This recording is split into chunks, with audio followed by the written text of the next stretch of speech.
There we are. Welcome back. Welcome back to another late show. We're going to watches. We're going to talk about some new releases, and hopefully we'll have a nice panel conversation towards the end. There are a few interesting developments, a few interesting releases. Thank you for dropping by, JJ. Thank you for being here. I'm glad you sent a message. It's always nice to see you. Thank you so much. I was talking earlier, you guys know about a new Bulgari Octofinissimo that was being released for the North American market, and I couldn't really say much or show you much of anything else at the time. But now that Rob Report has reported on it, I can also talk about it. So we'll get to that towards the end or a little later. There are a few other releases that I want to talk about, some from earlier in the week, or rather from last week, and then some others that are more recent.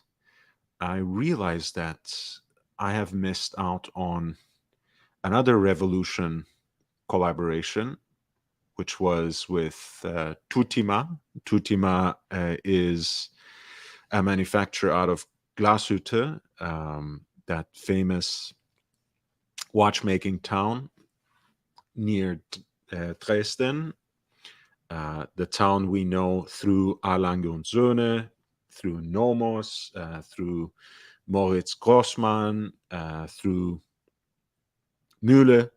Tutima is, of course, a maker that has provided some important tool watches over the years to the German armed forces.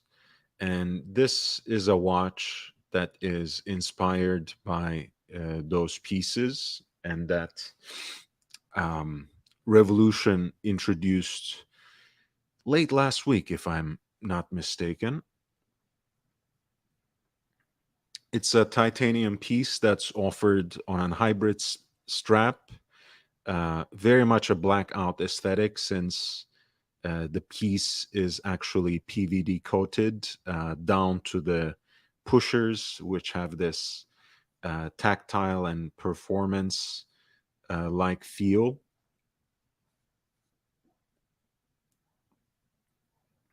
And the watch itself has green accents on its chronograph registers, as well as the centrally deployed chronograph seconds hand, which coordinates directly with the contrast stitching on the strap. With that itself has a very nice integrated look that sits flush with the cushion shaped case.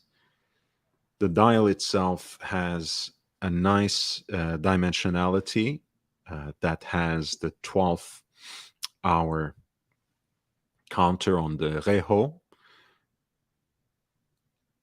a 30-minute totalizer at 12 o'clock, a 12-hour counter at 12 o'clock as well, which makes me think that they should have really used the Reho for 24 hours rather than, or like the PM for the military time. But then what do I know?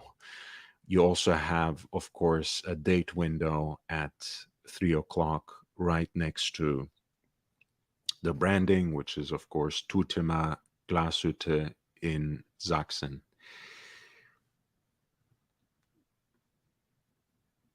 As mentioned, this is a titanium piece that's served up on a hybrid rubber strap, black PVD coated. So looked from the full frontal, it's a very black piece that has subtle green accents, just in time, I guess, for St. Patrick's Day. and has also a green luminous signature to match. A very sporty watch, quite wearable it seems, both thanks to the cushion-shaped case and the hybrid strap. Has the right vibe for a tool watch as well, the right kind of provenance, the correct legacy, and it has a price point that's not off-putting. Let's put it like that. For $3,100, you could certainly um, get a decent chronograph elsewhere as well. After all, this is a piece that is based on the ever-present, uh, omnipresent, I should say, Valjoux 7750 chronograph caliber base, 43 millimeter case, 200 meters of a depth rating, so pretty decent uh, performance, great for a tool watch. I think, again, if you are invested in this particular aesthetic, I don't think the price point is particularly off-putting. It's not that great either, but you could certainly go for the Longines Navigation Big Eye, which has a similar base that it has reworked into a column wheel chronograph movement. And the provenance is not altogether that different either, considering that we are talking about aviation in each case.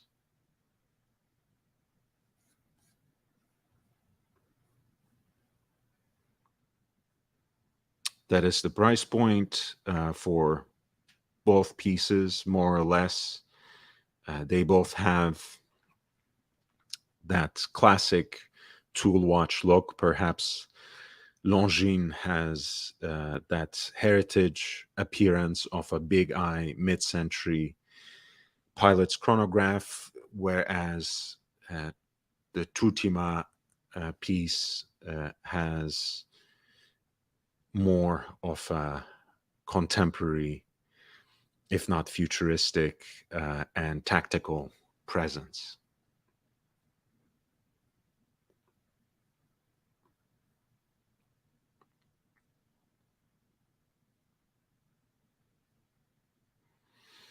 This is apparently a limited run of 100 pieces. It has not yet sold out, so that tells you something about the level of interest. No need to rush. It seems for the Tutima Revolution M2 coastline chronograph. But if you like the aesthetics, whether that is about the blacked out appearance or the combination of titanium and Kevlar rubber, a titanium case and a Kevlar rubber strap in terms of providing you a performance tool watch, a chronograph with a certain aviation heritage, this seems like a decent option as well. Again, you get more of a modern and tactical vibe from this compared to the mid-century pilot's chronograph feel you get from the Longines Navigation Big Eye, which occupies the same price point with a slightly better movement. That needs to be said.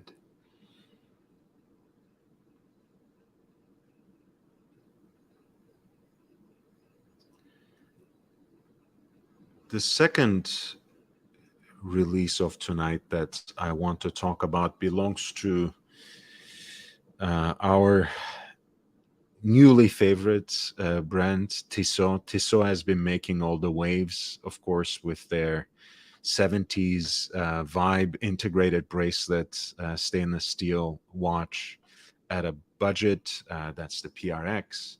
And PRX, of course, has a lot of aesthetic appeal, both because of that integrated bracelet design and um, the particular aesthetic of those dials, but it is also based on the very popular Powermatic 80 movement that the Swatch Group uses all over the place, and in this particular segment of watches that they price under $1,000. And the Chemin de Tourelle is basically a dress watch that iterates the same Powermatic 80 movement with a different aesthetic. Powermatic 80 itself is basically a modified version of the ETA 2824-2. That movement, basically for a time and date watch, is what the Vajra 7750 that we were talking about is for chronograph watches. It's ever present, but in Swatch Group's most recent modification, which mostly consists of reducing the oscillations of the movement, reducing it from 4 hertz to 3 hertz, extends the power reserve of the caliber of the watch up to 80 hours, which is quite impressive.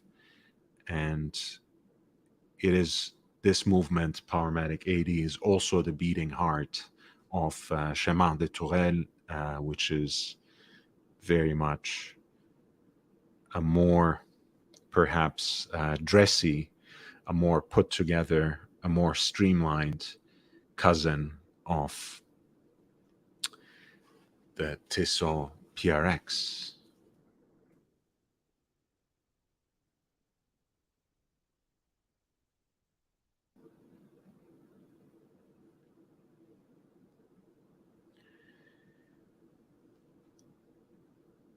Of course, the name comes from the street in Le Locle, where the Tissot factory is located, where it was established in 1907 and where it still is today. Of course, the history of the manufacturer goes a little further back in history, but they wanted to honor basically the current location of their manufacture, which is where they have been for the last 115 years and still going strong. The piece has, in at least in the blue iteration, a kind of multi-dimensional finish on the dial. You have stamped hobnail decoration on the hour track. You have a brushed seconds track and minutes track at the center of the dial, on the periphery of the center of the dial, and a kind of sunray brushed finish at the center, which is a more vibrant shade of blue. From the profile, the piece has a very sleek look, which kind of takes a vintage turn with the domed sapphire bezel. And you have an exhibition case back on the back that allows you to peek through a sapphire crystal onto the Powermatic 80 movement that we have been talking about.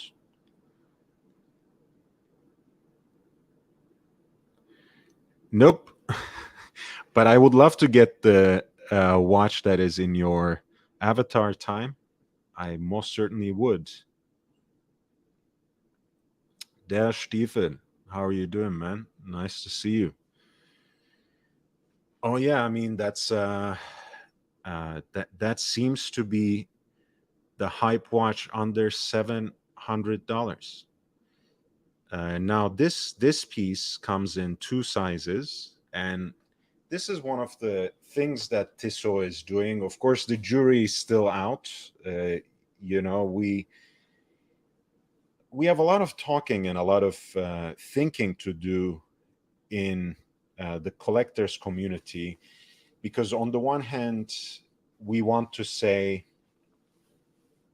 that we want to make these watches unisex, that everyone desires the same watches, just streamline everything, not only blur but get rid of the distinction between men's watches and women's watches. Yet whenever a new line is introduced, it always almost comes with a mid-size or reduced size and a larger size.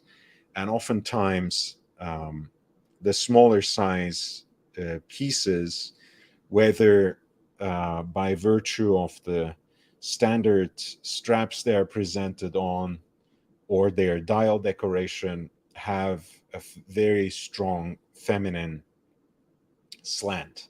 Um, what gives, right? Clearly, we are confused about something here. I'm not going to read too deeply into it, but in this particular case, the Chemin de Tourelle is actually introduced in 34 and 39 millimeters. There is an option with a 5-row uh, bracelet in matching stainless steel, but there are also plenty of options that are on the strap as well. Actually, now that I did not notice that there was a 42 millimeter as well. So there's a 42 millimeter on the strap with this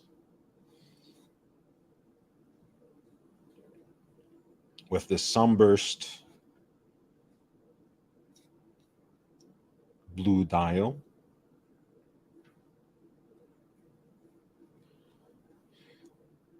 There's a 39 on the bracelet with an anthracite dial and that two-tone blue dial.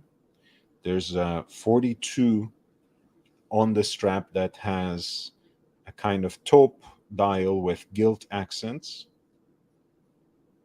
There's a 34 of the blue on the bracelet and another 34 which has again kind of two-tone silver dial with kind of cloud design at the center of the dial. I wonder if that's supposed to be mother of pearl or anything, but I can't quite tell. So at the 34 millimeter on the strap, this Chemin de Tourelle Powermatic 80 is 34 millimeters. Is $750. I don't know what the hell I'm talking about.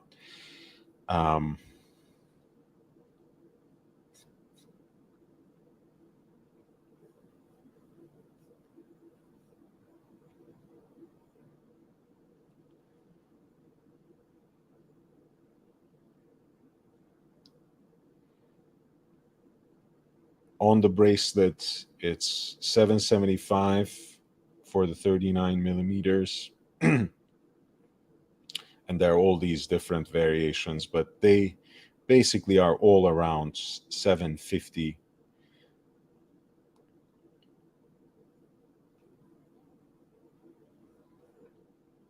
Except for this particular model, which I believe actually has gold plated accents rather than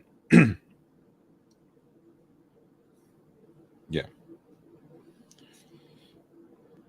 rather than just coating.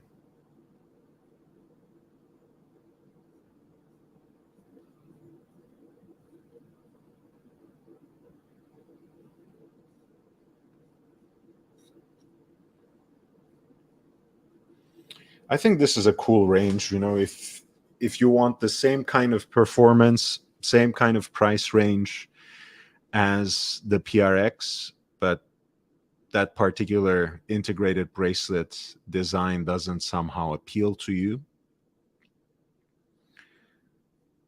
the Chemin de Tourelle can certainly be an interesting option. Speaking of the Tissot PRX, they have finally put that ice blue dial option on the website, which periodically sells out. And that is also noted right there, limited stock availability. But it is certainly a great watch to wear on a day-to-day basis without attracting the wrong kind of attention. St. Peter, thank you. Hey, Swiss, how are you doing, man? Feel free to jump on the panel if you would like. And Mike David, thank you. Time. Once again, to respond to this question and a little more substantively, I do love the watch. I do love the design. I'm gonna talk about the new North American limited edition that basically was just announced, but is going to be in stock in April.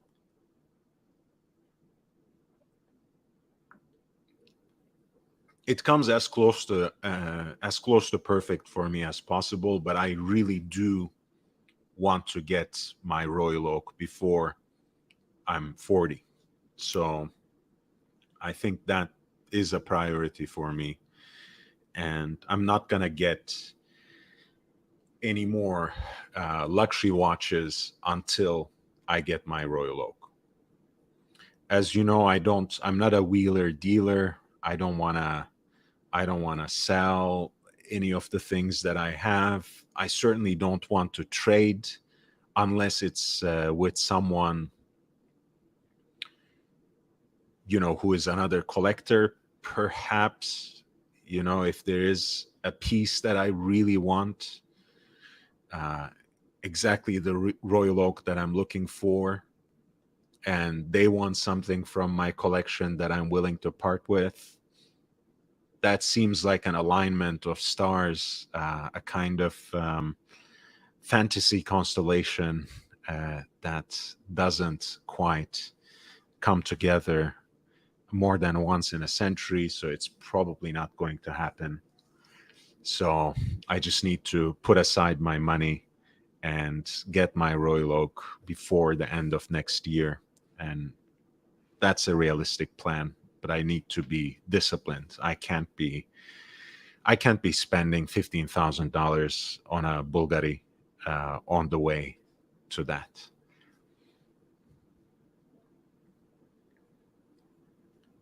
So we talked about the Tissot PRX and the new release Chemin de Tourelle, which is a great option with that Powermatic 80 movement, a piece that perhaps has a little more of that conservative design, a round case with what looks like sculpted and welded lugs, which, having not seen the watches in person, somehow worries me a little bit, but that's another thing. Hey, Swiss, how are you? Hey man, how are you doing? Are you feeling salty? Yeah, apparently it's in my name. I saw. Where did that come from? What kind of inside joke is that I'm missing? I don't know. People started calling me Peruka Salt. Even in the comments, they were typing, Peruka with this salt thing. So I don't know. I guess it's my name now. Okay. Well, I mean, I salt. Yeah, it's a salt shaker. Did you? Did you kind of get into an argument or exchange with someone? No, and I never got to know why they added that. I don't know. Yeah, I don't know either. And I mean, I also don't know. Being a very Swiss person, you should just stick to that. Where does this piruka come from exactly? Why is Uh, Swiss not enough? yeah, Piruka was the name of a cat that I had when I was young. Ah, so So it's yeah, on the. very very original name, I guess. Most people they just use the name of their old pet. But since this account, I made this account. I think it was in early 2006. So yeah, a long time ago. Yeah, but this cat is no longer with us, unfortunately, I'm guessing. Nope, no. It was a beautiful female. She lived 22 years. Oh, that's a good life. That's Pretty a good life. impressive. Yeah, she died maybe 5 years ago. Um, I Mm. had it when she was. I don't know. She. I got her when I think I should have been like 4 or 5 years old, something like that. Pretty Wow. crazy. Yeah. That's very nice. It's nice growing up with a pet. No, no matter what. We all have a limited time on this earth. So at the end of the day, Yep. we have to come to terms with that. Did you, since you're on, I wanted to see what you think of the few lots that our favorite auctioneers in Zurich have at their disposal. Sure. Did you take a look at these at I all? didn't. I did not. Let's start with a watch that you would certainly appreciate. They have at lot 117 Vacheron Constantin Patrimony. Mhm.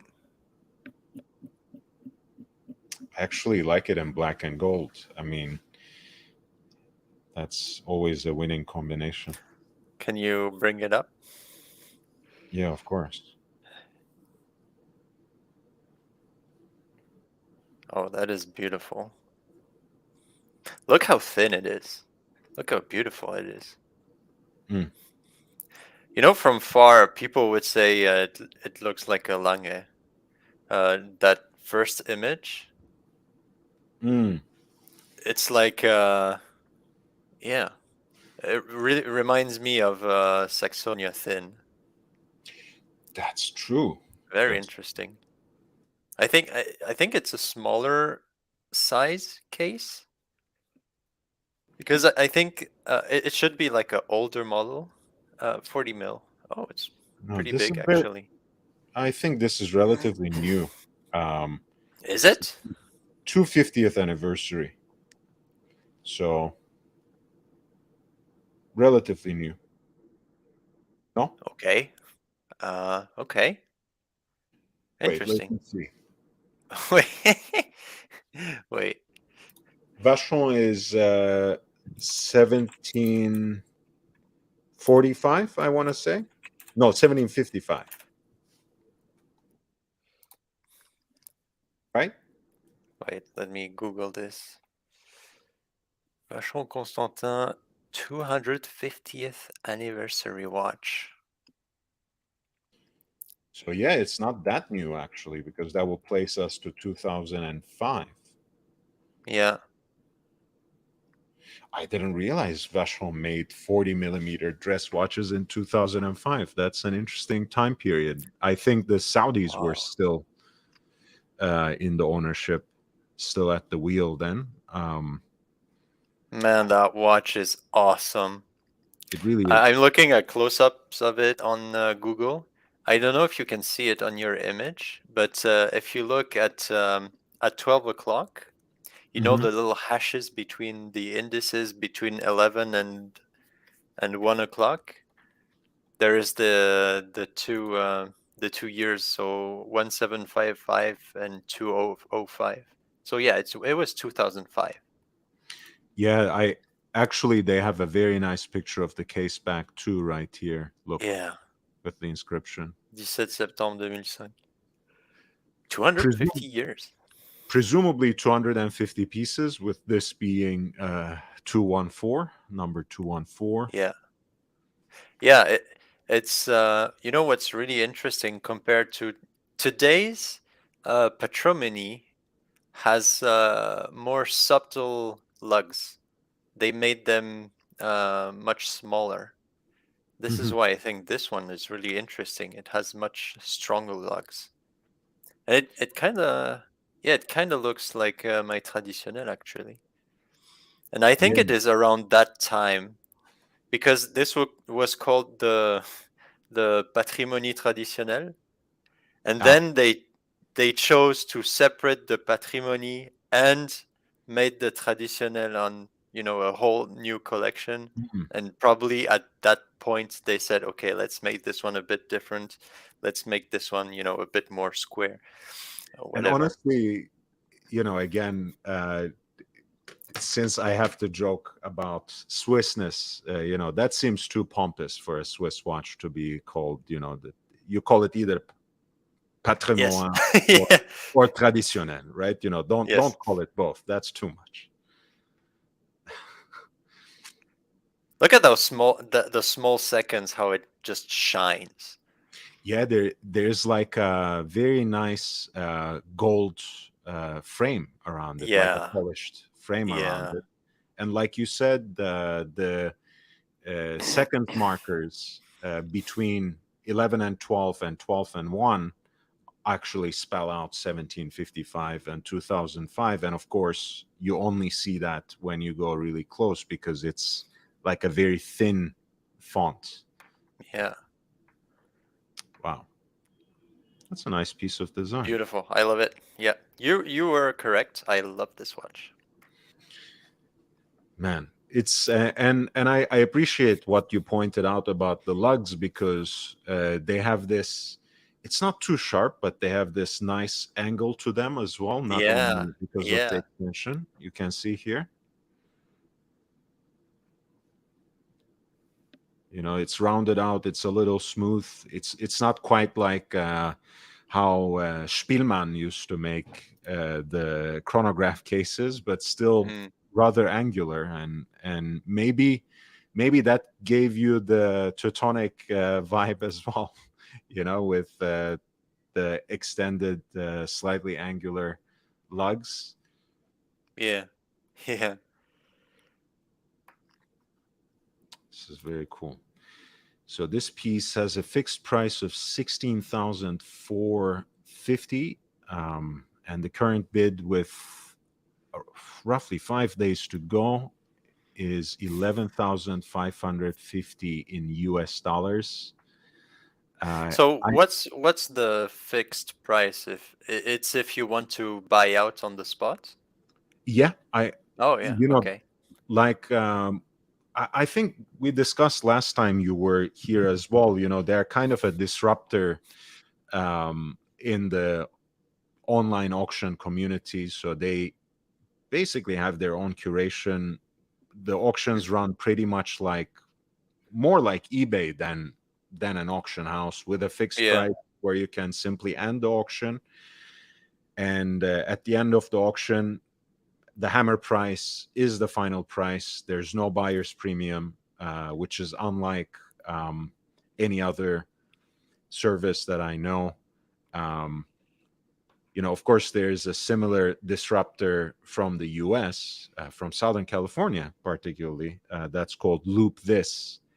Um, and I think they have like a set 10% fee, which is a great advantage for the consigner, um, because I think it's just that 10% buyer's premium um,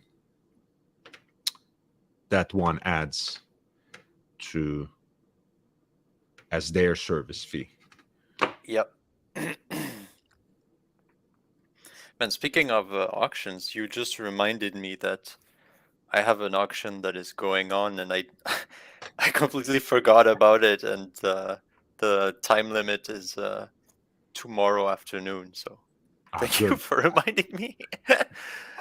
I hope you get what you want. By the way, before I forget, I do want to come back to the lots that in Eichen has, but my friend just received one of these Fulan Mari mecha quartz pieces, Yeah, this one in particular, and it yeah. reminded me of the watch you ordered with them, the dress watch, the time only piece. Yes, What the happened with that? automatic one. Yeah, with the La Joue Perret Yes, movement, this one, yes, right? yes. Yeah, yeah. I do have this one. Yeah, It arrived already? yeah. So actually, I bought it a long time ago. It was, I think, June last year. Hmm. But we had to wait up until January this year, because actually, us in Switzerland, so it was not a worldwide option, but if we lived in Switzerland, we had the option to not only buy the watch but also assemble the watch yourself. And this is what I chose. So Yeah. I had to wait till January until everything was correct. And Folan Marie, together with another small watch shop here in Geneva, they teamed Mhm. together. So they provide the watch, and the shop provides the place and the watchmakers. And yeah, you spend a day um, constructing your watch, and that Yeah. was fucking awesome. And it was the same price as if you just bought the watch yourself, it by itself. It Wow. was included.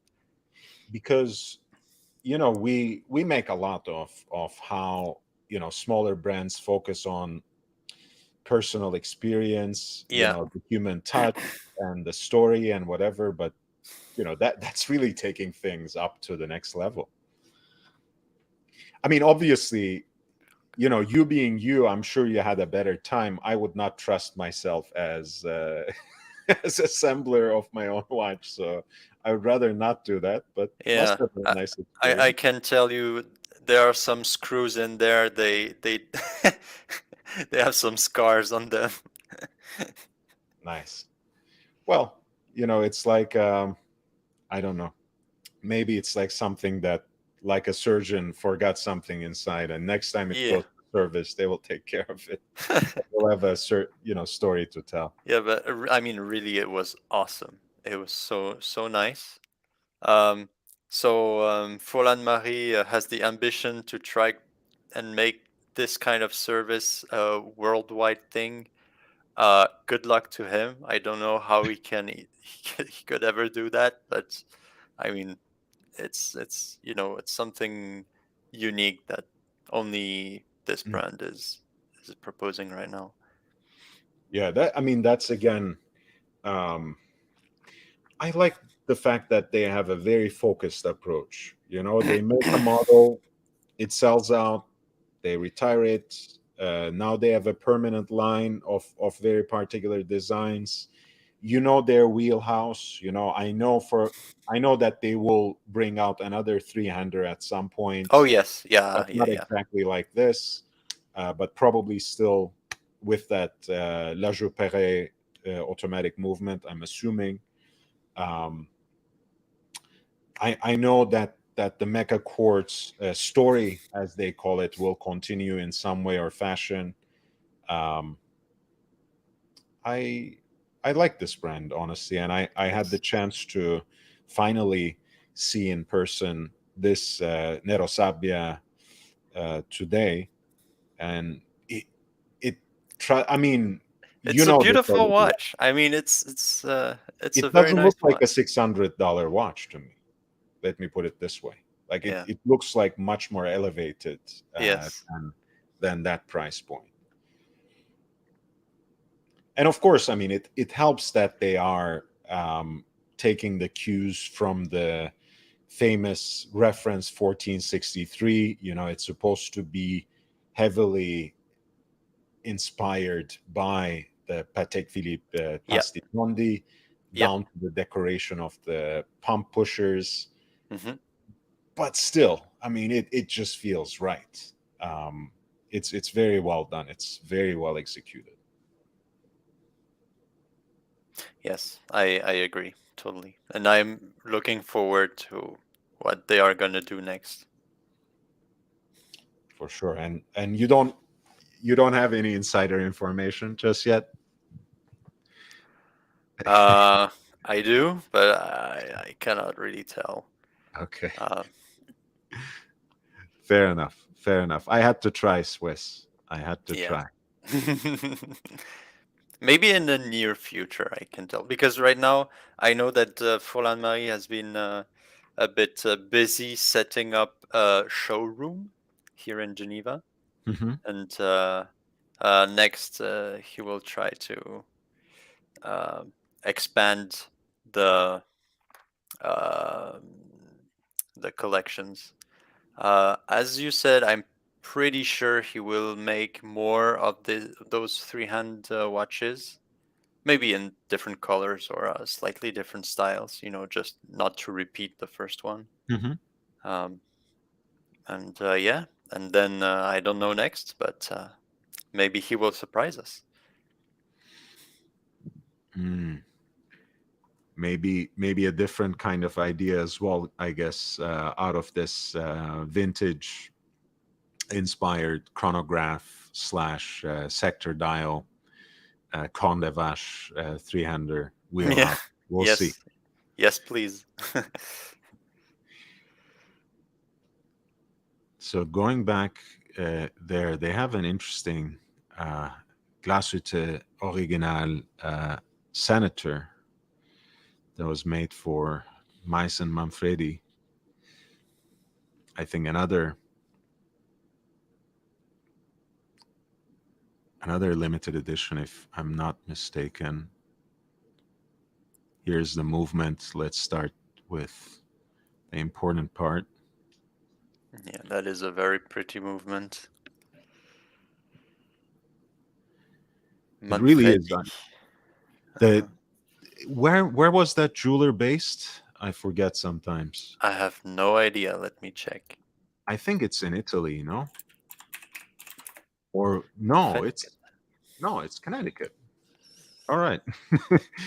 I don't know why I thought that it was in Italy. I guess I expect all good horological things to make a pass through Italy, Yep. but Yep. it's not. Connecticut. Yeah. So this is one of only 20 um, by Glashütte Original. It has a porcelain hand painted Meissen dial. Wow, that's impressive. Very rarely you porcelain. I think the only brand that I know that makes a few porcelain dials was Gran Seiko and Credor. Hmm?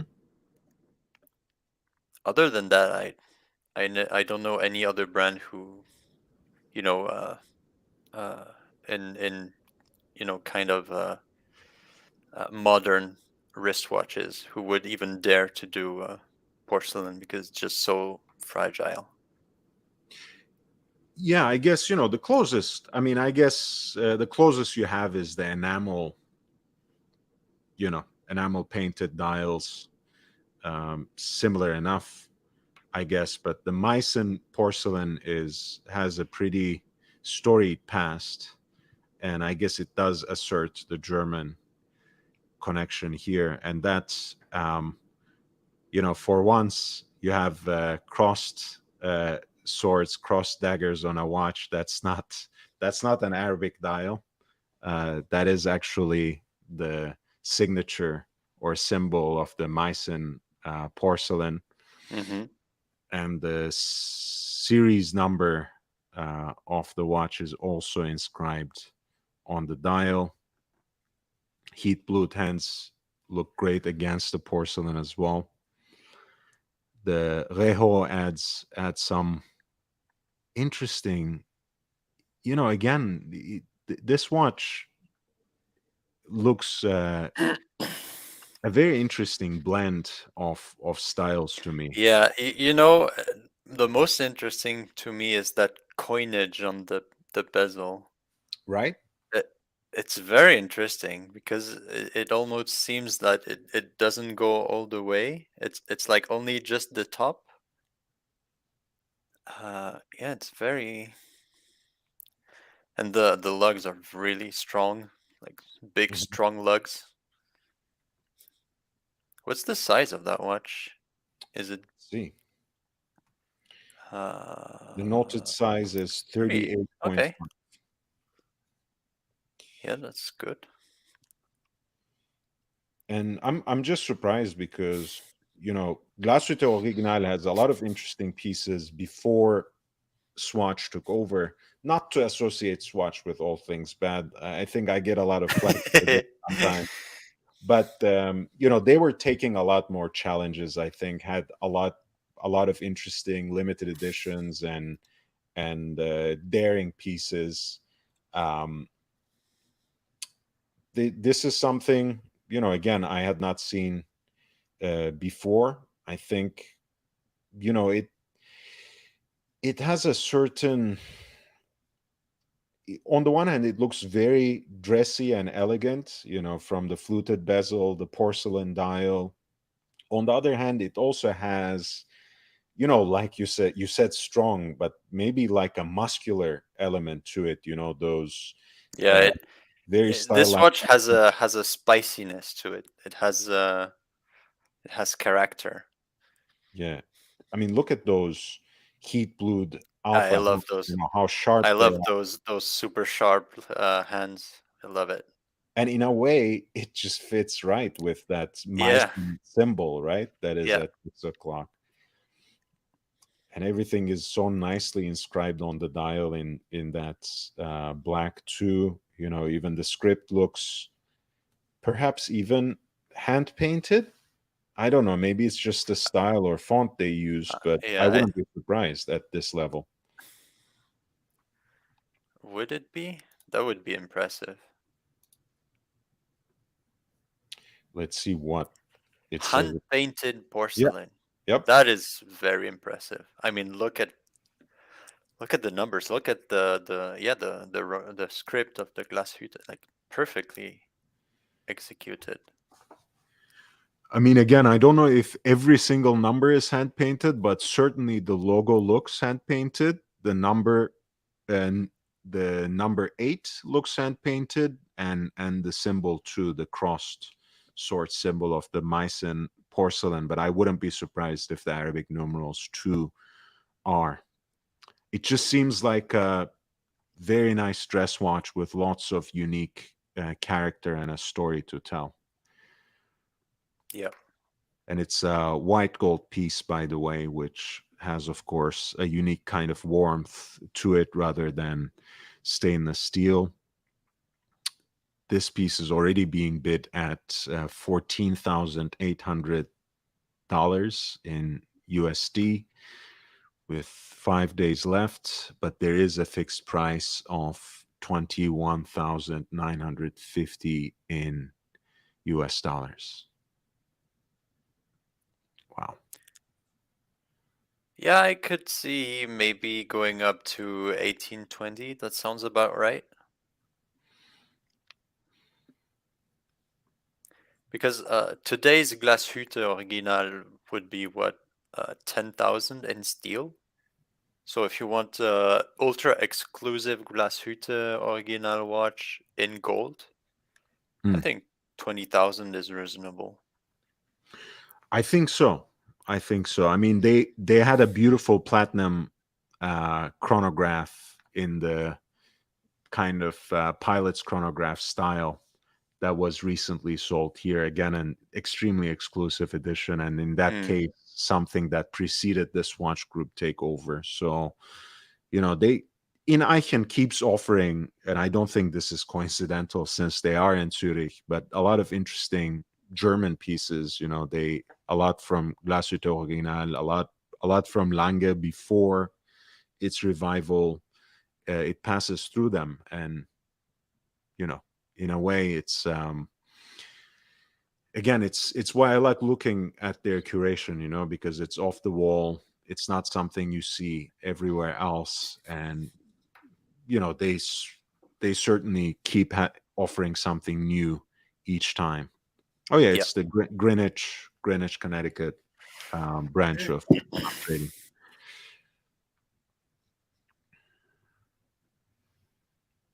Nice,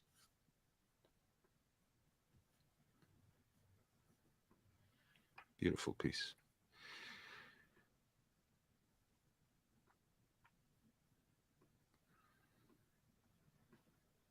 This is my.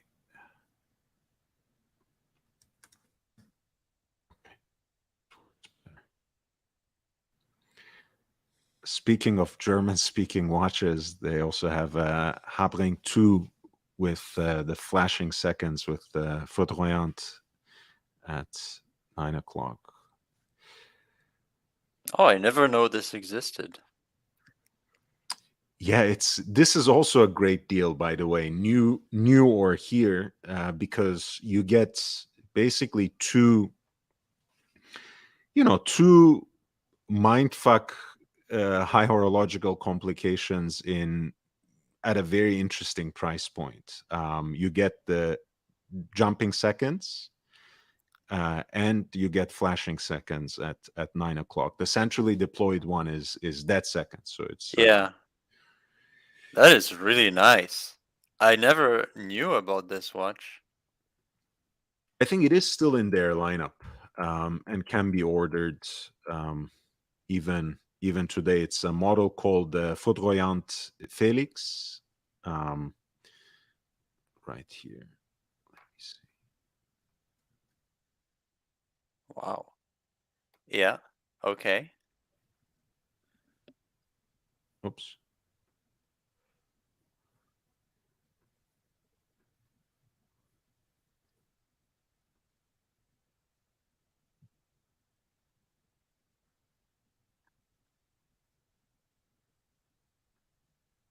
And they also have a pointer date version in a larger case.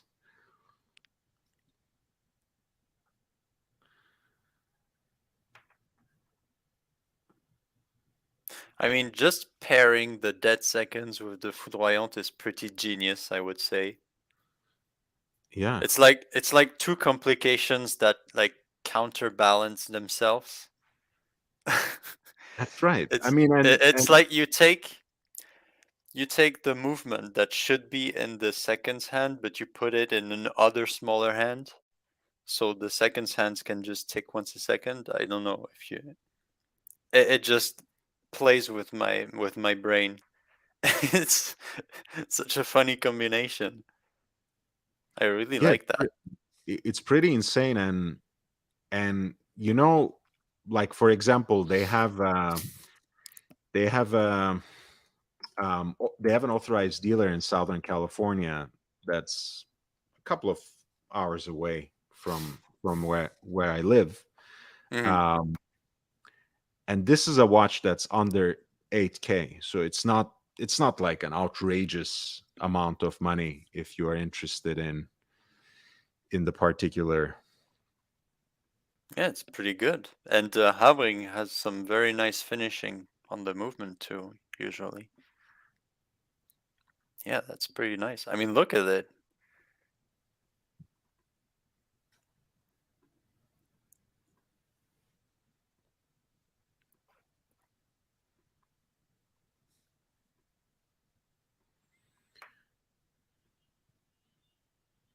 Again, you don't see those two No. things come together very often, and certainly not at this price range. Yeah. I just wonder what's the power reserve of that watch, because the deadbeat seconds takes a lot of power. The foudroyant also takes a lot of power. So maybe they have stacked barrels or something Let's like see. that. So I- so they have the hand wound option only in the classic option. The date can be manual or automatic. 45 hours, which Yeah. is not bad, or not Yeah, that I mean, in right. 2 days, time, it is pretty low. Now, I think everyone expects to have at least 60 or, For 55, sure. 60. I mean, that's why it's so impressive when Yeah. Lange just came out with the new Zeitwerk, full 72 hours of power reserve. Yes. For a Yes. watch that expresses the time fully digitally with jumping hours and jumping seconds, and like you said, anything jumping is usually a very power hungry kind of Yes. complication. So Yes, because it's like a remontoir. You need like an extra spring in there. So every time the Mhm. the second jumps, it loads a spring, then unloads, and it uses a lot of torque. So this is an example of that foudroyant Felix, which usually lists right around $8,000 in the US at least. I know since unless they have things in stock, Passion Fine Jewelry happens to have them in stock. Uh, there's a little bit of a lead time Hmm. since, Habring 2 has a very limited production. Um, so that might somehow justify the fixed price on their end. Not for me, but I'm trying to find ways of reasoning out that price tag, which is 13,150. But the current bid is around 6,000 with 5 days to go. Of course, the piece is in stainless steel, 38. No, this is the 42 millimeter version of it. Okay.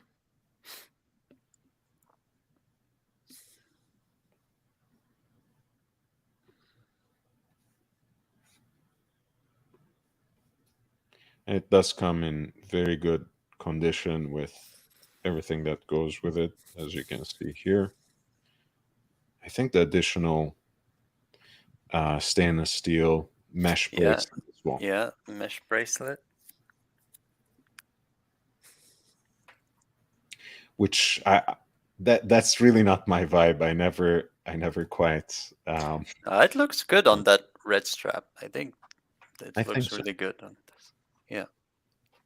But anyway, I think it's mostly because my wrists are too hairy and I'm always scared of getting them caught up in something. The Yeah. mesh bracelet to me looks like a nightmare, like some live action waxing in waiting. Yes. Yeah, this is a nice piece as well. Oh, wow, I didn't realize they had something Oh, coming up. the art of break. They have not yet announced what they are going to offer. It's very interesting, Yeah, but but the picture that they were showing had a beautiful tourbillon watch. Yeah, that tourbillon here mhm. looks really nice. And then they also have a Tradition 7027 right next to it as well in white gold.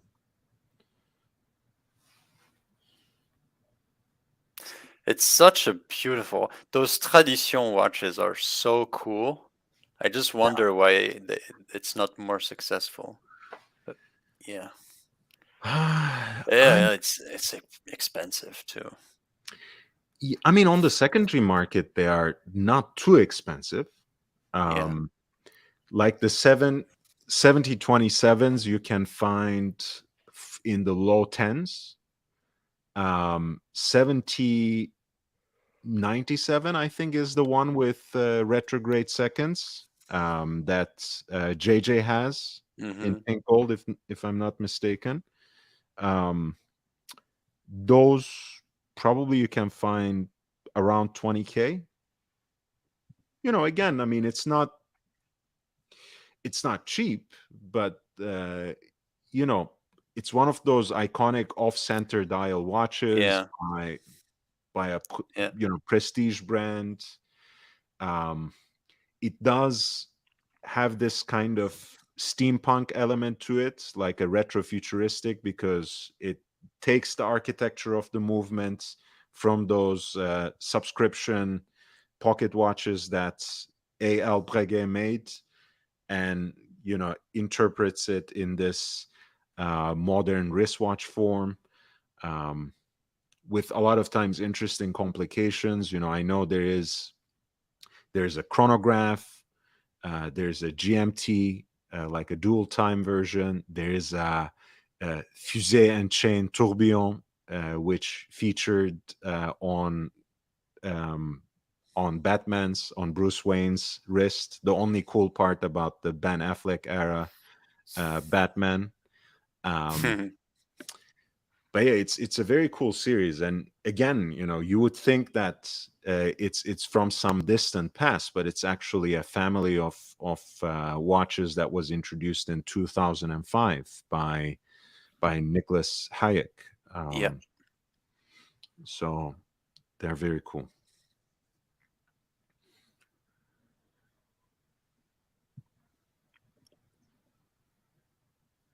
Let's go for something a little more extravagant. Jules Audemars. Red Dragon Tourbillon. You said it like you're referring to the Hannibal Lecter series. When was the year of the dragon last time? Oh, I don't know. Um, Okay, 2012 and 2000. Oh, next year is the year of the dragon as well. Wow. oh, So we'll see some so how interesting one. convenient to get it now for next year. Yeah, I mean, look, I just need about $200,000. I think it is the right time, except I don't have the cash Oh, necessary, but it's okay. this is like the perfect Chinese watch. Look at so behind it, there's like a guilloche pattern with, I think it's filled with enamel with that Hmm. micro sculpture on top. That's just Yeah. beautiful. Sexy watch. Love it. Wow. And of course, it's a tourbillon, which doesn't hurt.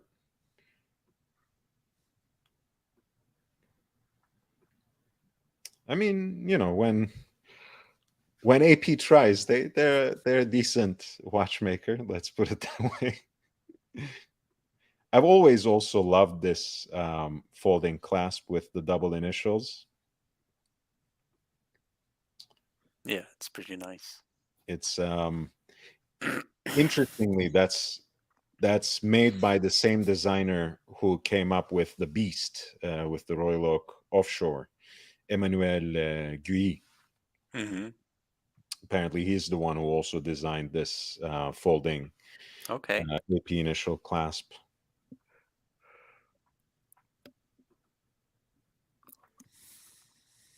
Yeah, and the movement is beautiful, obviously. Yeah. Yeah. And one of eight or nine. Let's see.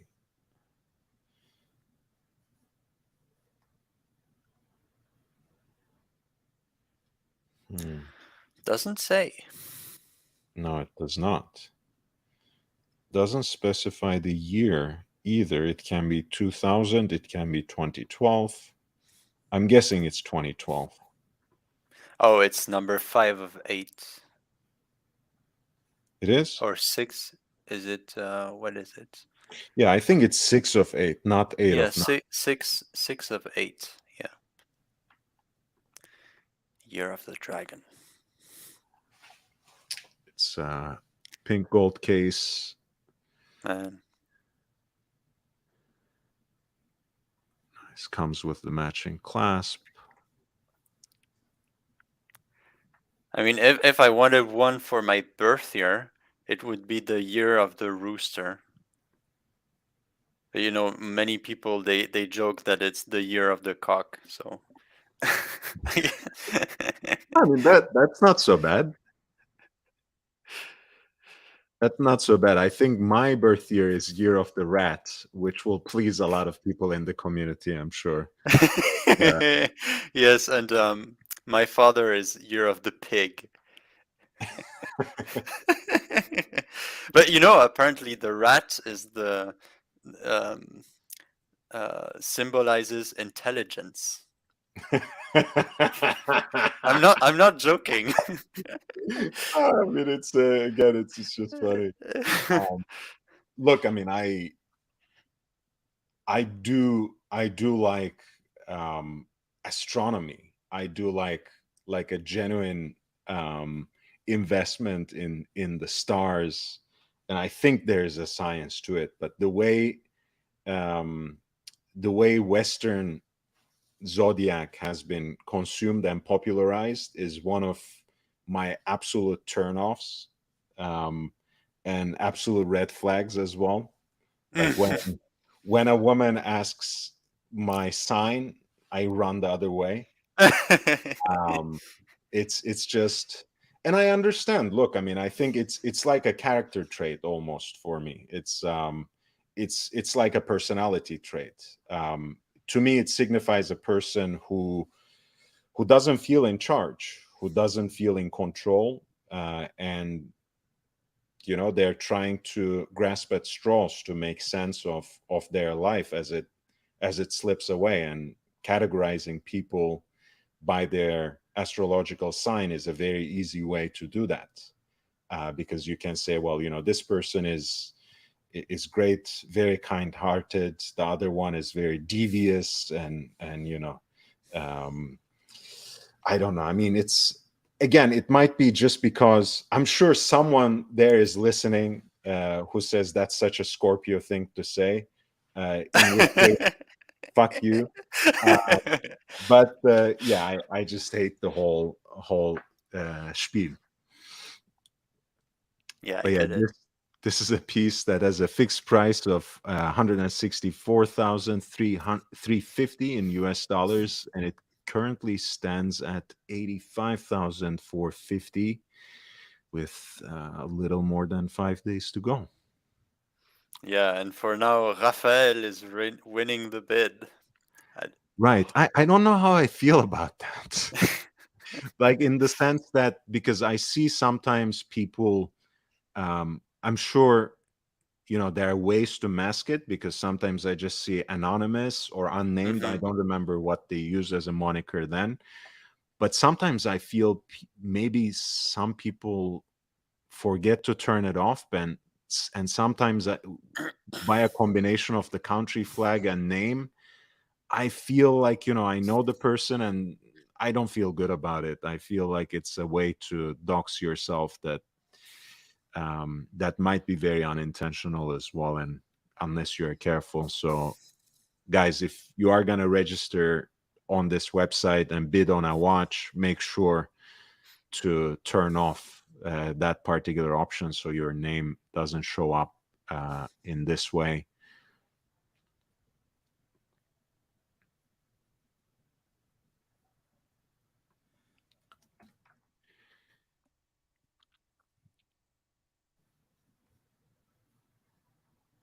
There's Vachon Constantin perpetual calendar. Chronograph. Perpetual Wow, calendar nice. chronograph. Ooh, Yeah, that's a beautiful watch. let's look. Ah, man, no pictures of the movement. I guess not. Um, nope, no picture of the movement.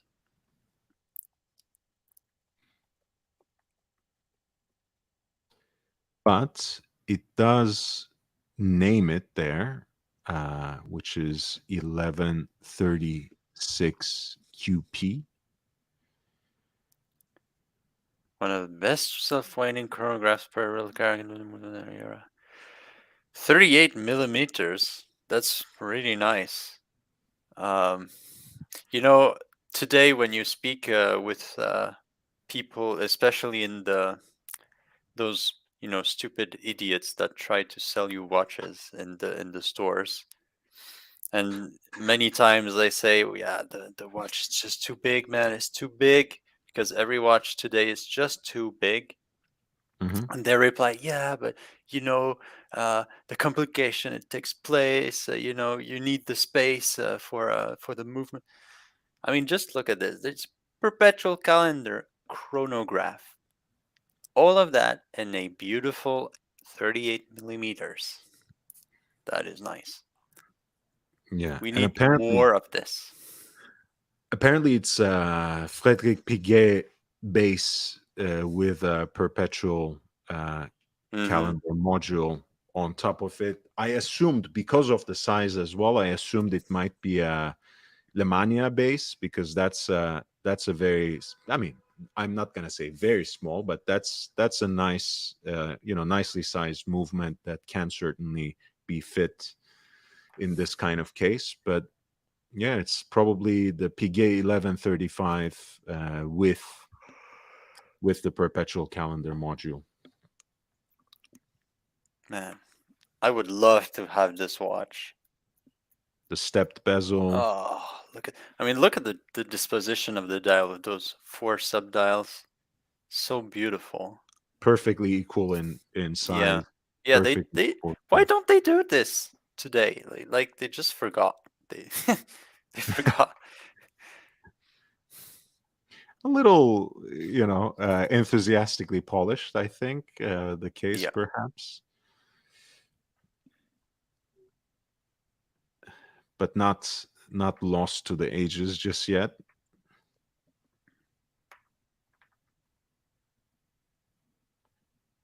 Yeah, I like it again.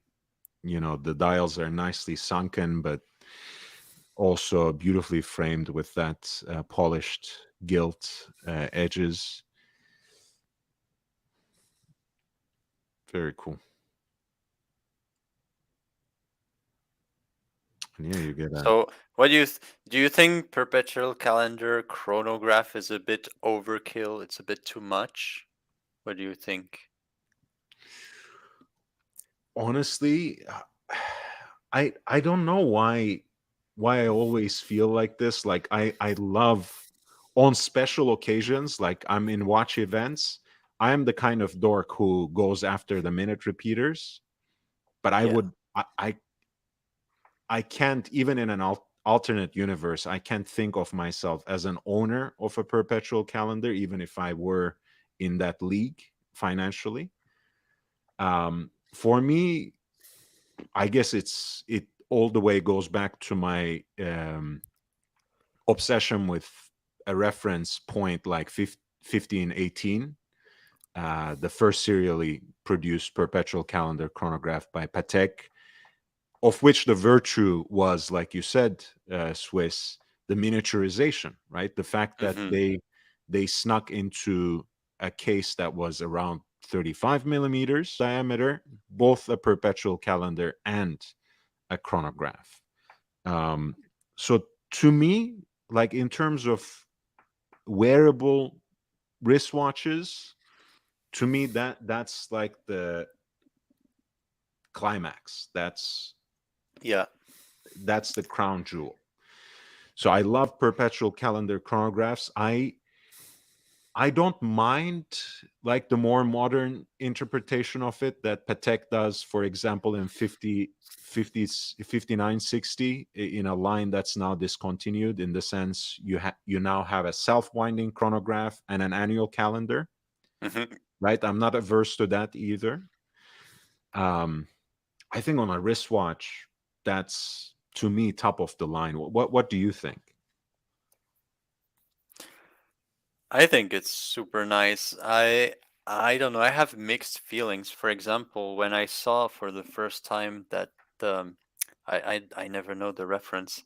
The new Patek World Time chronograph with the salmon dial, Mm, and everyone is just lusting over it. And I just think, man, who Who puts a chronograph on top of your world time?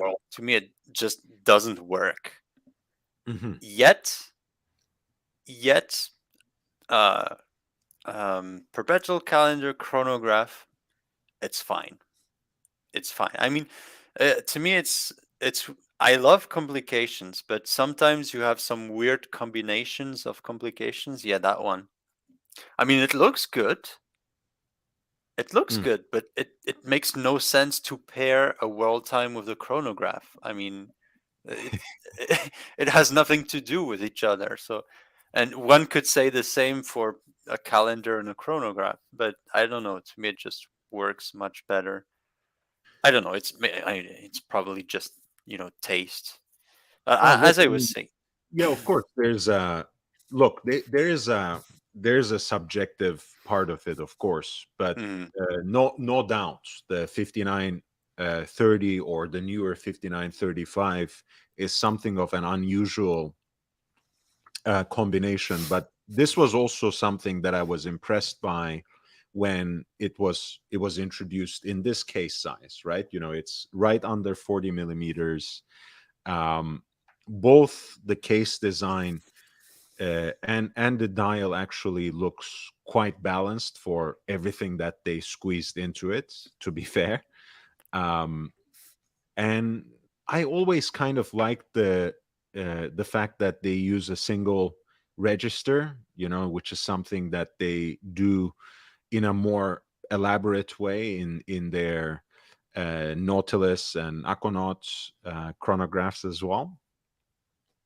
hmm. But yeah, at the end of the day, I guess eh, the perpetual calendar chrono as a wristwatch has been there, more than 80 years now. I guess we are more, acclimated, more used to that Yeah, complication. Whereas the world time chrono seems like a nice flex, but yeah, it hasn't yet made its carved out its niche true. within those combined useful um, complications. But in a way, uh, actually, it does speak to this time, right? In the sense that people love travel watches, GMT watches, dual time watches, and people love their chronographs. Yeah, So that is why, completely true.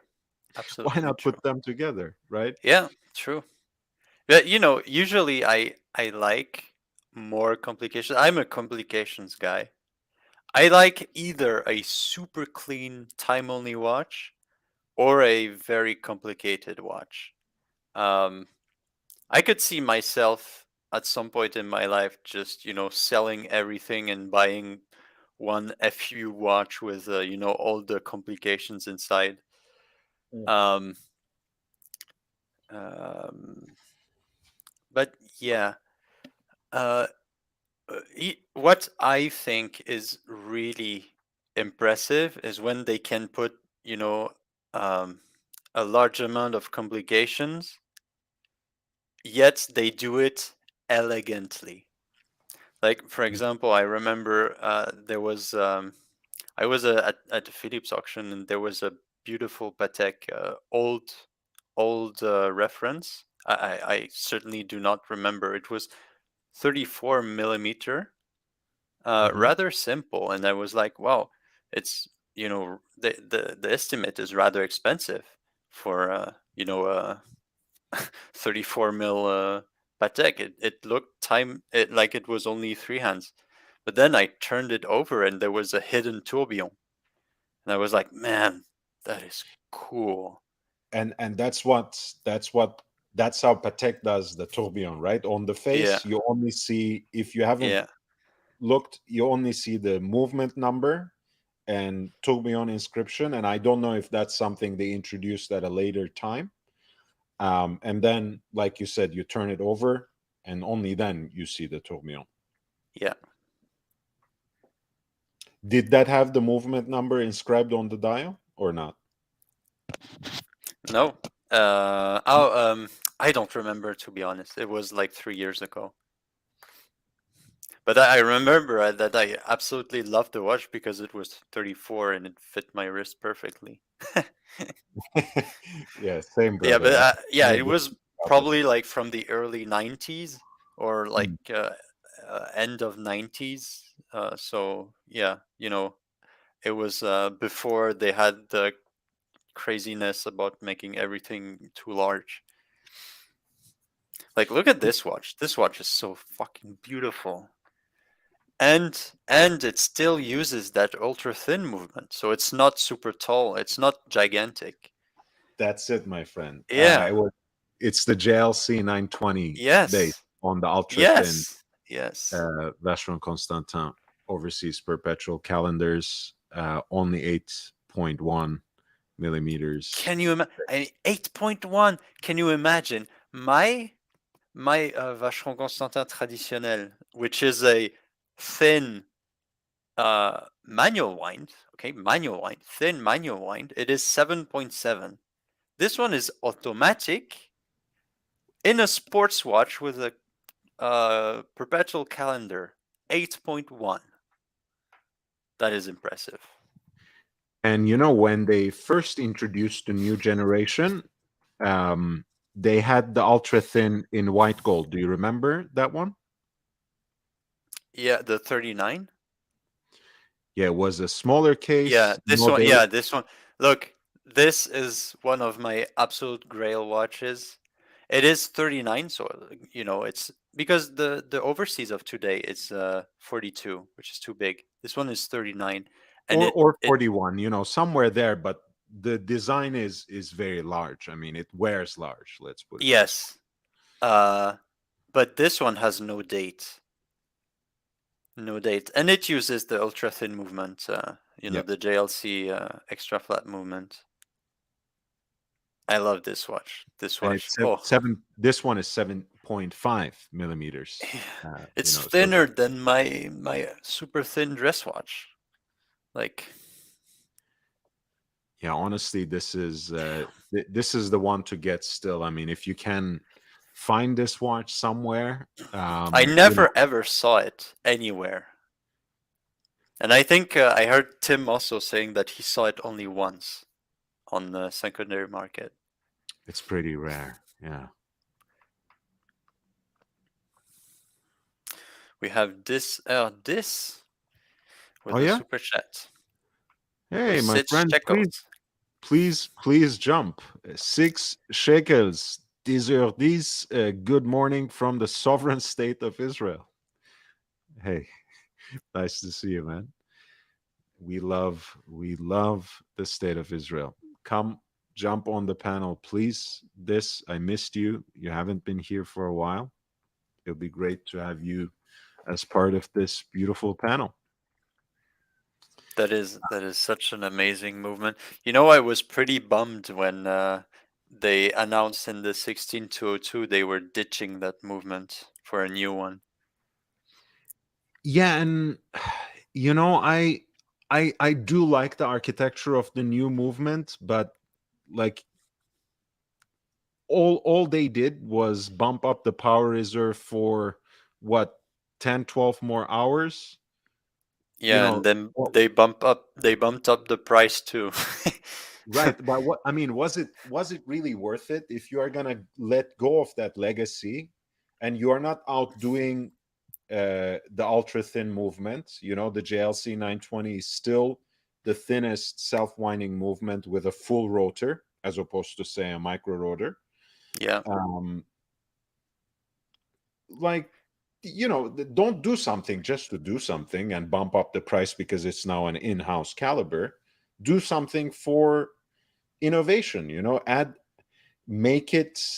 I mean, yes, it is with the double balance spring, it is probably more shock resistant. I understand it's a more modern movement. Respetos, we understand, but that I just don't feel it was warranted, in this Yeah. case. Same. Same. I mean, not that I have been ever offered a jumbo through an AP boutique or authorized dealer, so it's really a hypothetical conversation. But I think, Swiss I don't want to make grand claims, but I think there's a good chance that history slash the market will vindicate what we are saying now. And I think Hmm. at least short to midterm, 15202 or 15202 will be a more valuable reference than 16202. I think that's the case now, except for how people are trying to pump up the 50th anniversary rotor, which is nothing impressive, to be frank. Um, I think ultimately that is going to be true. And I'm not even bringing up the 14802 because that's an extremely limited production reference, and it's not fair to compare it in terms of how it performs on the market with a standard production reference like 15202 or 16202. But anyway, it wasn't. Was it worth it? Was it worth it to get rid of the JLC movement? By the way, this bracelet looks incredible in white gold as well, even in Yeah. these. So I remember this watch when it came out. Uh, it was retailing at 34,000 Swiss francs. The ultra Uh, thin, right? this one, yeah, in white gold. And I remember that they were saying that it was not uh, performing well. It was not selling well because it was too expensive. And now I'm just thinking, man, these guys they hit the jackpot by getting this Yeah. watch. Hey, Hey, dude. this. Morning, good evening. Hey, man.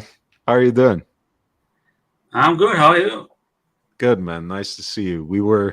We're just chatting, basically. Letting the conversation kind of take its flow. Of course, with Swiss here, we talk a lot about Vacheron Constantin because I know he does have a soft spot for the brand. Um, what's been on your mind, man? How are you? Well, I just woke up. Had some weird ass dreams, actually. Uh, I don't know. I'm sandwiched between two horological giants, so I'm kind of, you know, No, no, man. It's an yeah, honor to have you on the panel as always. honored to be here, man. Thanks. Yeah, carry on. Lord, are you standing up all toward the show? Yeah, yeah, because I still didn't set up this place for the broadcast. I think I need the way I want. I think I need like a serious camera, and then I don't know how I'm going to juggle, between responding to the chat, writing back, posting links, and coordinating. I have to Hmm. figure that out. Hmm. Hmm. Or I can just, in a few days I can easily just get an ottoman and put the computer there and broadcast from there. But Hmm. I sit around the whole day. you know Ah, i i work okay. I work sitting for the most part. I'm not very active, so I don't mind, broadcasting for 4 hours, but it does take its toll. By the end of the night, I do feel physically tired. Yeah, yeah. If I'm here already, I have a question for you too. Yeah, The Holy Trinity, right? Vacheron, Patek, Audemars. Yes. that's So right. who coined this? Like who made this up? Like who said these three are the Holy Trinity? So I'm not sure myself. All I know is that apparently it has been a thing since decades, and I mean since like the 1950s, 1960s. It already was Mm. the Holy Trinity of Audemars Piguet, Patek Philippe, and Vacheron Constantin. Hmm. So it's not a recent thing. It's not a recent marketing thing, or maybe even back then they were already thinking about the marketing. But yeah, it has been a thing forever, basically. Look how thin it is. Yeah, I think Well, I trust Swiss's judgment on this, but in terms of its popularization online as a term that's so easily thrown around, maybe the most popular way to categorize brands after well, along with Big Four. Sometimes we say Big Four because you just have to consider Rolex because of the volume of sales and the value of sales. So they say Rolex, Patek, Vacheron, and Audemars Piguet. As far as I know, in the internet, it was popularized heavily by the I think the forum at that time was called Time Zone. time zone. Yeah, Time I zone. think the Time Zone forums really popularized the term in English for Mhm. sure. And in the online sphere. But I, yeah, I find it entirely compelling that it has a previous heritage. Look, I mean, I have been collecting watches and heavily invested mentally in watches since '03. So I can't speak to anything before that with that sort of absolute certainty and from the standpoint of experience. And this is not something I read on beyond its trajectory in internet speak, honestly. So I trust Swiss's judgment Yeah, on that. I mean, it clearly has become a gimmick today. Like people, they always say, "Oh, but you have to complete the Trinity. You have to get the Holy Trinity." As you said, it's like thrown around like all the time. Um, and I think it's a good thing. People they say, "Oh, but that is the old Trinity. Like, who is the new Trinity?" And they're like, "Oh, maybe Patek, Richard Mille, and Journe. I don't know." So yeah, it's people, they play with it too, and this Mm. is why it always comes back into discussion. Mhm.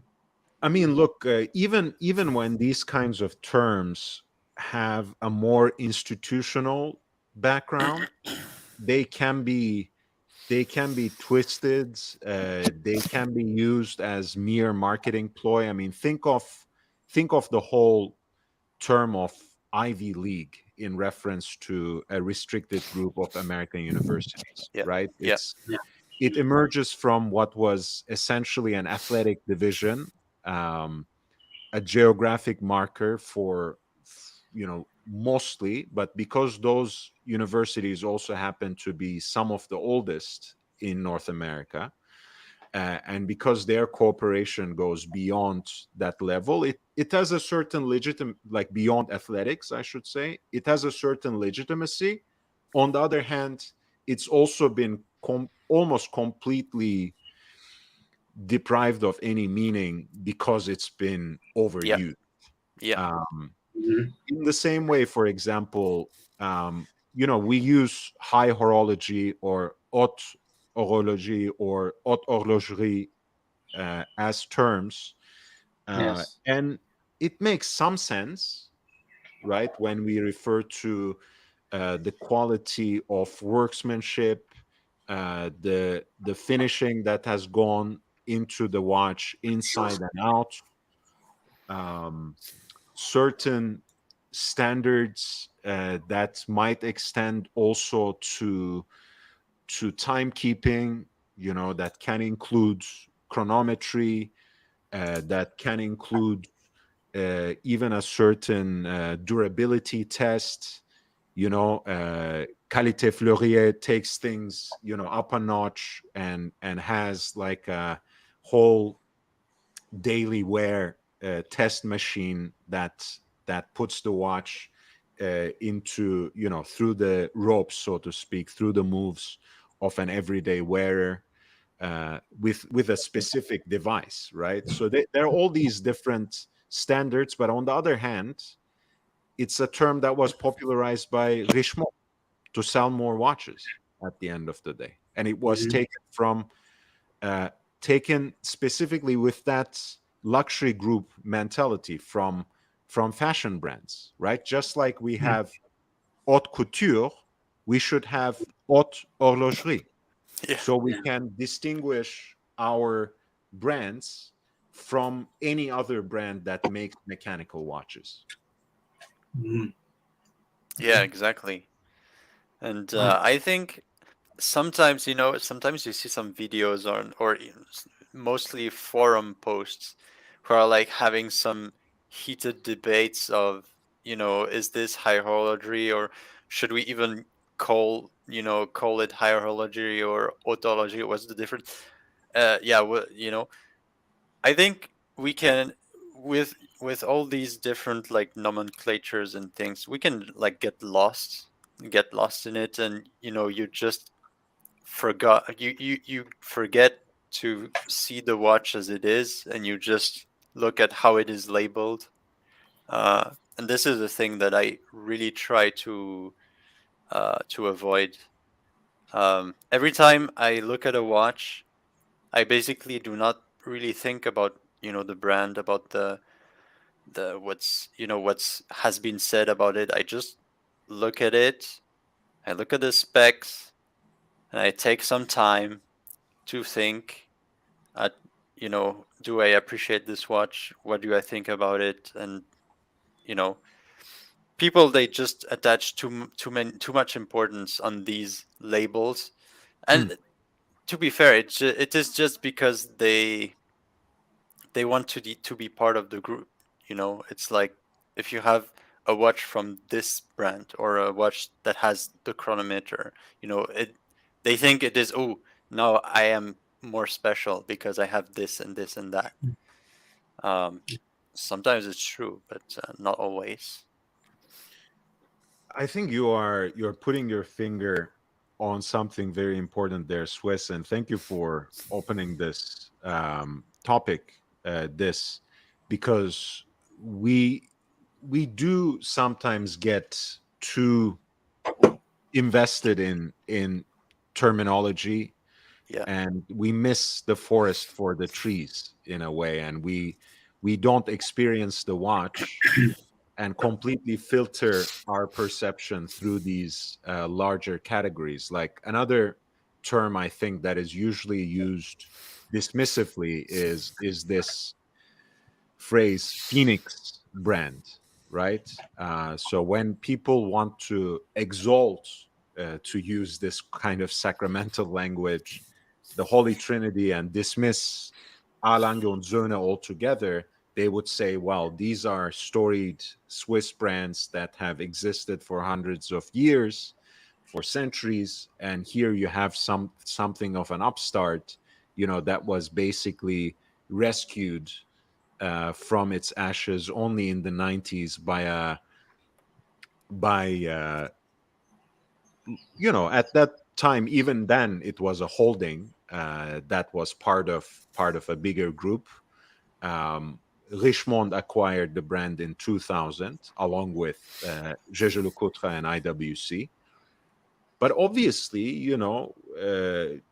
Germany, between the center of jewelry in the West, Pforzheim, and Dresden and Glashütte in the East, has a long-standing tradition of watchmaking, and it's not something that you can brush off just because there was a certain hiatus in the existence of a brand. And you are, like Swiss reminds us, you are much better served in looking at a specific brand, studying a particular timepiece, and going out of your way to actually try it on, wear them, and look at them closely. And if you are so privileged, own a watch like that for at least a little bit, so you can actually speak about it with some substance rather than just throwing around a few phrases. mm, Yes, and it was a good example that you used, because you were talking about Lange und Söhne, and I think the first thing that people think about is, but wait, Lange is not Swiss, right? It's German. It's not, and I think people, they attach way too much importance on a watch being Swiss. And I mean, I do understand that it is kind of a measurement of quality and whatever. But let's be honest, it's mostly a marketing thing. And saying that a watch that is not Swiss is therefore of lesser quality is totally stupid. And this means even more, I think, coming from a man called Swiss, I Yeah. think, right?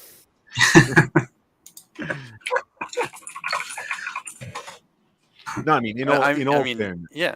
Let's be honest. Look at Lange. Look at what the Japanese are doing, the Americans, the British, the French, even the Chinese. Uh, with when we were talking with Benjamin Chi, we were talking about the some independent Chinese watchmakers who are doing some great things. And Mm. the people they judge, like judging a book by its cover, like, oh, it's not Swiss, therefore I don't want it. They don't even look at the watch, they just put it in the bin, which Oh. You talk with Benjamin Chi? yeah. It was 6 months ago, or maybe a bit more. And With Lord? I mean, the Brando, all of you? Me? No, no. uh It was Higgins and Swiss on the Ah, Swiss yeah, and John channel. They had an interview. yes. okay, And because he yeah, works closely with some watchmakers in China, and also some enamel artists who make some absolutely beautiful enamel dials. And yeah, when it comes to enamel and ceramics and pottery, I mean, ancient China immediately comes to mind. So they also have a sort of a legitimacy, Oh which yeah, yeah. people but they tend to forget. there's a reason, in English at least, when you talk about precious porcelain and fine dining sets, you just call it China. Period. Yeah, true.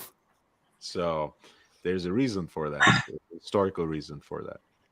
Because Higgins, he sent me pictures of his wartime, Yeah. and I Yes. was like, "Oh, that's cool. It's beautiful, but where's the Patek Philippe? Like, where's the logo?" Benjamin Chi, who's that? you know. So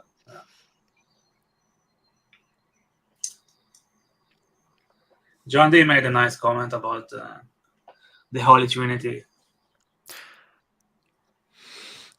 I'm guilty of this too. I want a Holy Trinity watch in the same way I want one of the classic master painters hanging on my wall.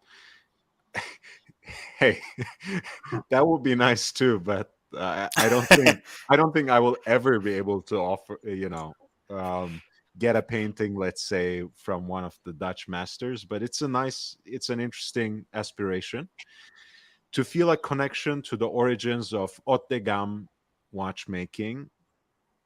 And you're right, John D. Again, I think we were trying to strike a balance between recognizing the historical substance and consistency of some of these terms without decoupling them, in fact, from the marketing ploys uh, with which they are combined in our day. But you're right, these labels are not decoupled from their source, master artisanal craftsmanship.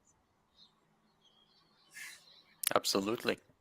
And a good example of this is the Poinçon de Genève, which is, they say, oh, but they just threw Poinçon. You cannot throw a Poinçon de Genève on your watch. I mean, it is factual. You can verify that it has to Mm. follow some very specific rules, and it has to follow some specific criteria that your watch must be of extreme quality. Oh, can I And interrupt you while you are yes, sir. talking about this? Now that I caught you, uh, So I know some of these hallmarks already when it refers to metals, but this dog's head, the same, what looks like a Saint Bernard, what does that Yeah, stand for? Do you know that? I have no clue. Probably gold, but I'm not sure. Because those hallmarks they change with different years. I wondered about that because usually for Yeah. 18 karat gold, you have the head of Helvetia. And then, for platinum, you have the chamois head, like a goat's head. Um, and you have different hallmarks, but that looks like a nice puppy to me. I don't Yeah, exactly it is know. a Saint Bernard. Let me check. Yeah, it changes during the year, and it also changes given the percentage of gold that they use. So we're Hmm. right there. Switzerland and silver gold hand.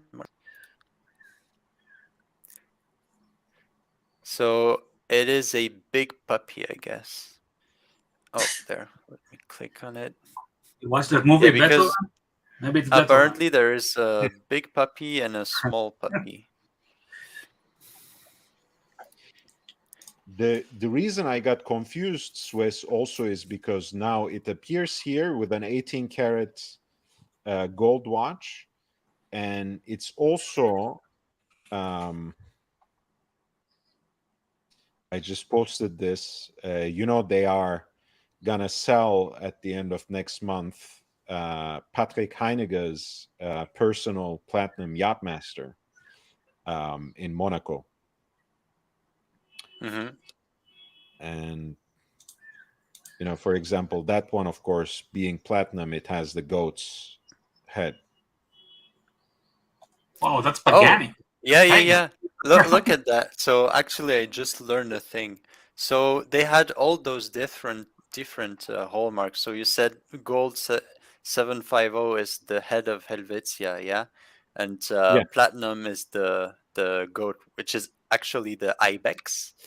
Uh-huh. Uh, It is. Okay. and yeah, yeah, yeah, and apparently all of this was used until 1995, and since Mm, then the the head of the Saint Bernard has been the official hallmark used for all precious metals of all fineness standards since ah, 1995. that's beautiful. Because this is a piece, of course, from Yeah, and presumably apparently 1992. to yeah, apparently you can even find the provenance of the gold with a small letter in the middle of the head of the dog. Wow. Did I see the guy from the Verve there on your channel? This guy, the singer, or is it Say it again. the guy with the long hair? Is that from the guy from the Verve, from the band? No, down. This one, on the right. Oasis. Yeah. Oasis. That's right. It's Liam Yeah, Gallagher. Liam. Yeah. Ah, Yeah. he looks like another guy. So Well, I mean, these rockers, they all look like each other at the end of the day. yeah. What's he got? What is it? It's a Two-tone two-tone. Rolex. Ah, Two-tone. nice. His brother, as always, is very dismissive. He says about it, Liam got a Rolex and I got a Rolls Royce, which is brilliant because I can't drive and Liam can't tell the time. That's nice. That's nice. Cool. But yeah, guys, if you please hit the like button, and if you are so inclined, feel free to follow me on Instagram as well. There's a lot of overlap, but it helps algorithm in some way. Sometimes I build some steam um, on one end, and it spills over to the other. That's how I got over 1,000 here. So maybe having more followers on Instagram will somehow spill back over here as well. Mm-hmm. Y2K, hey. um Hello, young Brando, and this Shalom, brother, upvoted and supported. Hey, man, you're always Shalom. support. Shalom. Big dog, yeah, big. If I have to change my name again, I'll consider that. Mm. By the way, Michael Caine, I learned from you, Lord, that Sir Michael Caine, turned 90 yesterday. Yes, absolutely. I always adore that guy. For me, he is like the guy who should have played Bond at some point in time, and I don't know why he didn't, but That's right. maybe he was too cockney for the Bond. But yeah, I love the guy, and Yeah. I don't know if he's gonna continue to act. I always assumed last year when Bonhams in London sold some pieces from his personal collection. I assumed that was part of his retirement in a way, part of his withdrawal from public. Yeah. I haven't seen him in a movie for the last couple of years, I want to say. Mm-hmm. I don't know. Maybe we have to wait for Christopher Nolan to to make another movie to see him again. Yeah. Isn't he making the one about Oppenheimer now, right? No. Yeah. I think Oppenheimer is coming out soon. Mhm. Yeah. Yeah. In the summer. Should be good. Yeah, July 21, it says for the Mm. release date. Cillian, is it Cillian Murphy or Killian Murphy? Cillian Murphy, I think. Thanks, Julian. The guy who the guy who plays and it's like a star-studded cast. Cillian Murphy, Emily Blunt, Robert Downey Jr., Matt Damon, Rami Malek, Florence Pa, Benny Safdie. Yeah, interesting. Kenneth Branagh. Wow. Yeah.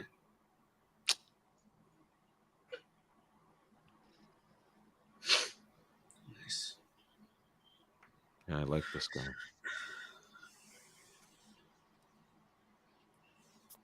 His favorite movie is, my favorite movie of his is Get Carter. I guess that's pretty not Ooh. popular choice, but yeah. Yeah, look, I don't know. I actually love Get Carter and Italian Job for sure, Mhm. but I like a lot of what he did with Christopher Nolan too. Like Mhm. I actually like The Prestige, Mhm. that Mhm. that movie about feuding That's magicians. such a good Yeah, movie. I love I it didn't too. watch it. I know I should watch it. Should I watch it? Yeah. Yeah. Please Yeah. listen. That's a very Wow. good movie. Okay. With Hugh Jackman. Beautiful. Yeah. Yeah. Yeah. Austin Powers' father. That's right, sir. Oh, really? I remember that. That's good. Very very underrated role as well. Yeah. Inception is great. Yeah. Um, Alfie is great. And look, I know, superhero movies, you love or hate them. I think he was actually very good as Alfred. Um, I cry too easily, anyways, and I cry.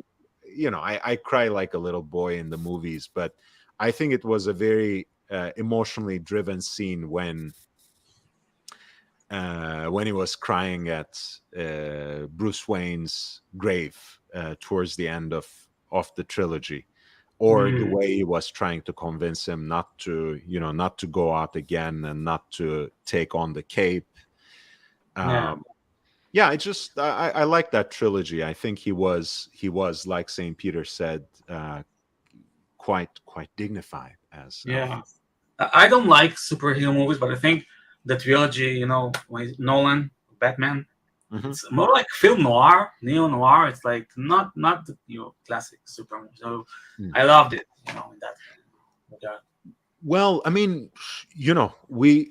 I love when these kinds of conversations develop. So I just want to continue for a while. I think, without caping too much for the Batman, I always found him to be more of an anti-hero than a superhero anyways. And speaking of moments in Ben Affleck's rendition of the Batman, and I was saying, like, the best thing about him was that he wore a Breguet tradition.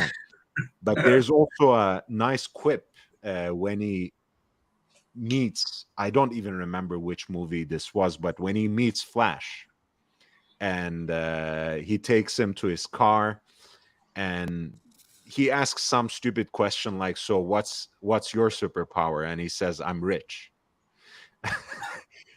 But as obnoxious as that is, that really is it. He's just a good detective, right? He has a certain penchant to go after clues. He's an injured little boy, who is out for revenge.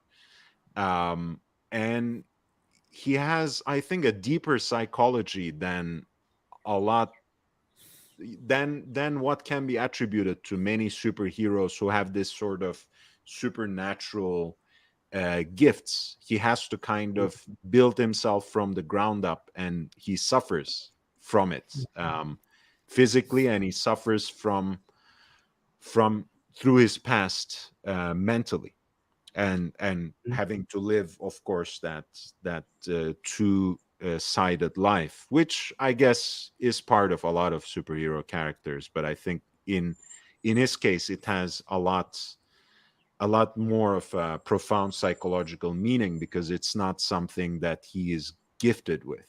He takes it on more like a burden, like an injury that he's trying to heal over time. Yeah. Just point. Yeah, it's not like Superman where he's like, yeah, I can fly. Yeah. Okay. A Bridge Too Far, The Man Who Would Be King. I mean, the guy has a lot of great movies going back to Michael Caine. Yeah. I watched The Bridge Too Far once. I don't remember Michael Caine. Need to watch it again. Good movie. Good movie. It's about Arnhem. Yeah. Good stuff. And yeah, this watch was sold last March at Bonhams, London, and it became the most expensive Rolex watch with a quartz movement sold on a public auction.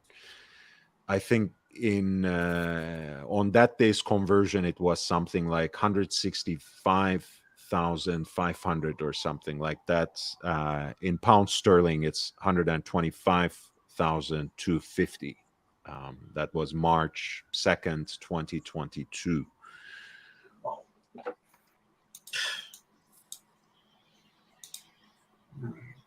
By the way, when did the Rolex discontinue the Oyster watch?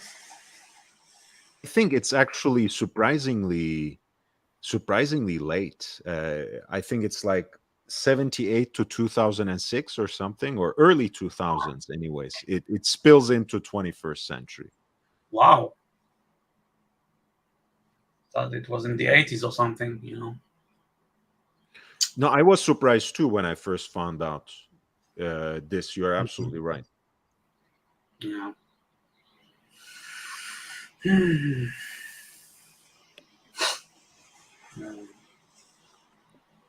I hijack the conversation to movies? Oh no, not at all, man. We can always go back and forth. I have no problem talking about the movies at any rate, and I do appreciate that. Swiss either got up early or didn't sleep at all. I don't know. How are you doing, Swiss? Yeah, I didn't sleep at all. Hey. What's that? Here's something a little more controversial. It's like a limited edition made for East India Company. Oh, yeah, be careful, Lord! Be careful here.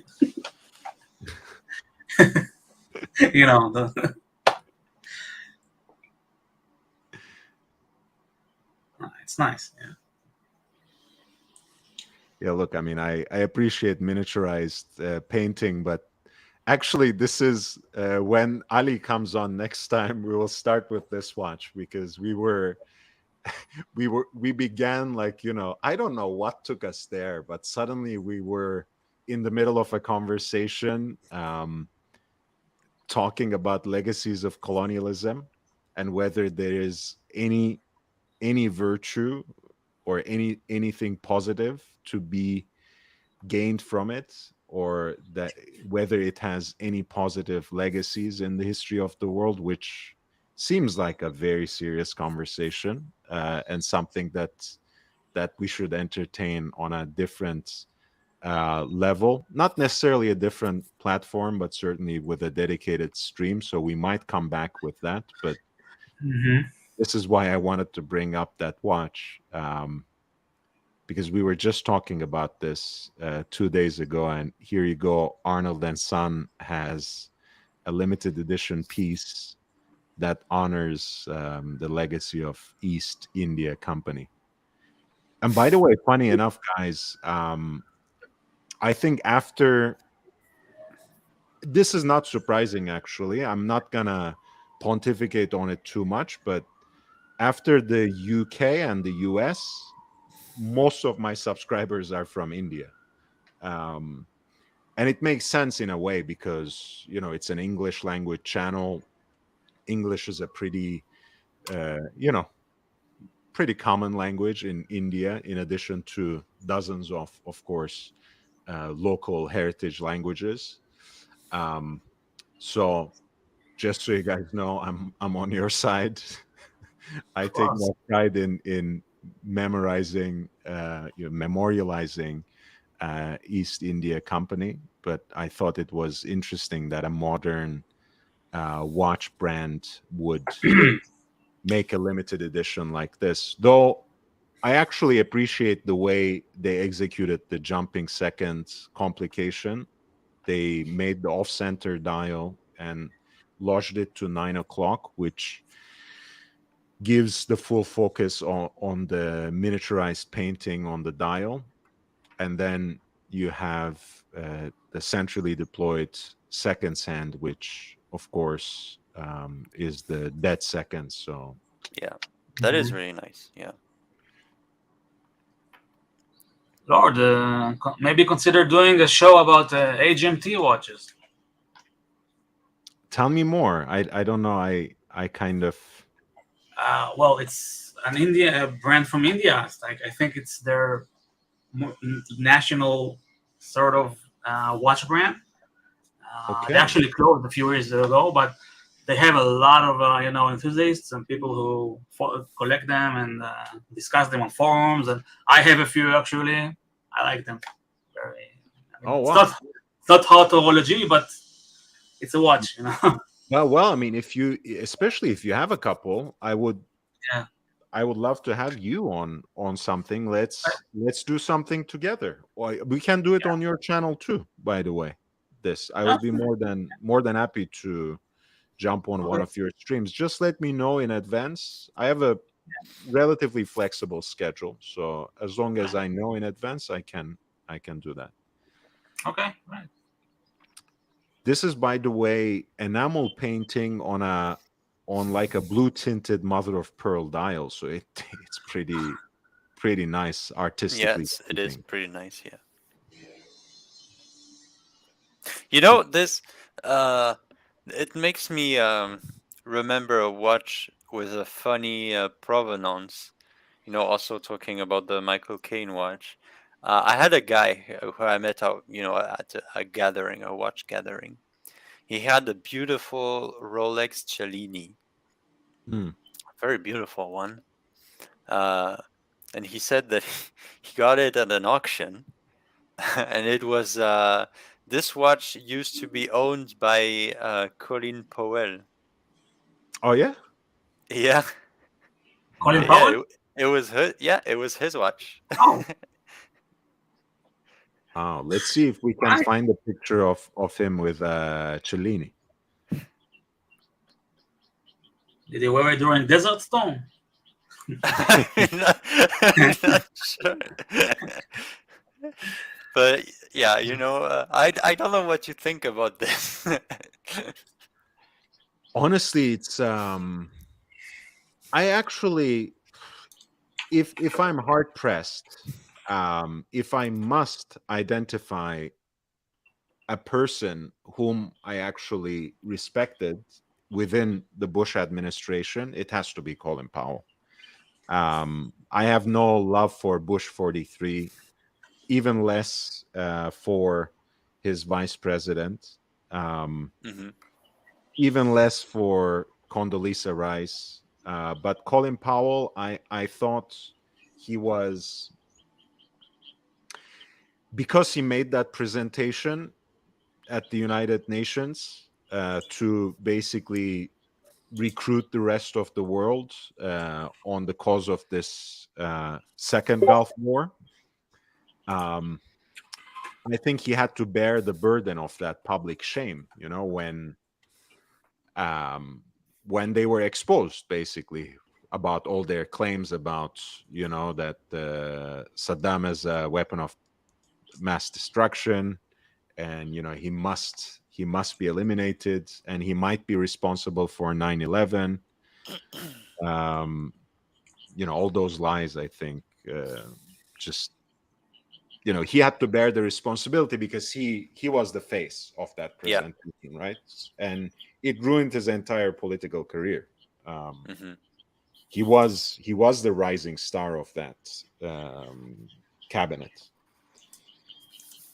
I didn't know he passed away. I see where Yeah. he passed in October Recently. 21.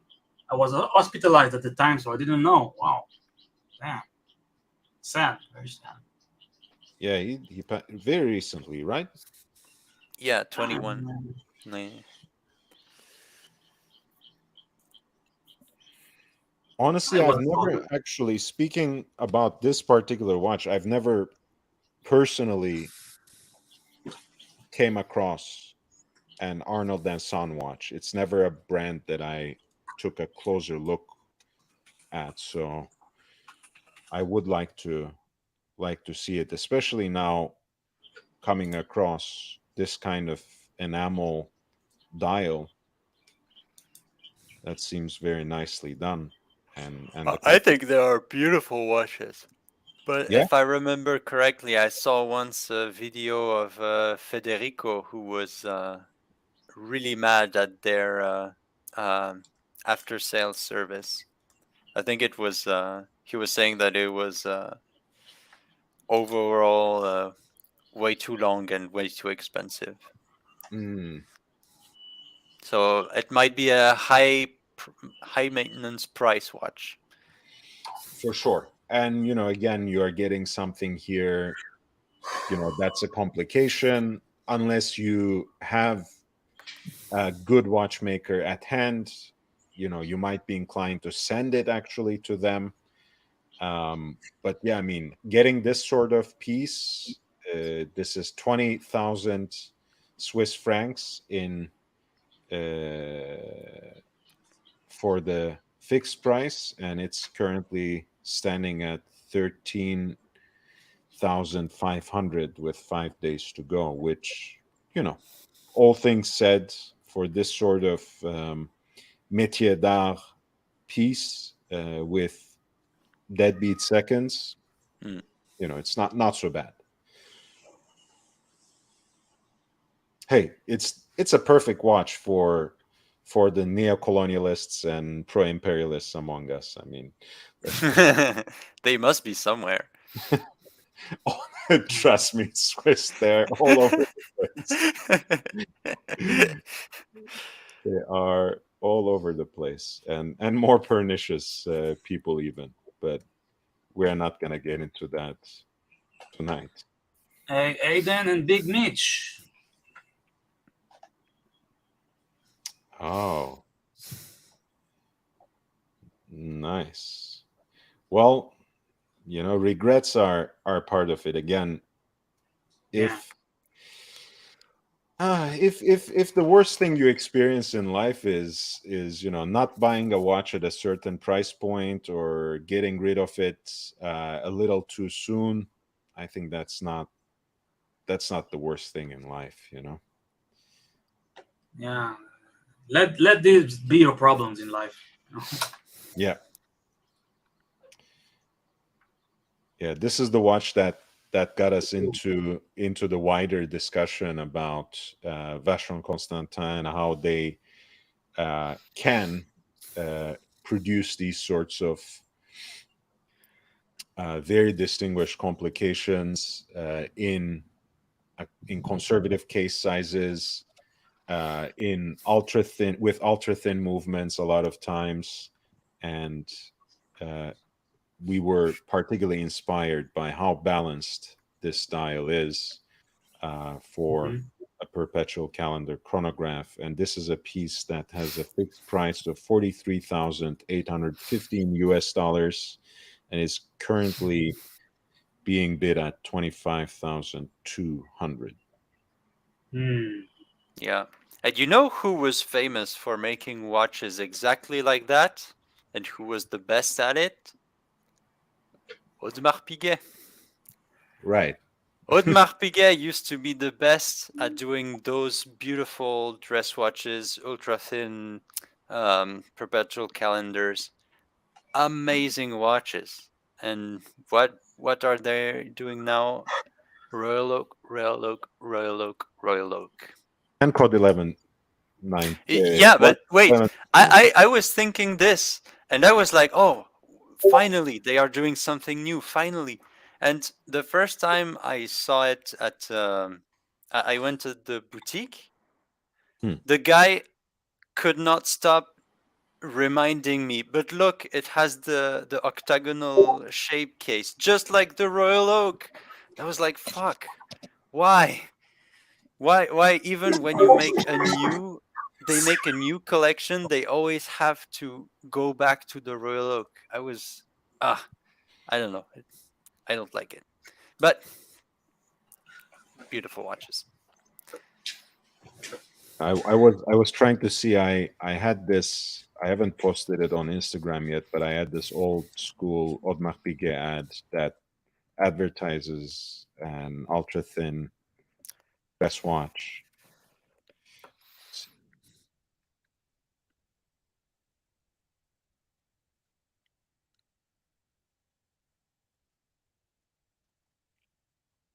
Oh man, I saw one once at my local watch finder. Such a beautiful watch. Perfect condition, like ultra thin perpetual for like 21,000. I was this close to buy it. But it was such a large amount of money I couldn't. And probably it was a good thing that I didn't, but I was just in love with the piece. I mean, in 80s and 90s, they had those um, wonderfully round cases with stepped bezels Yeah. that were designed by Jacques Indimier. Yeah. Let me see if I can find some of those references. I keep watching them and going through the same roller coaster of emotions that you just described, Swiss, on Chrono 24. Um, Let me see if I still have a couple of those.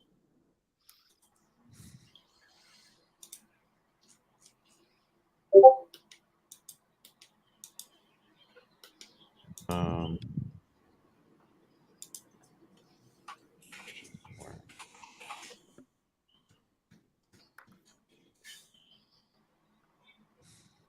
ah,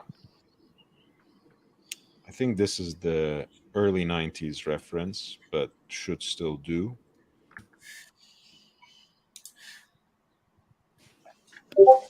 Yeah, look at that. That's beautiful.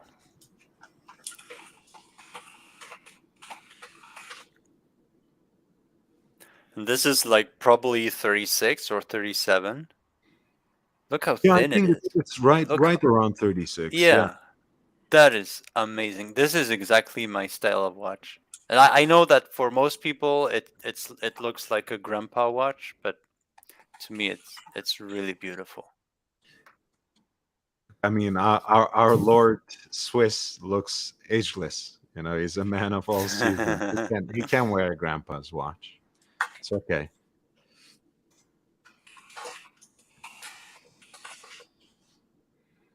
I want to say so. This is the reference 25657,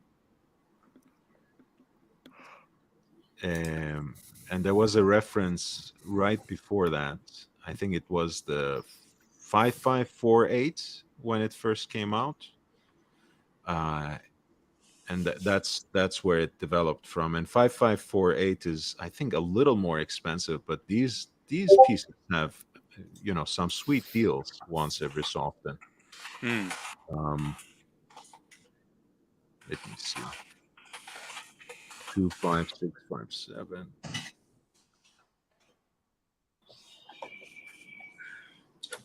Yeah, like right around 20K, you can sometimes find them. Yeah, that's pretty good. Pretty reasonable, yeah. And it is Audemars Piguet. I mean, what do you want more? Look how thin it is. It's probably even thinner than my version. No, I'm not pretty sure. I know that it's thinner. It's much thinner than my manual wind Vacheron. And that was Um, like 1990s, 1980s. This is 7.5, I think. Yeah, Um, so it is thinner, and thinner than my Vacheron. it is, if I'm not mistaken, it is also built on a JLC base. Yes, yeah, definitely, yes. I think Look, you 2120. can see the movement on the Yeah, photo. 2120 should be the number. Yeah, look at Yeah, that. you see? Beautiful.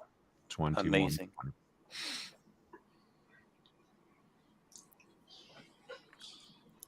So basically a cousin um of the movement that used to be in the Royal Oak until last year, with the perpetual calendar module, of course, in this case. Yes, exactly. And you And see the this. head of Helvetia. Yeah.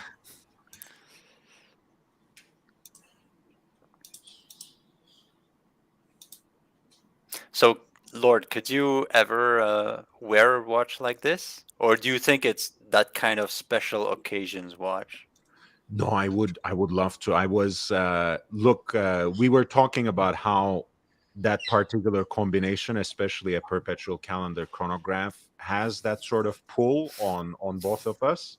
Mm. Um, I'm wearing the poor man's version on a very regular basis. I was wearing the Universal Genève tri-compacts earlier Oh, today, yeah, okay. Yes. and that's something I wear, in weekly rotation. I don't wait for a special occasion for that.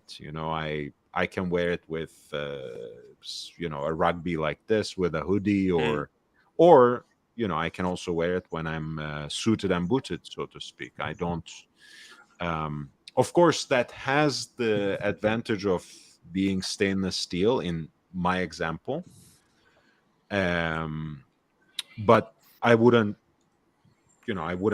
actually step away from something like this just because it's in precious metal. Um, yeah, and look, I mean, this is a pretty good That one is condition. in great shape. Great shape. Look at the lugs. No scratches. Nothing. Yeah, that's amazing. Yeah, and the inscription itself is pretty sharp too, so you can see it hasn't been messed with.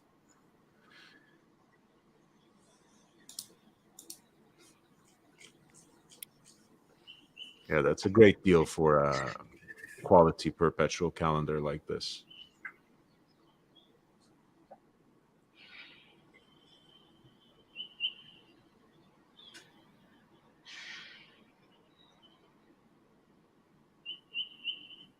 So Loose Tooth is saying, my only issue with these perpetual calendars, APs and VCs from this era are the lack of a day-night 24 hours indication, which would make the setting a pain.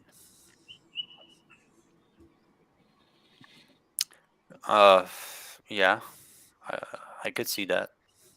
Um, yeah, yeah. Honestly, I would I would first use the crown, Yeah, to that feel that it out. was I was thinking. Just rotate your hour hand. See if the date flips, then you know, Yeah. and then Um, continue setting with the buttons. yeah, without getting overly enthusiastic. Yeah, just pull out the crown. Like Swiss said, you move ahead the hour hand, and once the date flips, you know that it's AM. I know it is an outmoded form, but you know, being a vintage guy, I actually have a lot of sympathy for these more intuitive methods of feeling out the watch rather than necessarily having a day night indicator. I'm not denying its usefulness. I'm not saying it's not necessary. I'm not saying they should get rid of it. Don't take me wrong. um, I like the way they have spruced up the perpetual calendar modules. It, even though it makes the dial sometimes considerably busier, with leap year indicator, day and night indicator, and then why not the weekly calendar on the periphery as well? Things can get a little messy, but even then, I appreciate it. Uh, Yet, and I think that's what started this conversation, at least between Swiss and me.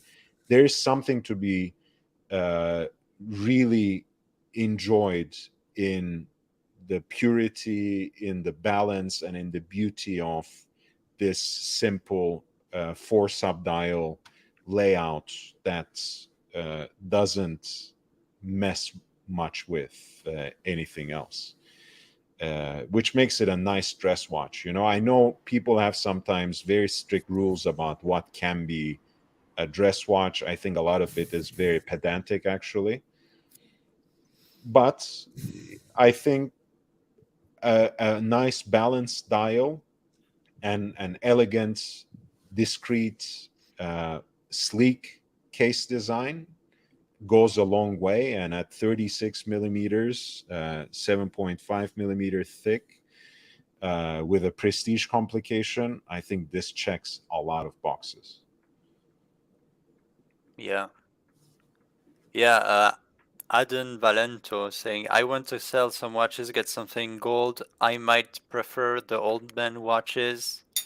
That was just beautiful. Look, man, you are in luck because you can get these watches for nothing. If you want a simple time only watch, for example, from Audemars Piguet, a watch just like that, but time only, or from Vacheron, you can find some in good condition, from the 60s, 70s in gold, like a ultra thin gold time only watch for like 3K on Chrono 24. Dude, Or, we were, I have been sending sometimes my finds to St. Peter, whom you would recognize in the chat. They, we have seen very nice Vacheron Constantin ultra thin pieces in platinum go for less than $10,000. yeah, yeah, yeah, It's yeah. it's Pretty insane. crazy, right? It's insane.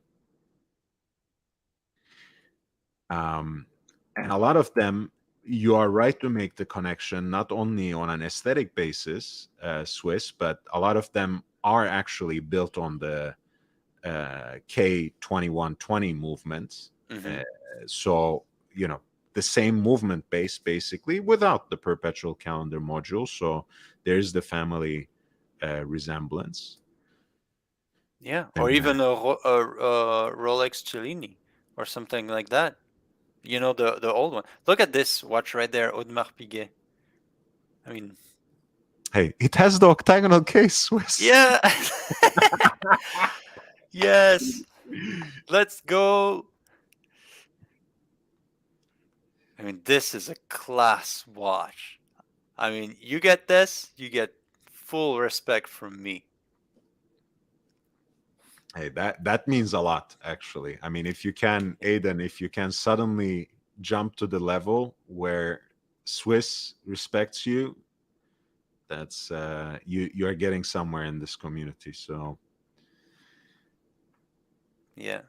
the thing I like about, Swiss, you asked this question whether I would like something like this, is the perpetual calendar version, especially as a daily wearer. I would, and to me, because it's, as branded as it is, again, we were talking about the so-called Holy Trinity, right? Audemars Piguet, Vacheron Hmm. Constantin. It's the kind of watch that would fly under the radar on most occasions. Oh yeah, It's, absolutely. there's a grandpa watch that I really like the day date on the president bracelet, but that is an entire vibe. You can't expect to wear a day date, and you can't wear a day date and expect people not to treat you differently, whether it's Hmm. with disdain or gold digging, or a certain kind of mixture of admiration and jealousy. You don't know, but it has a certain weight. Whereas you can wear something like this, which is, as our German seller Five perfectly explained it, millimeters. yeah, nur 5 millimeter flach. So it's just 5 millimeters thickness, in terms of the case. And I Look, think it it's is. in perfect condition. I think it's steel, actually. Wow. Oh, it's steel? Yeah. You know what? That might make it even more valuable. Hey, I mean, usually when you see a steel octagonal case watch from Audemars Piguet, you're talking about at least, even if it's like a 33 millimeter lady size with quartz movement, you're talking about 20,000, right? So Yes. um, these days, that's seemingly the market, and this is a fascinating piece. Oh, you see. 500 listings. Oh my god. Hey, I mean, look, in all fairness, this is part of my business here. Like, one service that I provide on Patreon is I send people an exclusive video going through at least three different listings that are curated around a particular category of a watch, sometimes a brand, sometimes a time period, sometimes a complication, Hmm. sometimes a genre. But so I'm looking out for the interests of half a dozen people rather than just myself. That's how I justify having Yeah. 500 pieces on my watch list. But still, it's not healthy. You're right to laugh at it like that. I mean, just look at this one, the second one, that one. That's an amazing watch. I mean, it's beautiful. I think it's absolutely beautiful. It might be small though. Eh, Yeah, I mean, maybe. that's the other thing we didn't necessarily look. I think this is a Yeah. little larger than Oh, it's the other one. 34 mil. 34 by 39 is this one, and Yeah. then The the other one gold would be one, like 33. Yeah. yeah, Oh, 33 and a 32.5. half. Damn, that's way too small. Yeah. Ah, Uh, well, you just have to keep looking until you find that one piece that you actually really like. I mean, my example would be like like a gold pole router. I think the pole oh, router is such a cool watch. and it still is, I Yeah. think it If still you want is. something vintage, that can also be in gold, that has some, some interesting history. It's a Genta design first watch using a micro rotor in series. I mean, look at this. The design is very unique yet very, classic. Now, the bracelet may or may not have actually belonged to this watch, but still, getting a Gefrère bracelet out of this deal is not a bad thing. But this watch, on a nice strap, it does have the right crystal too, as you can see, that matches the trapezoid shape of that date window. Yeah, and this is a watch that was designed by Gérard Jantin when he was only 23 years old. Guy was talented, man. Yeah. And the case, of course, Paul Router is one of those watches that came in an umpteen, different variations. But one of my favorites is this particular lyre lug case that would be, of course, familiar to many as the Speedmaster case, made by the same maker, Huguenin Frères. So, I think, again, in precious metal too, it looks quite beautiful, but I like it in this Paul Router date stainless steel combo the most. Finding them at good prices and in great condition has become increasingly more difficult, but still there are deals to come by. And this is one of them. Yeah. And did you know that there was also a Universal Genève diver watch? Mm-hmm. And I have one of those in my watch list too. We are giving a lot of freebies today, but the conversation is good. I have my friend this, I have my friend Swiss. So let's go, man. I actually saw this one at a local auction here in Geneva, and it was the first time that I saw that there was a diver Paul Router. Mm-hmm. And I think this is beautiful, and it has also the inner rotating bezel. That's the second crown. Yeah, it's the double crown. That's a beautiful watch. Yeah, I wonder, I'm assuming that. I wonder if the diver version was Janta design too, or was it a simple iteration? Who knows? Of course, it has a screw down case back.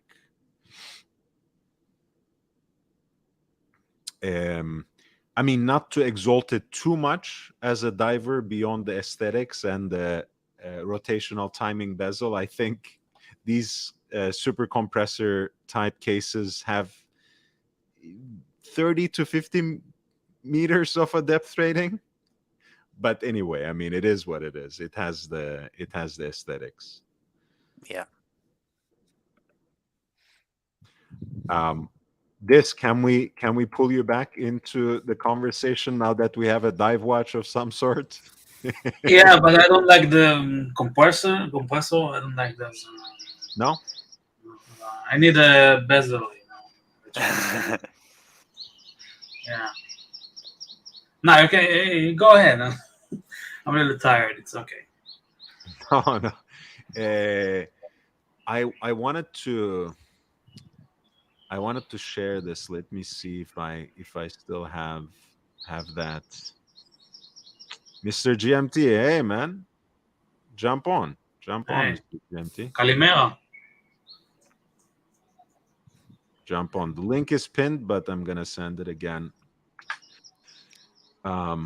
Let me see. Unimatic. Do you like the brand Unimatic at all? I didn't really look into them, but I don't think so. Didn't speak to me. What I saw didn't speak to me, but maybe I need to learn more about it.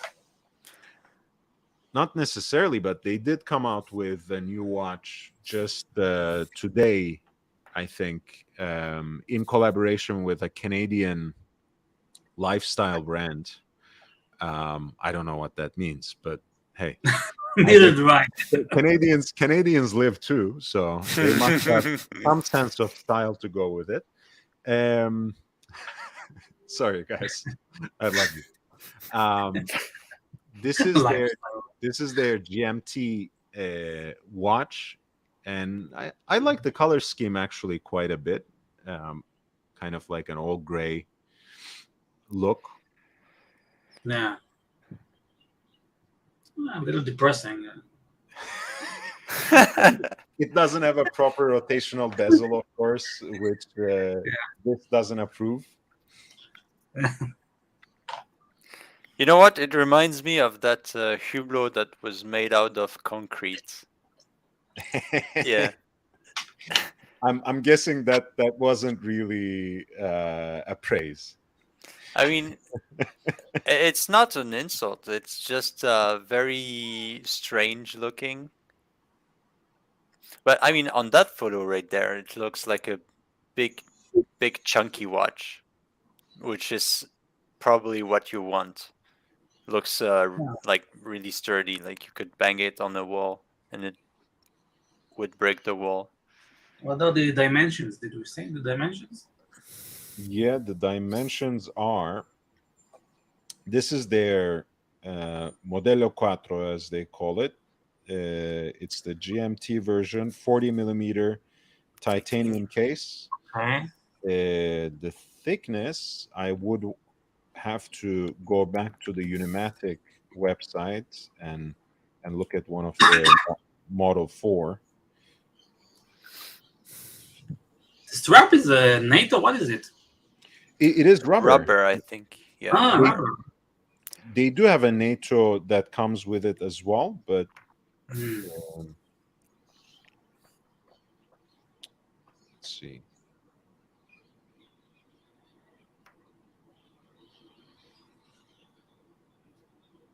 Hmm.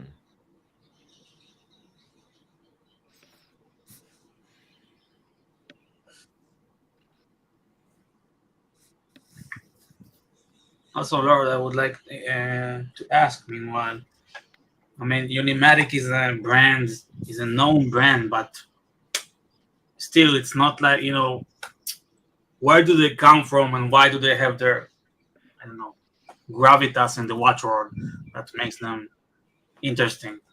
I don't know if they have a gravitas to speak of, but they are an Italian brand, so they have a very strong um, design slant, and a lot of their designs are what you would very quickly call minimalist, right? The dials are almost sterile.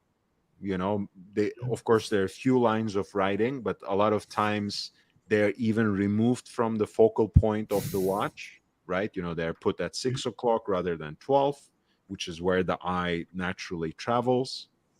Mm-hmm. A lot of times they even when they have a rotational bezel like this, some of their models uh, just have the luminous pip there, not even the graduation of all the 60 minutes or even part of it. So they have that party like this one, right? You see. Yeah. Yes. Mhm. And they have a field watch version, which is even a smaller, more cushion shaped case, with a kind of don't bezel that angles into flat. Yeah. And they have managed to kind of build their capital by collaborating with a lot of different brands and people. I mean, they have done something recently with I forget his name, Messina Lab. They have done something with this watch dealer out of Florida. I think it was called Exquisite Timepieces. Um, I think they collaborate with the Italian Navy as well. They might be supplying them some watches Mm-hmm. nowadays. Um, So and wait, go down a row. yes, sir. One more. So this one on the right, is that the Movado edition? Yeah, man. Speaking of that, they are now sold apparently in the MoMA's design store, Museum of Modern Art in New York. So Oh. I guess this is their museum watch, maybe like this thing.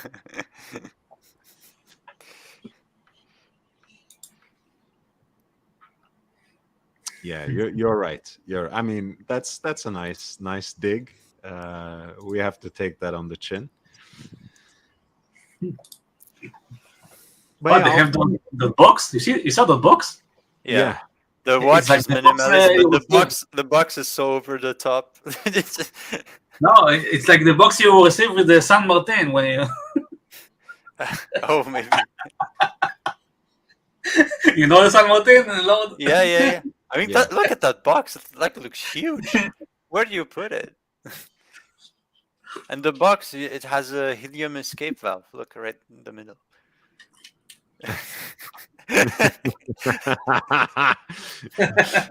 Now you're going too far. But yeah, at the end of the day,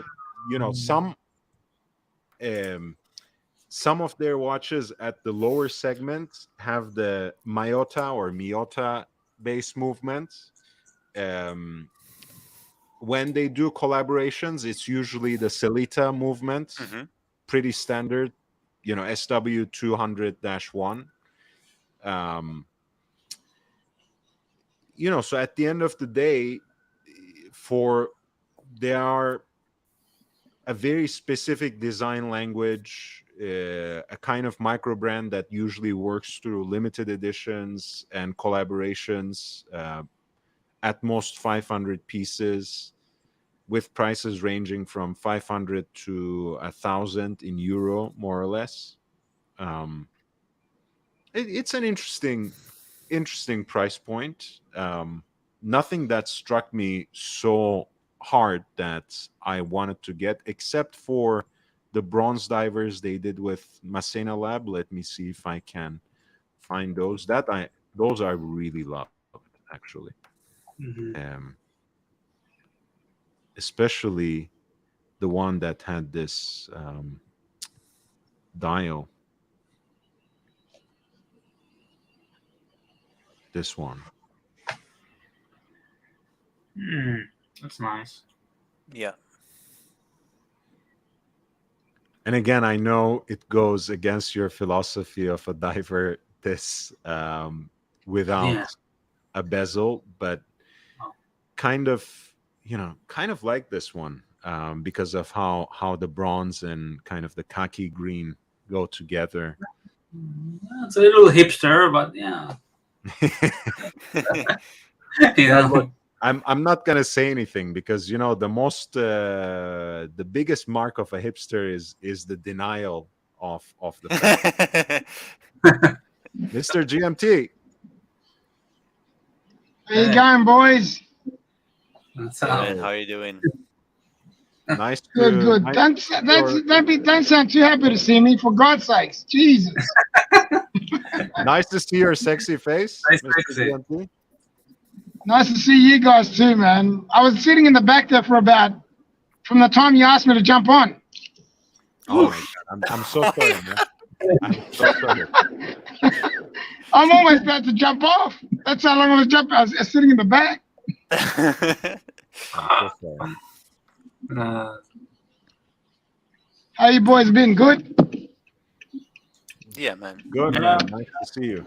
How you been?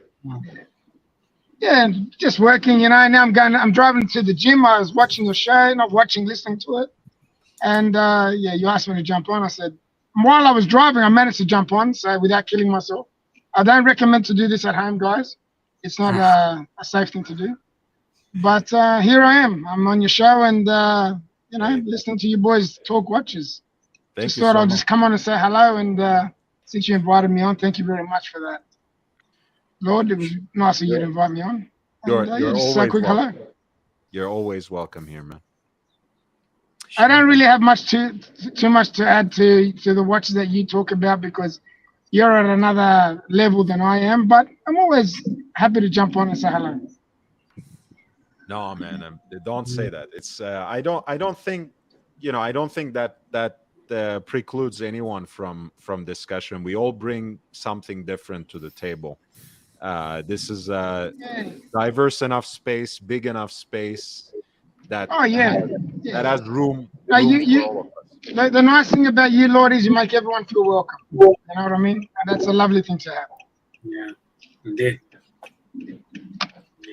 Thank you. I Yeah. appreciate it. Appreciate it. Unfortunately, we can't play your commercial or jingle on this channel, but just know that we appreciate your work and No the worries, man. character, the That's color you nice. bring into it. Um, Look, I like to make people happy and put a smile on their face because at the end of the day, life's too short and we shouldn't take ourselves too serious and we should really enjoy each other's company. And if I can make you guys smile in that small way, I've done my job. You know what I mean? That's correct. Yeah, indeed. and you do it well, certainly. I mean, you have you know between the four of us, we have any between this and me and Swiss, we have kind of demeanor that's too mild, too calm sometimes, maybe too serious. That's not a bad thing. Trust me, that is not a bad thing. That's a pretty good thing to have. It's a nice thing to have, actually. Yeah. Being a bit like me is a bit too much, I think, at times. To be honest, I you know what I think, mean? Mr. GMT, I think most people would agree with that assessment. Speaking about themselves, I sometimes want to take a break from myself as well. It's hard to live with me alone, if you know what I mean. So Yeah, look, we're not alone. I prefer to be with a person like you because it'll be a lot more peaceful than being with a person like me because I'm a little bit out there. If you know what I mean. Yeah. You know what I'm saying? But in saying that, the funny thing is, I do have to go because I just got to the gym, so I'm just about to go in the gym. I thought while I was driving here, I'll have a quick chat to you. Thank you for inviting me once again. Sorry for interrupting. But I do love you guys, and like I say to everyone, you guys mean a lot to me, man. You've changed my life, just by meeting you guys, and you guys being so kind and welcoming to everything that I've been doing. So without you guys, you don't realize it that you guys make me happy. So that's what I love to do in return. So thank you guys, Thank you, and Jean. I'll talk to you guys again soon. You have Have a a good day. great day, man. Bye. Before I go, stay sexy, boys. Ciao. Ciao, ciao. Bye. That's nice. Yeah, man. actually, I will have to go to. It's now 7 o'clock, and I will have to go to work. Nice. All right. Well, I wish you got a little bit. You caught a few Z's here and there, but Yeah, I hopefully did you'll have a actually. good day So still. it's fine. And I only have a half day of work today, so pretty Okay. good. Good. But it was good to talking with you. Likewise. And Likewise. it was good to see you again. Likewise, man. Have a great day. You too. Bye bye. Take care. Have a good day. Bye. Both. See ya. Hey, it's the two of us. This Yeah. Yeah. What time is it for you? Like 10? 10? No? 11 p.m. Okay. It's not too bad. Not too bad. Yeah. Yeah. What professor still come to you? Yes. Sometimes he is. Sometimes it's too early for him. He likes joining. Usually, when I have midday streams, I think he prefers that because I feel the early morning for him is where he gets a lot of work done, like writing wise, etc. So sometimes he can't join. Sometimes he's traveling and the connection is not very good wherever he finds himself. Yeah. But yeah, coming back to this piece, I think it's a little the price tag is a little hefty because nowadays there are a lot of options around 1500. We talked about a few of them in the past, and more recently on this channel, like the Nido Ocean Star compression, decompression world timer is a pretty interesting watch. I know it's very colorful and maybe not necessarily for everyone. For that reason, it's almost the diametric opposite to what we were just looking at. But this is actually what they call a traveler GMT. So it's the hour hands that you can Mhm. adjust in 1 hour jumps back and forth, which is pretty handy if you are using the GMT for for as a travel watch Yeah. rather than simply keeping track of a reference time or somewhere where you have a friend, where you have someone you love or a relative. um and Are this is you sharing the screen? Sorry, are you sharing the screen? Because I'm we not no, you're I'm not. not No, yeah. listen. I have a GMT. I have a GMT, and I use it to know when my pontiff is going live. Yes, I mean when I had that sort of allegiance, it did come handy. But I feel like I have been excommunicated. I feel like I don't belong to that church anymore. Uh, so let's say I am like extra rabbinical now. Like I operate with beyond the pale. That's true. Yeah. But yes, I love your piece. You have the same as mine, I think, 16710, right? The GMT Yes. Master. Yes. The Yeah, Coke like bed. Um, no holds case. Yeah. Solid and link. nice. Mine is right before the solid end link and still has the whole case. I have an Mhm. Explorer 2 that's solid end link, whole case, which I feel is kind of a sweet spot. Mm. So too. Wait, the Polar? Yeah. The Polar, yeah. I know you have a Polar. Very nice. Yeah. By the way, speaking of the Polar, that's my first Rolex that gave up, basically. That gave up? I mean, of course not, but of all the pieces that I have, it's one of my more recent acquisitions, and it's my youngest Rolex watch. Um, and just yesterday it completely stopped, so it needs service finally. Yeah. It's from year 2000. I got it around 2015, I want to say. Mm-hmm. Yeah. um and now it needs service, 2015, 2016, maybe. Mm-hmm. Yeah. So where And do you service it? Do you have a watchmaker that you usually use? I do. And I would recommend them as well. It's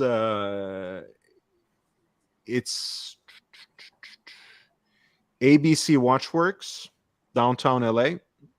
For anyone uh, who is in Los Angeles, I think they're pretty good.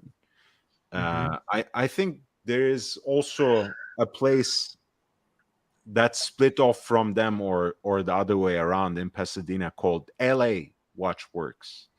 I've always heard great things about them as well, but I have not used them. Mm-hmm. And both of these places specialize in servicing vintage Rolex specifically.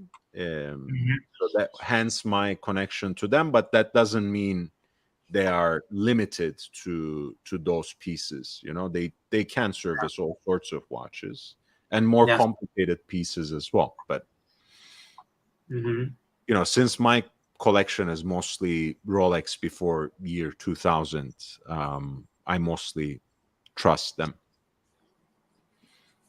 Did you already service your father's Submariner? No, that's why I mentioned this.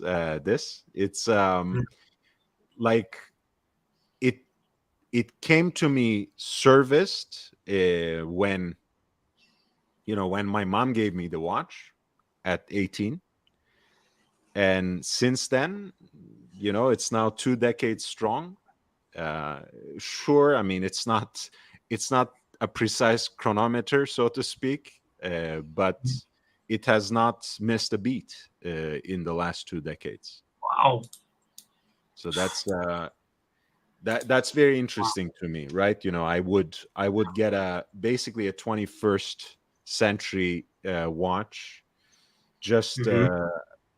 you know, a little more than 5 years ago, and Yeah. that somehow, you know, Yeah. doesn't tick anymore Hmm. as of yesterday, whereas, you know, that other Yeah. one from, you know, that's older than I am, and Hmm. celebrated you know what, 50, it's gonna celebrate its 55th anniversary this year, and it's Wow. still going strong. It's been serviced, you know, a couple of times in its lifetime, of course, but that's Yeah. okay. That's quite all right. Yeah.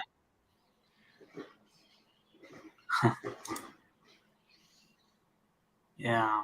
Um, uh, I didn't have to service any of my Rolexes yet, and Rolexes. I only own one, but not yet. And you have had your GMT Master for a while now, no? For a little while at least. But I got it in November 2021, so yeah, pretty much.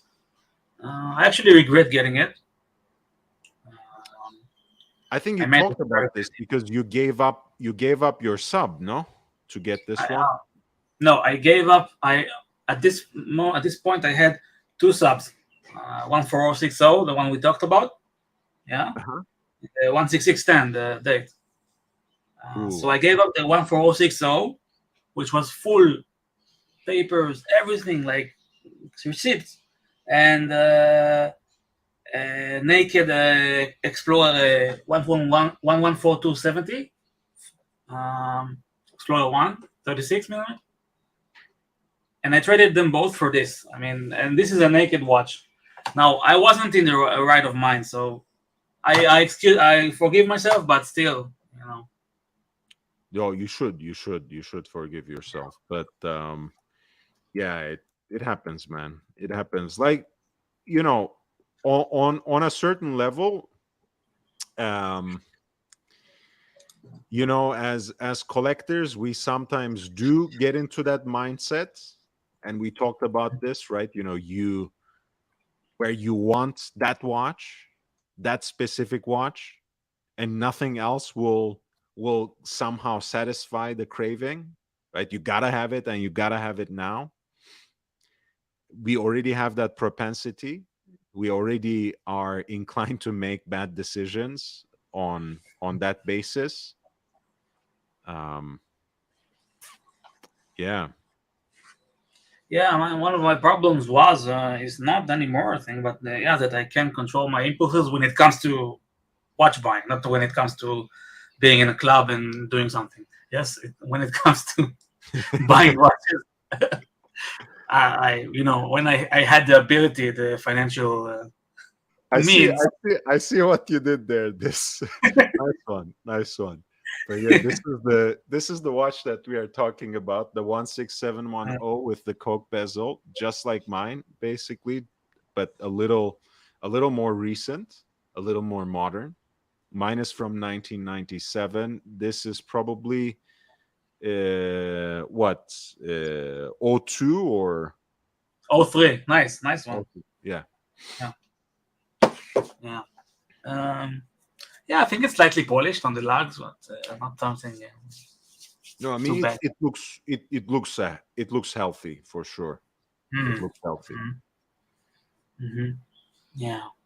Yeah. You know, I like divers, and somehow I'm stuck with this one, so I just enjoy it. But in my heart, I want the Submariner back. So hopefully one day. I think it will happen. It will happen. And you know, again, in the chat, Aiden was talking about this or asking a question about, you know, why do people obsess about box and papers and whatever.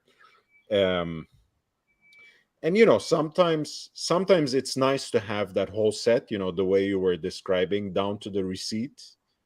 To Mm-hmm. me, I get fascinated by it, even if it's a watch that I bought, because I feel like there's more of a history into it. There's like more of a personal dimension, even when it is inherited from a perfect stranger. Uh, but in the bigger scheme of things, you know, for a collector like you who knows what to look for, you know, who has studied those particular references, you know, whether we are talking about 16710 here, 14060 for the no date Submariner, 16610 for the Submariner dates, you know, it's not all that important. Yes, it can add a certain kind of value when you're selling the watch, but when you're getting that Submariner back for you, it's you're just gonna look for the best case, best deal, best dial, um, best condition, and they're out there. I mean, that's not a particularly difficult reference to find, and the Yeah. prices are getting better again, I think. Hmm. Yeah. Yeah. Mm. Yeah, but I'm really I grew to appreciate the GMT Master 2. I don't really use the GMT function. Yeah, it's just a nice element on the dial. You know. Right. Uh, but yeah, I mean, yeah, the Coke. I think the Coke is really like getting more popular or something like that lately. People are saying, "Oh, Rolex would release Coke, Coke, Coke." So maybe I'm in a good place. You might, because the funny thing is, you know, I remember I had to ride out waves of hatred and condescension when I had my root beer for so many years. And then suddenly Rolex came up with a new two-tone GMT Master reference, Mhm. and you know, the root beer became popular, and two-tone watches came back in vogue more broadly, not only with Rolex. Mhm. And suddenly everyone wanted a root beer. It was a desired modern watch. The is on the secondary market, the vintage examples started picking up in value. Yeah. It's a strange thing, but all this goes to say, if Rolex comes up with the same color combination, for sure it will affect, and probably affect positively, the value of the older Coke Yeah. bezel references. Mhm. So funny when you think about it. It is. It's, It really is. it's funny. By the way, Lord, did you think about going to Watches and Wonders? I did, but I don't think, again, in terms of my watch goals, I really do want to get a Royal Oak before I'm 40, and that's what is it? About 20 months away. So Mm-hmm. my horological expenses beyond directly investing in the channel, you know, paying for StreamYard, Yeah. having paid some for these giveaways, basically, having invested in equipment and getting more stuff now to have a little bit of a studio here rather than standing up. I think that kind of wraps up the year for me. Yeah, no, But I understand. it's too much of an expense for Yeah. me immediately. So yeah, only if you had some, rich people who send you super chats to do it. It's I mean, I have a very good audience who's Of quite course. generous with super chats already. I'm not complaining, but of course, if I were at a different level, in terms of the level of viewers, the number of viewers, first of Yeah. all, it would be nice. And with that in mind, guys, if you could hit the like button, and um, if you have friends, I have none, so I understand if you don't. Send it out. Spread the word about the channel, so I can get to that goal of 5,000 subscribers, and I think that can open new doors for the channel, because that kind of growth is exponential after a certain level. It's been a pretty much an uphill battle to get to 1,000 subscribers, and I haven't actively worried since then. And it's almost 1.4 now, so it's not too far away. But sometimes all it takes is just one person to advertise, one person to put the word out there, and it spreads like wildfire. Have you tried getting a sponsor? I heard some got.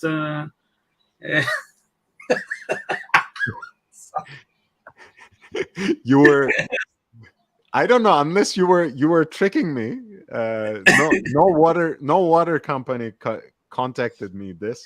No, I'm not talking about water company. I'm talking about trusted watch dealers in America. Maybe they can sponsor you because they dropped this somebody. They did drop somebody, so maybe it Oh can my replace them. No, look, I have I have very strong relationships with some vintage watch dealers, some of whom I also host on this channel. Um, we might collaborate in some specific way, but I don't look at it as a sponsorship. I look at it as a relationship that's first built on friendship and trust between us, and then also expands um,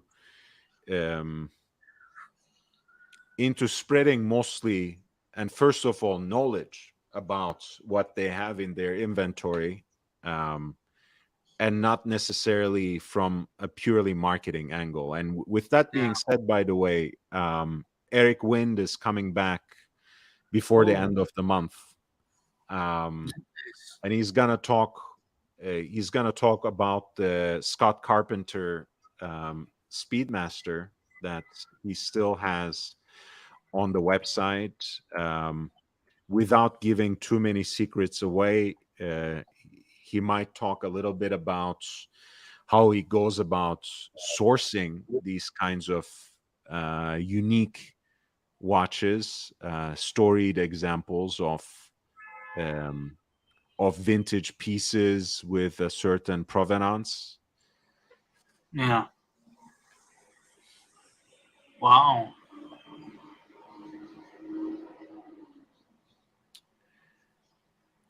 And of course, perhaps focus on some other interesting pieces that he has had coming through recently. He has this beautiful Paul Newman Daytona with exotic dial 6239 that just came in, I think, at a princely sum of 350,000. Hmm.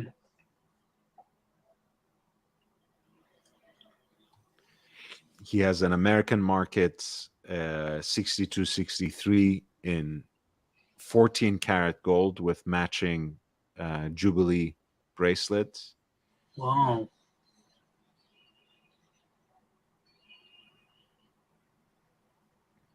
I think that had something to do with the import regulations and taxes that some American market watches from this era are actually 14 karat gold. But honestly, it looks, it has a different shade to it. You know, it has a different tone to it, which makes it charming in its own way. Mm-hmm.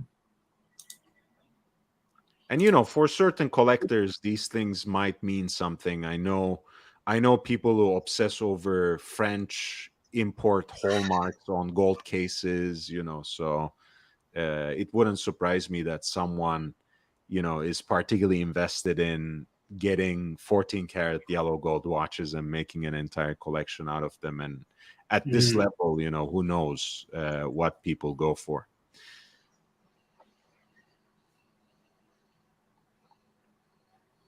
Is that like the upper part, like the bracelet, is different colors? Is that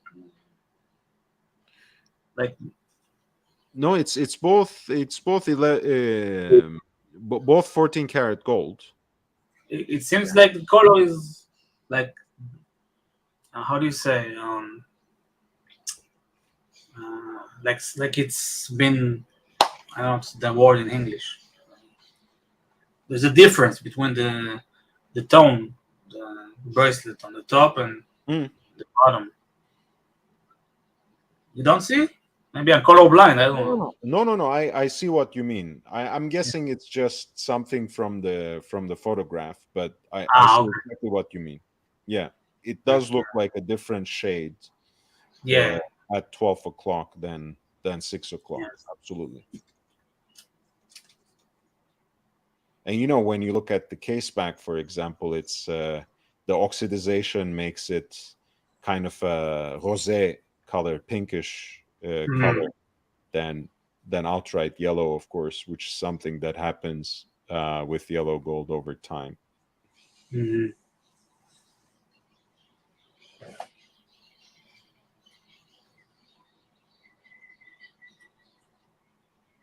Of course, that has the black acrylic bezel as well. I love these gold Daytonas, but yeah, I'm about $250,000 short on this one. Just do some Gonzo streaming. Go to a bar, and you'll make it. Get drunk. That's a special kind of talent that I don't have, for better or worse. So it is Yeah. what it is. The This is I don't know if we ever talked about this, but the double red sea dweller, when it comes to vintage Rolex, is actually a watch that I desire so deeply. I've always loved them because it, like, you know, in a world where money were no object, I think I would have a Submariner of each kind, each reference, pre-ceramic especially. I mean, I love them to death, but in a way, I always thought that you know, with 5513 that I have, the only Rolex dive watch that I could really justify would be, you know, the ideal version of the Sea Dweller, you know, since it is it wears differently, you know, it has a different case profile, it has a different look on the face of the watch. So through the years, I've always looked through examples. Of course, nowadays they're at another segment almost, but you know, for a full set, box and papers, for less than 50K, that's not so bad at for a 1665. Wow. Wow. Yeah. Yeah, I mean, it's like looking at a art piece. right? I mean, it seems actually so simple, but with that domed crystal, the two lines of red, and you see with Uh, the I mean, the simplicity is part of its charm. You know, oh, for sure. there's somebody from Stockholm bought it That's right. in 1980. In 19, what is it? 90. I don't see it. Let's see. Um, 77. It says. Oh, I don't know how it ended up in 77 though, um, because the red writing shouldn't have lasted until then, but I guess they may have had it in stock. I mean, it's not like this is a very special time, where it's actually difficult to get a lot of Rolex watches. Even the most desirable stuff, except for the Daytona, you could more or less walk in and find a lot of different pieces in stock. This is why do people flock to buy a panda when they can buy this? I don't know. I guess I no judgment implied, but I think we appreciate dive watches and Rolex dive watches, especially at such a level that it's not, probably it doesn't reflect the desires and aspirations of the average watch collector. Let's put it this way. Mm-hmm. Yeah, no judgment here as well, or no like Olier than Zur or something. Just I mean, look at this and panda. Okay, another panda, but here you got like, well, it's a matter of taste, I guess. Different strokes. Yeah, for sure. And the funny thing is, in both cases, the two sea dwellers that he has, this one, is bought in Sweden and has the personal inscription or engraving on the back, and comes with the full set. And the other one, it has a very funny story behind it, because apparently, so the watch comes from the original owner who purchased it in New Zealand in the early 1970s. The gentleman's wife was upset about the cost of the watch, but it was already purchased. The gentleman was a roofer and did various forms of manual labor. One day he was on a roof and he took his watch off and left it on the roof so it would not get damaged while he was working. Unfortunately, he slipped and fell off the roof. He went to the hospital for a few days, and when he regained his senses, he realized his Rolex was probably still on the roof. He went back about a week later, once he had left the hospital, and promptly climbed onto the roof to find his watch still sitting there. He joked that spending the week in the sun up on the roof might have helped the dial turn tropical brown. Wow, it's a nice story. It is. Whether it's apocryphal or not, whether it's made up or not, I don't care. It is a good story. With the wife being mad at the purchase, How pricey was it then? It was supposed to be less expensive. Of course. Let me see. I don't have to.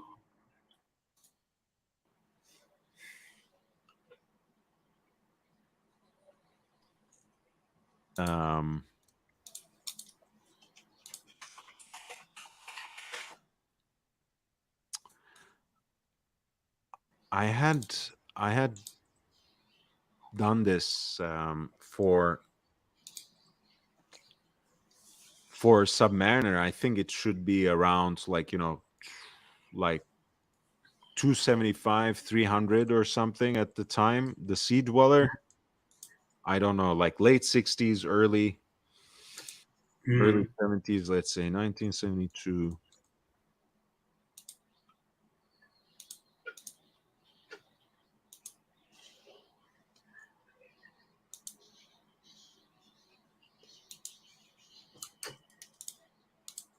Can I share something with the Of stream? course.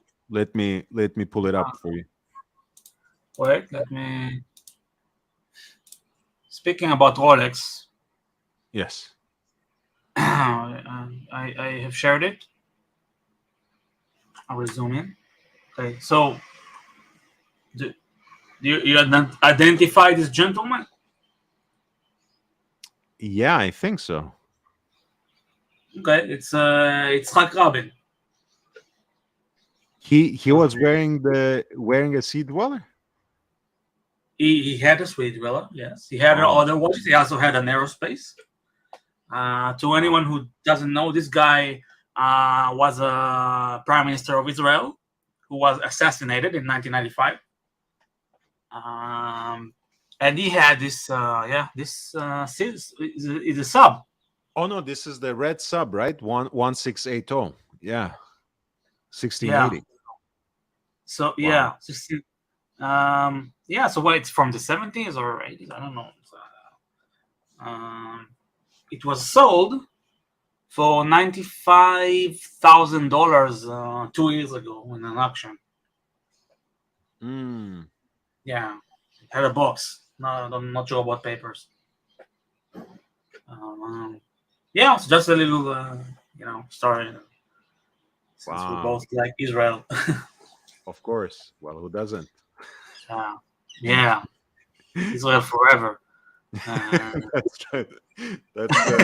That's a signature line, man. I love Jared Paul. I always love them, but especially for doing that, I'll never forget it. Yeah. So, people will remember soon Israel forever in their life. Yeah. So yeah, this is it. This is the story. You have any questions? Oh man, it reminds me of I was trying to find that in the background. Just last year, I came across an auction that was actually selling a sea dweller that had belonged to a very high-ranking member of the IDF, and one of the pictures that the auction had provided was with him in the audience of the Pope when he was visiting Israel. Okay. But I can't find it now for whatever reason.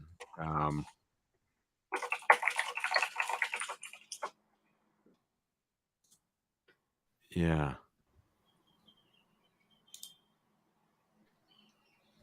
That was a very interesting watch with an interesting. Yes, I found it now. I think. Can I share some more Israeli Rolex stuff? Please. Okay. And we have So, another member. Okay. okay. Ehud Barak. Yes. Yes. Nice. Wearing a Submariner. No, it's a GMT. It's a GMT. You see it's a 16710, I think. See the bezel? No, he has also a Submariner. But Yeah, maybe he this has is also an a Aquanaut. He has lots of watches. Yeah. But he Ehud Barak. is a Brigadier General and he wears the GMT. Nice. You know, this guy is like the most decorated soldier in the IDF. Yes. Yeah. Very, very, very good guy. Very good guy. Yeah. For once, you are not in your personal jet, Professor. Thanks for gracing us again. Nice to see you. I just asked about you, Professor. Oh, you did? Okay. Yeah. This is, honestly, the sane hour. When there is sanity, it's good to appear with Lord, young Brando. The So- other streams become insane completely. The language, the characters. Oh. So this is the double red sea dweller in the audience of John Paul II, Mm. and it sold just 5 years ago, apparently, for $35,000. And let me see the lot essay.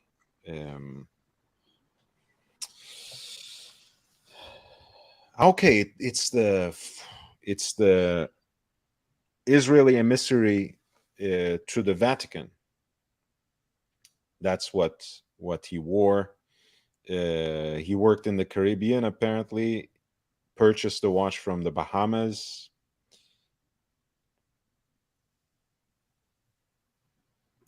And he's not identified here. I always assumed he was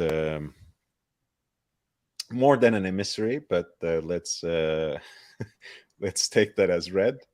But Yeah. it must be an interesting assignment to be at the Vatican. Yeah, indeed. Yeah, this is a nice piece.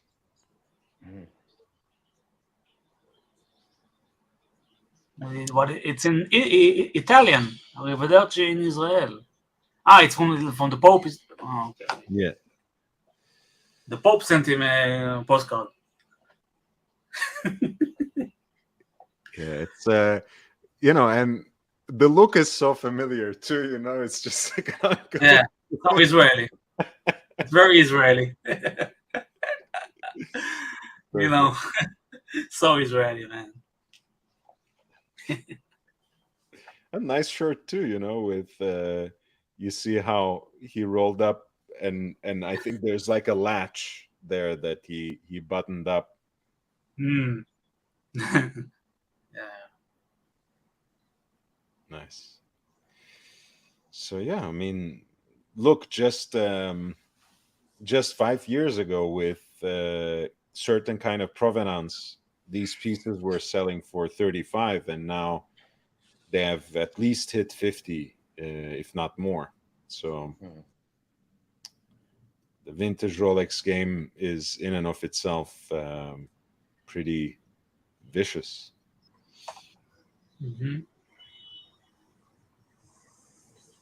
Yeah, I didn't. It was. I mean, this is probably an awful question to ask in the bigger scheme of things, but was that red sub that you showed that was Yitzhak Rabin's? Was he wearing that watch when he was assassinated? No, as far as I know, no. He was. He had it, kept it on his house. He was wearing something else. Ah. Yeah. Don't think he was wearing it.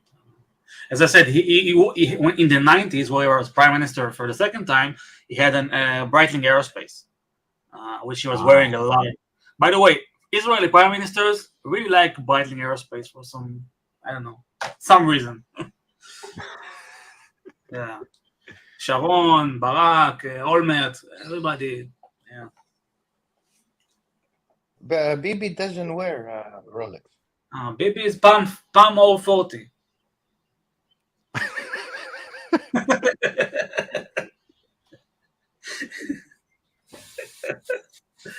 I'm so happy we can talk about these things. Bibi is probably too American compared to the rest of the lot. Possibly. No, I think he's just American. He happens to have an Israeli passport. I mean, again, no judgment implied. It's his right, after all. Of course. No. Yeah. We have at least a substantive discussion here. Thank God. Yeah.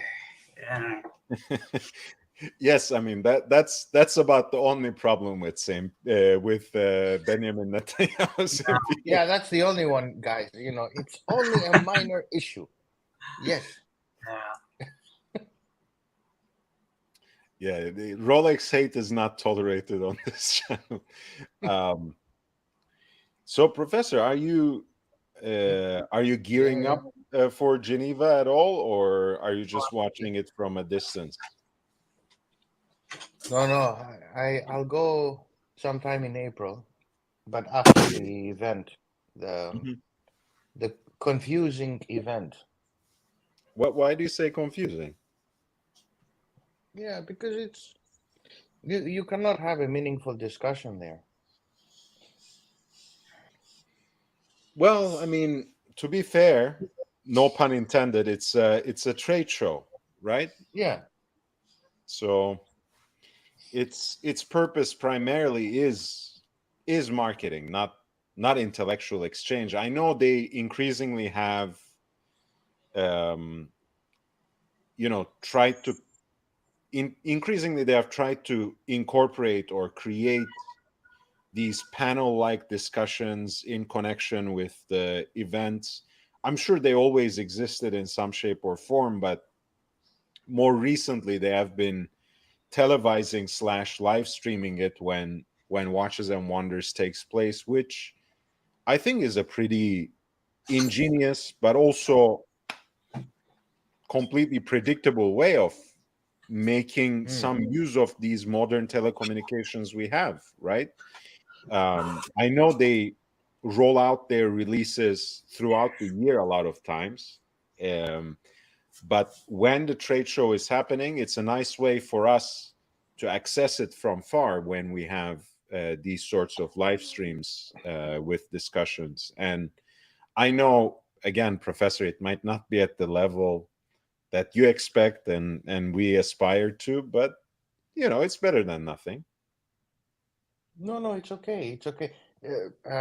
I've been to five of them, if I remember correctly, consecutively, but it was in Basel. That So, was still Basel World, right? yeah, it was Basel. Um, so, if you do it once or twice, unless you are really an authorized dealer, there is no point to go the second time. If you cannot afford the hotels, you end up going in a shitty hotel, commuting long distance. If one of the watch companies, preferably the top three, does not book you a good place, you end up commuting a long time. Mm. Entering into the location is not easy. I remember that was a big issue with Basel.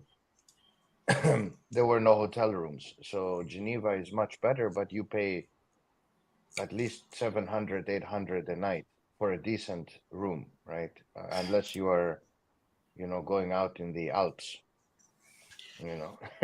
So it's not easy. I mean, you need to be it's not for the faint-hearted, and it's not for the affordable traveler, you know.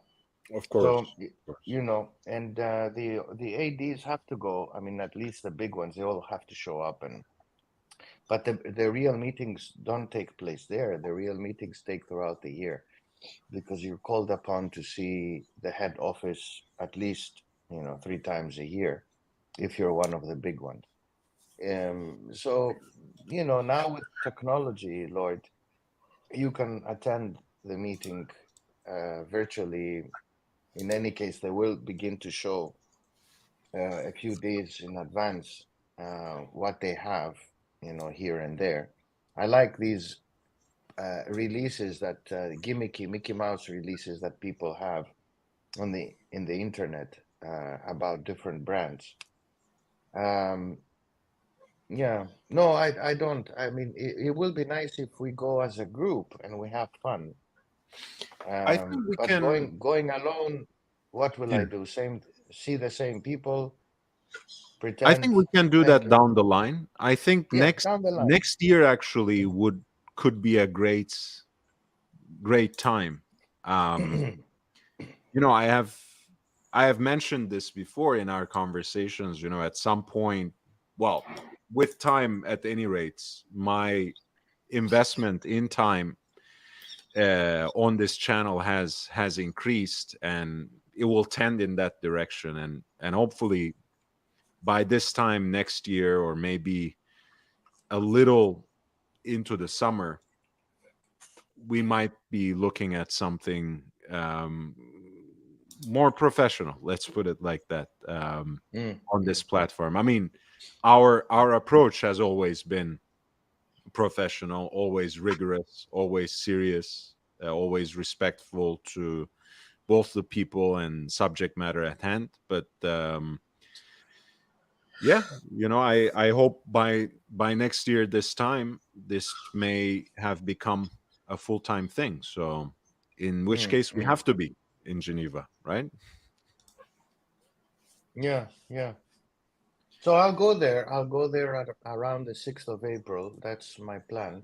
And it's good because I will see a little bit some of the folks who would tell me what happens, what is going on. But the main issue is that I continue to say we live in the golden age of watches. Production is slightly increasing, but they don't give a shit about increasing production. Demand is pretty high. I will not be surprised. Which I think you will see interesting complications coming out from some of the top brands, but also watches and wonders. It used to be, Lord, back in my days, a place where they only announced then and there all of the iterations, all of the models. Now you see it halfway, mid-year, throughout the year, you see people announcing, watch companies announcing. So I think it's becoming more of a meeting place rather than an announcement place, watches and wonders. And eventually they'll have to move into a virtual kind of hybrid model. Yeah, I mean, I feel like, I think you put it right when you said hybrid. Eventually, I think they will have to expand the reach of programming that I talked about earlier. Where they include people globally, both as participants and spectators, and enhance that experience that's somewhere at the crossroads of virtual and real. But there will have to be, I think there will always have to be, for a trade show, some material component, some infrastructure, something tangible to it. But you're right. I think eventually it will move into a more hybrid format. Also, it's convenient for the Asian market. Recently, the Japanese opened up. They can freely travel. The same for the Chinese. Although in Japan, people travel with masks and all that. Asia is a big market for them, so they really want to try and accommodate for a lot of the demand. So hybrid is the way to go. For the Europeans, it's just an hour and a half, 2-hour flight. You get to Geneva. What is interesting is that tickets, airplane tickets, are horrendously expensive. It used to be 200 quid to go to Geneva. You you cannot find a ticket less than 400 now, 500 for economy. We're not even talking about Mickey Mouse business.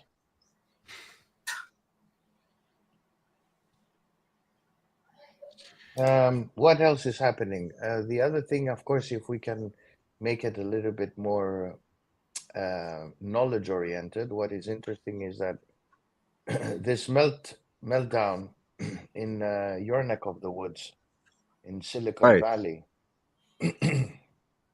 is still creating a lot of aftershocks. And this is one bank which was not the largest, it was one of the largest, the 16th largest, and still created a lot of havoc in financial markets. I mean, the big takeaway is that this is what I said also to my, to let's say my students, although they're not first-year undergraduates. I have a little patience to teach first-year undergraduates. They all get fired. I can't do it. So to the seminar people I have, what I said to them is that it's interesting how we as humans have not learned, one, to make mistakes. We never learn, it seems. And secondly, to have proper oversight for institutions that do important big things like banks. Mm. And they said, "Oh, why do you say that, Prof?" And I said, "Well, in the case of Silicon Valley Bank, these guys must have been completely moronic. And I will say why. This is a bank that borrowed short term, so they borrowed from depositors short term money, and they gave money for long term, which is completely crazy, right? Because if you're borrowing from the market short term and that thing changes, as it happened with interest rates, your liabilities, your exposure is long term, right? So interest rates shifted, went up. So your depositors shifted, right? And immediately your whole balance sheet became high risk, and you couldn't meet your liabilities.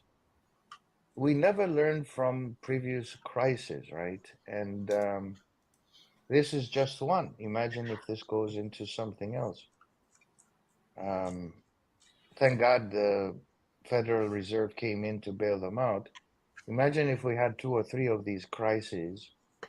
I think we would go into a horrible situation. And, it only takes a few of these for the system to go bust. So unfortunately, we don't learn, People tend to make the same mistakes. And I will relate this to watches. What I like about watches is that it has a certain perfection within a certain diameter and a certain luxury that you appreciate because it has little things that goes wrong. It's a beautiful thing to look at. It is automatic, so you get away from this e-watch, iWatch, and all this nonsense. And then it is a piece of art, whatever that art is. It can be Tudor, it can be Patek, whatever you fancy. Professor, you last time I used that kind of terminology referring to a mechanical watch, Saint Peter, who is a real artist and someone with education in the matter, almost ate me alive. So be careful. Why? What happened? Because Why? I What was did he I say? was romanticizing. No, I mean I'm exaggerating, of course, just to welcome him also to the panel. Thanks for coming back, St. Peter. Thank you. But I was romanticizing this idea of how the mechanical watch in our day is a great conjunction of something that is mechanically useful and utilitarian, but also artistically inspiring, almost like an artwork in miniature, I said. And that brought us into a whole discussion about what makes a work of art. So it was a fascinating one. But St. Peter had, of course, several qualifications about that. I respect that because he comes from that world and comes with that perspective. How are you doing, man? I'm good. I refrained. I had thought about hopping on for a while, but when the professor started talking about the recent crisis. the recent banking crisis and the interest rate hikes, I thought of a conversation I heard earlier today, which I'll continue with briefly, but I would like to say hello, Dis. I believe this is the first time that we've actually been on stream together, but I believe it is. But so I'm honored, and it's a pleasure to finally be able to speak to you in real time. And audio, not just through the chat. So yes, thank you for having me. But I couldn't help but recall a conversation that I heard today with regards to like ultimately like what the Fed has been doing with interest rates, and I'll just make these 2 points that one of them I wholeheartedly agree with. And then the second one, I'm curious to see what the professor's opinion of this is, but it's that essentially what the Fed is trying to do with the relentless increase of interest rates in the US is a form of disciplining labor. And I'll elaborate on that if I need to, but I'll just make the first point. And then the second point is I heard today someone bring up the notion that this could be ultimately a type of economic warfare, right, for other global economies, outside of the United States of America, because of how influential and ultimately impactful like our economy is. When our economy shifts, other economies have to shift with it. So I'm just curious what the professor's opinion of that is. Yeah, okay. Look, just for people's curiosity, SVB, Silicon Valley Bank, is not the only bank that is having troubles. I would urge you to look at Credit Suisse. Credit Suisse is about to collapse, and this is in Switzerland. Just in time for Watches Lindsay and Lohan. wonders. Just in time for Lindsay Lohan marrying and bringing a child into the world with the vice president of the bank, apparently. Who is this? Suisse. Credit Suisse. No, I know Credit Suisse. Who is the woman? Lindsay Lohan. You don't know Lindsay Lohan? Who is it? I don't know. You know who Lindsay Lohan is, right? It's a singer. You should know. No? It's a singer, no? No. I mean, who is this? Look, Lindsay Lohan may have invented, before the advent of reality TV, the art of being famous for the sake of being famous. It's an interesting phenomenon, but she was a minor actor who then just became an interesting personality, let's call it this way. But she has been living in Dubai for the last 7-8 years or something, and she's where she is getting married and having a child with this gentleman by the name of Bader Shammas, who is apparently a vice president in Credit Suisse. Ben Shammas. Do you know this name? No? You know, Credit Suisse probably has 3,000 VPs. Yeah, I love in academia too. As you would know, there are so many highfalutin titles. Why does everyone have to be a dean or vice president? Can you explain that to me before we move on to anything else? No, I mean, dean, there is only one dean. You cannot have multiple deans. I don't know about it. Oh, you're deaning. I mean, you have studied in American universities. You must have experienced. Oh, you have different deans of different, arts and sciences, and okay. I see what you mean. These kind of deans, yes. Well, in the UK, we have chancellor. We have a chancellor, then we have many vice chancellors. So in our university, we have 7 of them. But, one does development, the other does academics, the other does performance and arts, the fourth one discovering the job that she wants to do. People need to work. Good. So going back to to the banking So crisis. So what's so going on? look, I mean, this bank, like many other institutions, had problems. It's run by humans. I mean, there is a series of stupidity that define this bank, right? Um, Now they're beginning to discover that there are no risk mechanisms. The chief risk officer had disappeared, and then they hired another one. In any case, what happened is that banks, like humans, get miscarried by liquidity, by events, and they do wrong things. And wrong things, we tend to believe that we regulate things, but we don't regulate things. I think this is the core of the issue.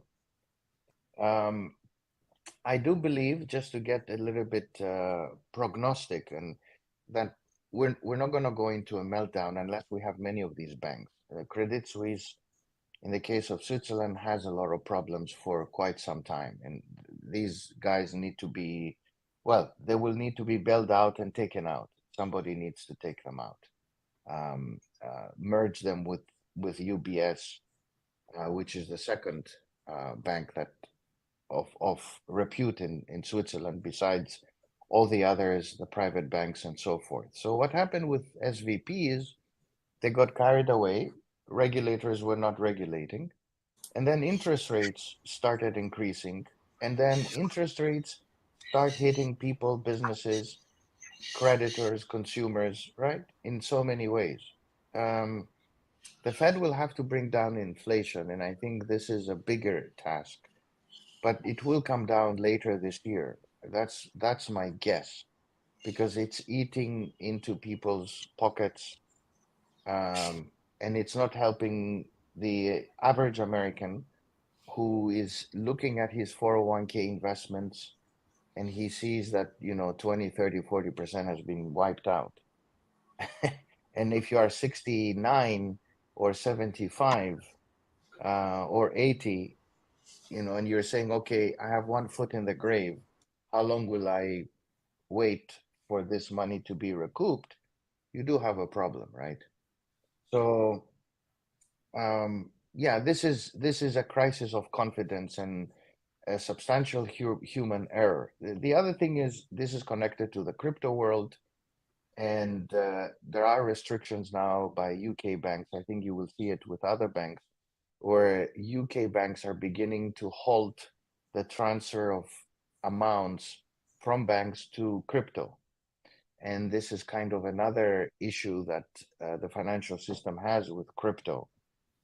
And we just, we need to see what is going on. If you have too many failures, bank failures, you will not have enough money to bail them out, because right now this is SVP and another one in the UK that were taken out.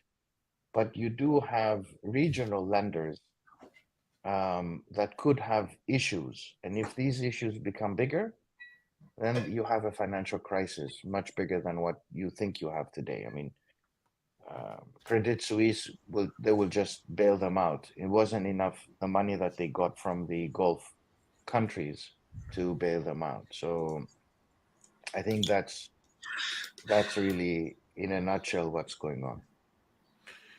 Not to divert too much from this conversation, but I was interested, St. Peter, in what you said about the listing of brands at Watches and Wonders. That Lange is first. Yep, and of all the course, way at the top of the list. you can say that's just alphabetical, but I'll say a couple of things. One, of course, thankfully, they abbreviate that. They simply use the initial for that name, which should rather go unmentioned. But the full name of that gentleman was Ferdinand A. Lange. And considering how shrewd Günther Blümlein was as a businessman, when he revived this brand, I will just bring up this picture, of that meeting they had on October 24th, 1994, when they presented their first 4 watches. You see all the big dates indicators display 25 as the date, because this is, of course, still the 90s. We don't have this sort of immediate method of relay that we inhabit today in social media, YouTube, and beyond. So even though they presented the watches on the 24th, because the newspapers and journals would report them the next day, including the local newspapers from Dresden, he chose to display 25 for October 25. Now, in the same way, I'm sure he thought very carefully about what to call the brand, right? Just Lange, Walter Lange, so with the W, Ferdinand A. Lange or F.A. Lange, or A. Lange, where you would have this sort of alphabetical primacy over basically any other brand, because it's just an initial too. Right. So you can always beat that name that starts with AD. That's here shortened into just the initial, but you can't beat A. Punkt. It's just an A and a period. That's always going to come before any other brand. So pause. That's for the late Günter Blümlein's business savvy and thinking. Lange stands there. Of course, Watches and Wonders grew out of SIHH, which initially grew out of course, Richemont Group initiative, no doubt about that. But I think this is partly that story.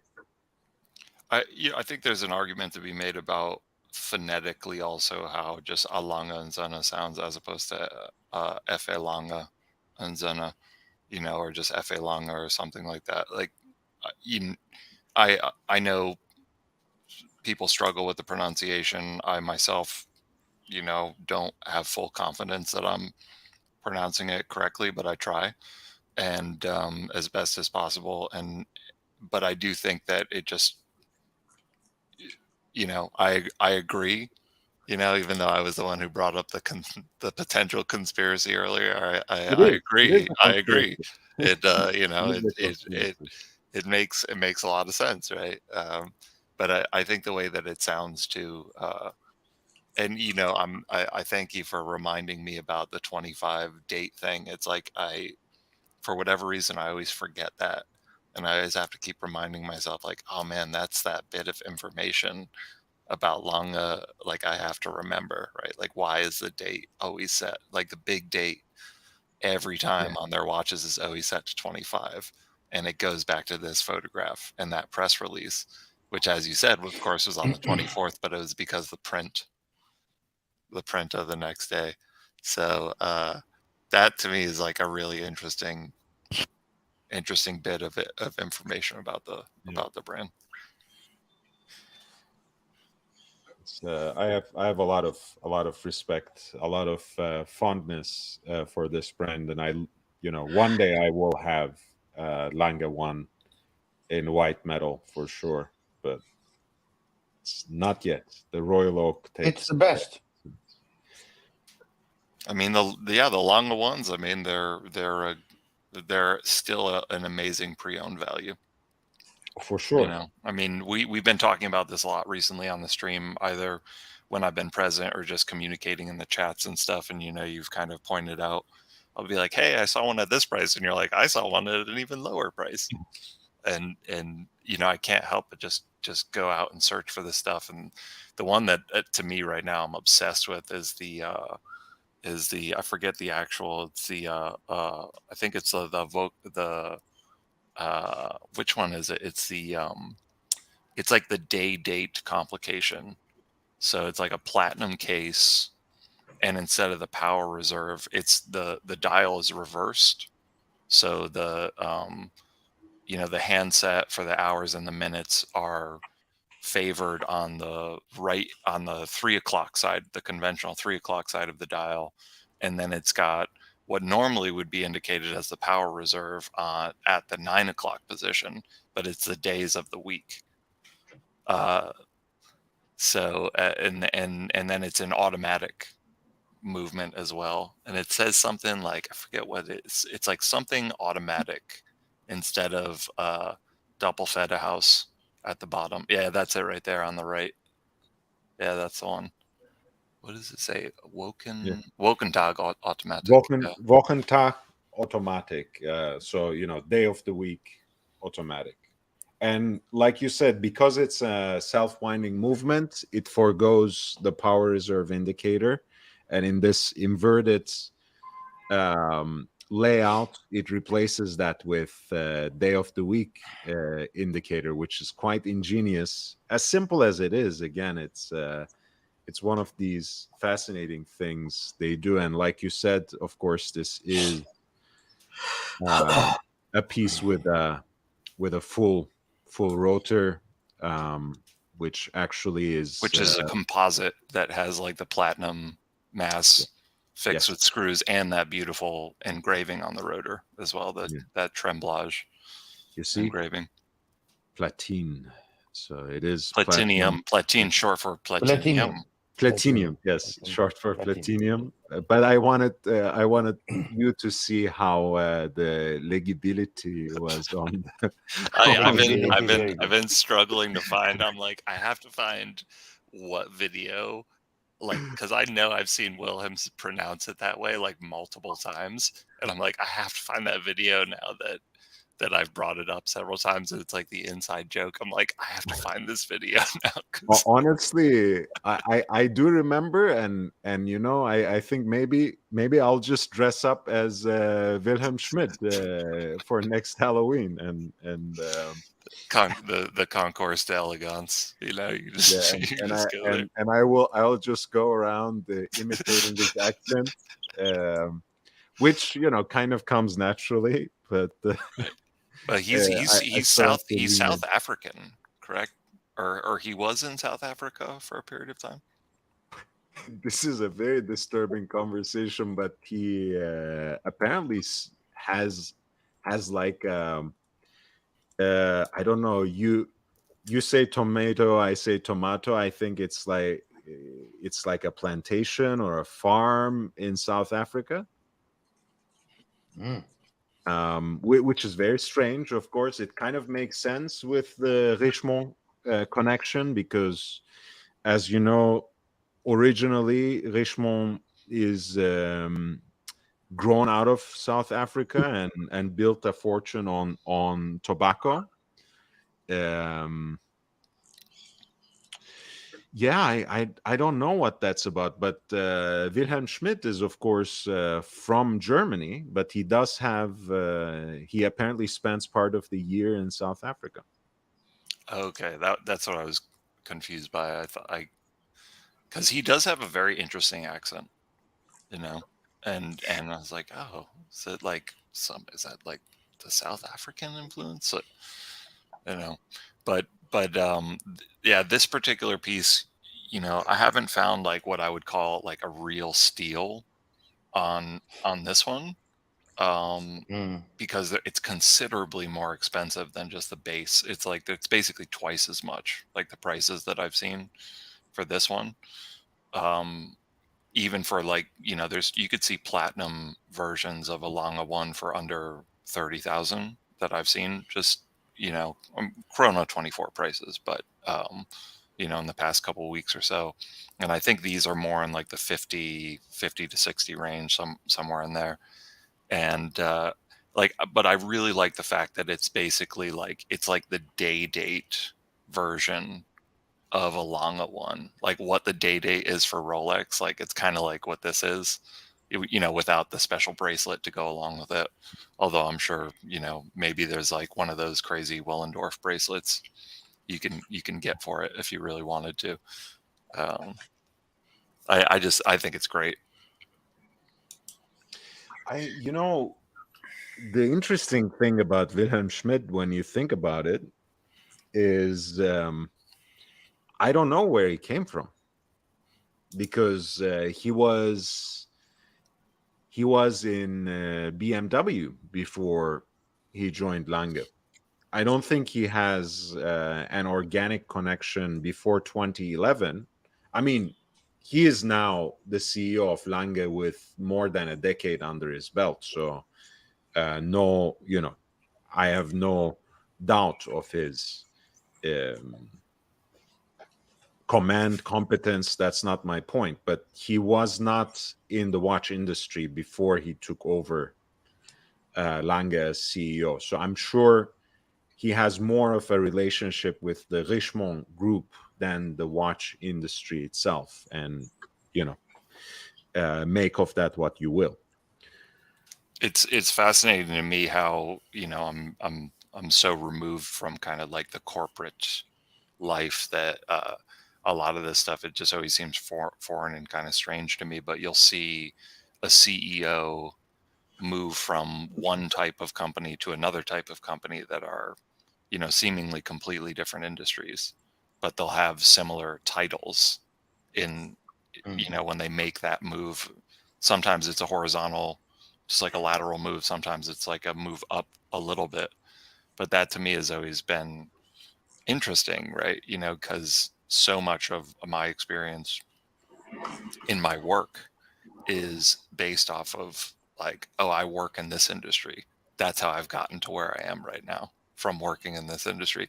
The idea of shifting to a completely different industry, especially with a position of that rank, with that kind of decision making, it's that just seems strange to me, the idea of like completely switching industries and also being a CEO. But maybe there's a certain point when you become that high ranking official that it doesn't matter what the work is that you do. You just have to make executive decisions.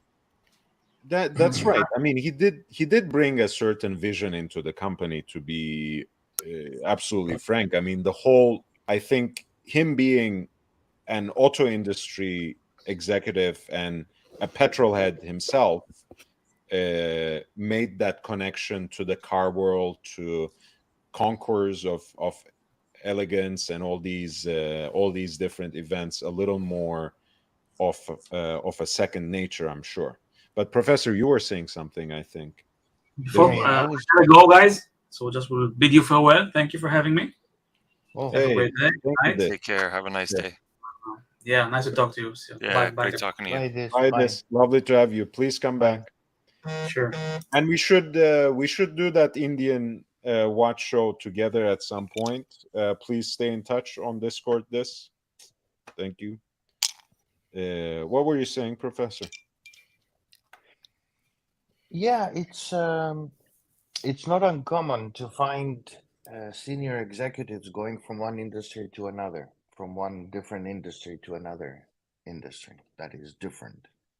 And usually the CEOs of companies, they go from one place to another because of one, pay, to secondly, they want to change, but also the shareholders um, ask them to join because of really a CEO is about strategy. It's about strategic thinking. It's about, either a special vision they have combined with a strategy and mindset they have, and also knowledge of the industry, right? So if you take out the knowledge you can acquire at that level. You can have, your CFO and your COO, and you have consultants and so forth. But what is missing is direction. People are not thinking correctly. And this is what makes people who go from one industry to another be seen as innovators. BMW, there are two character. One big common thing between BMW and the Swiss watch industry, or the German, in this case, Lange. BMW, as you know, does not produce its its entire components inside Germany. It imports. So what they do is they innovate, but also they assemble, and they bring these networks of assemble of components into, Germany or otherwise. As you know, BMW is a multinational, so they assemble in the US, they assemble in, South Africa, they assemble in Egypt, Germany, and so forth. So the Swiss watch industry is exactly the same. Only 55% of the components are Swiss made. The rest can be from Turkey, Armenia, Azerbaijan, Peru. Of course, they don't talk about it too much because if people find out that some of their components are made in the Philippines, and they're paying 60,000 for a watch or 10,000, it has a different perception of luxury, right? And that is a problem. But there are many similarities between BMW, Mercedes, and watches, Swiss in that case, because both of them are in the luxury category, and both of them are doing horizontal and vertical integration and assembly. BMW, like the US car industry, the US manufacturers do not produce inside the US all these components. They come from Mexico, they come from, different places. So this is, and somebody like him at a certain age, if you're 63 or 64, yeah, you go in a quiet place and glashute and you go and talk about watches, and you only worry about 6,000 pieces rather than 1.2 million. So, but the concept is still the same. You are assembling things, and it's a luxury item. And whether you're vertically or horizontally integrated, depending which side you are of on that, you still need to make decisions about how you go forward with that. So, yeah. Yeah. And well, my skills have brought us some fruit. Apparently,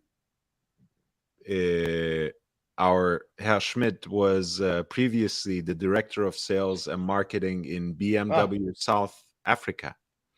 There you go. So that's how he has has a house in South Africa still, and that's the Richmond connection, I think, ultimately. As if I knew that. Yeah, he spent time in South Africa. Yeah, yeah. BMW has a big plant in South Africa. So no, look, St. Peter. It depends on the character of the individual. You can have the CEO is really the captain. He doesn't. It depends, from the industry. He could know a lot about the industry, and he could, like for instance, the CEO of JP Morgan, right? Jamie Dimon, who entered JP Morgan as a young person, and he ended up staying there for 35 years. But that kind of trend is very atypical now, very uncommon. The Japanese love to do this, They go at 24 and then they die at 79 in the company and they don't really move. Now, I don't find young people staying in a job for more than 3 years, 4 years mostly. Then they jump on and go to another sector, another thing.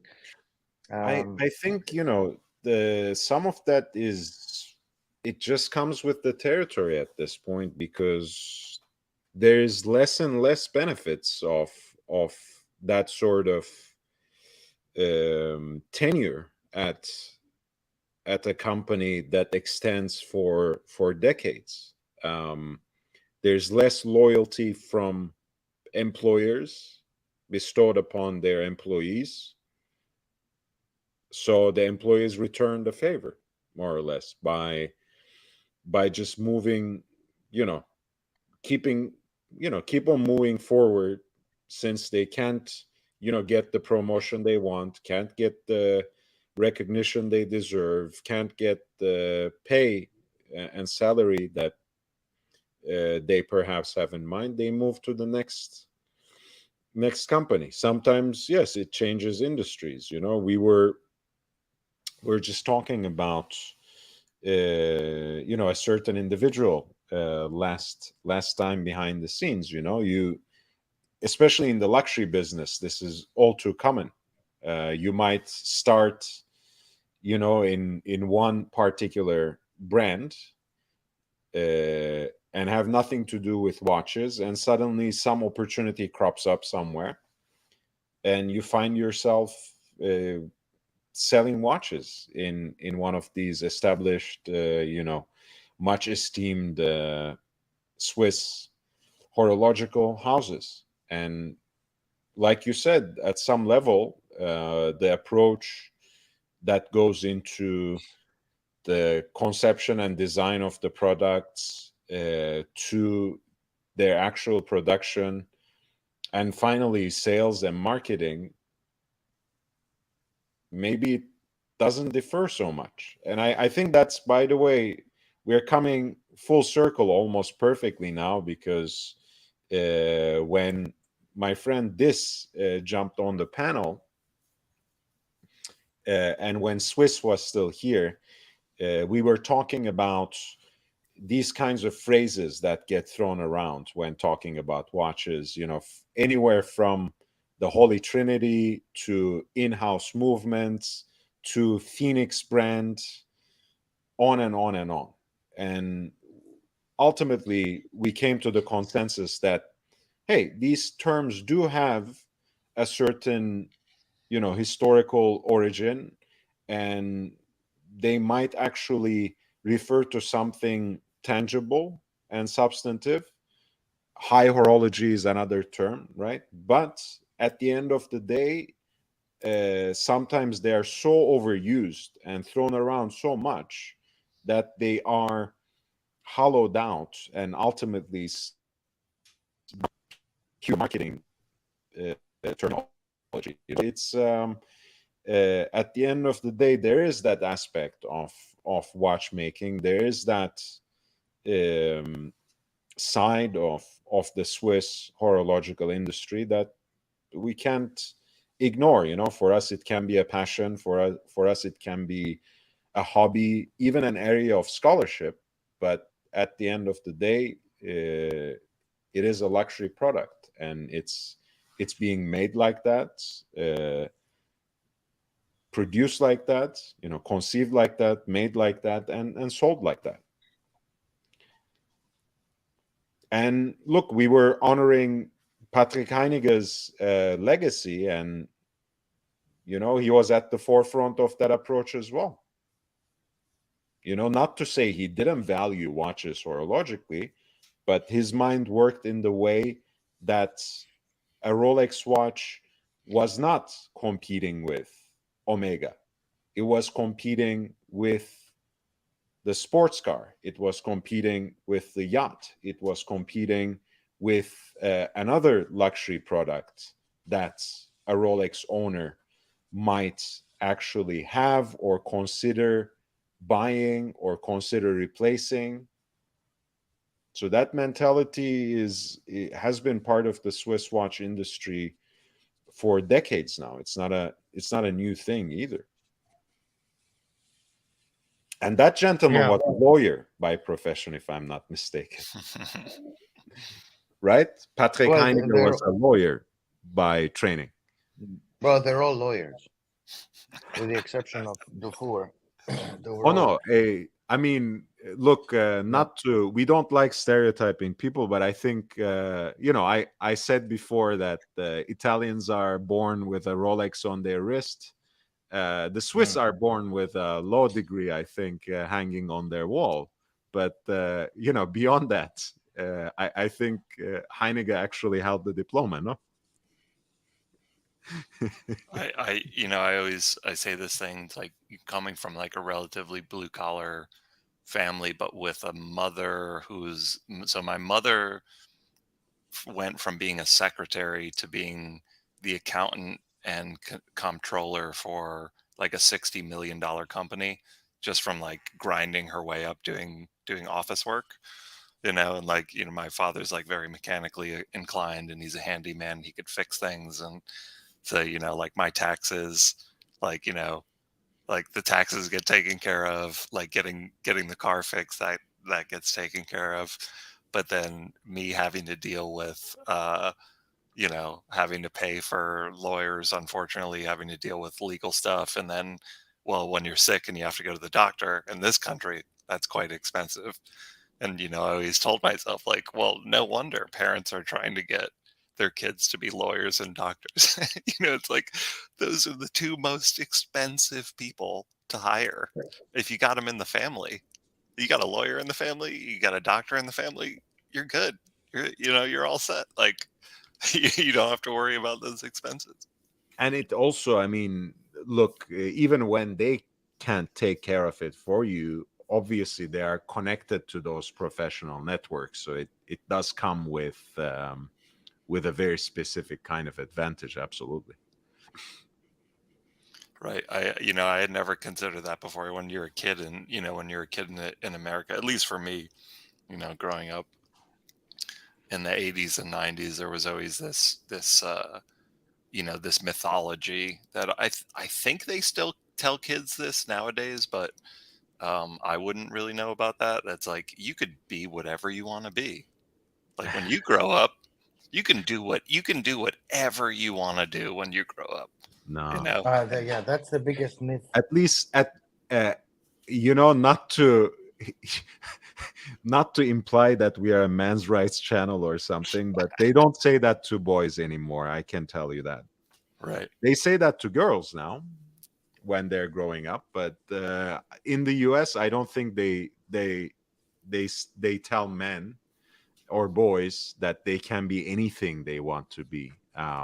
And you see the results of that, of course, with the number of young men who then end up dropping out of college, who then find increasingly scarce resources of employment,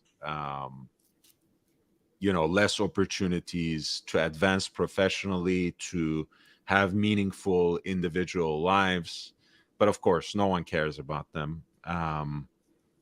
And it's a sad state of affairs, but you're right in an important way, St. Peter. I don't think that's told to people anymore, and specifically to men. It's not nice to tell men that they can be anything and they can become whatever their dreams are made of. It's not allowed anymore, I think.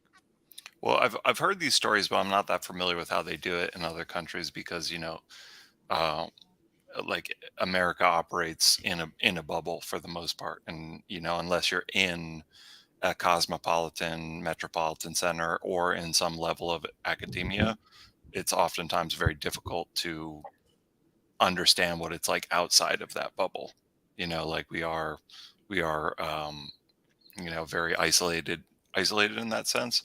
um, but I remember hearing these stories about other countries that, you know, they maybe they had an educational system that would identify certain traits, um, strengths in youth as they were developing, and they would try to focus the path of that particular individual towards their Mm. strengths, as opposed to just saying, you know what, we're going to make you take all these standardized tests, we're going to make you take the same classes that everyone else takes because we're I still don't understand why that archaic system is in place. I think it personally, and this is just my own theory about this, is that it's set up to filter out a particular type of valuable worker, right? So like Yeah. all these classes and these systems are in place for like really being able to like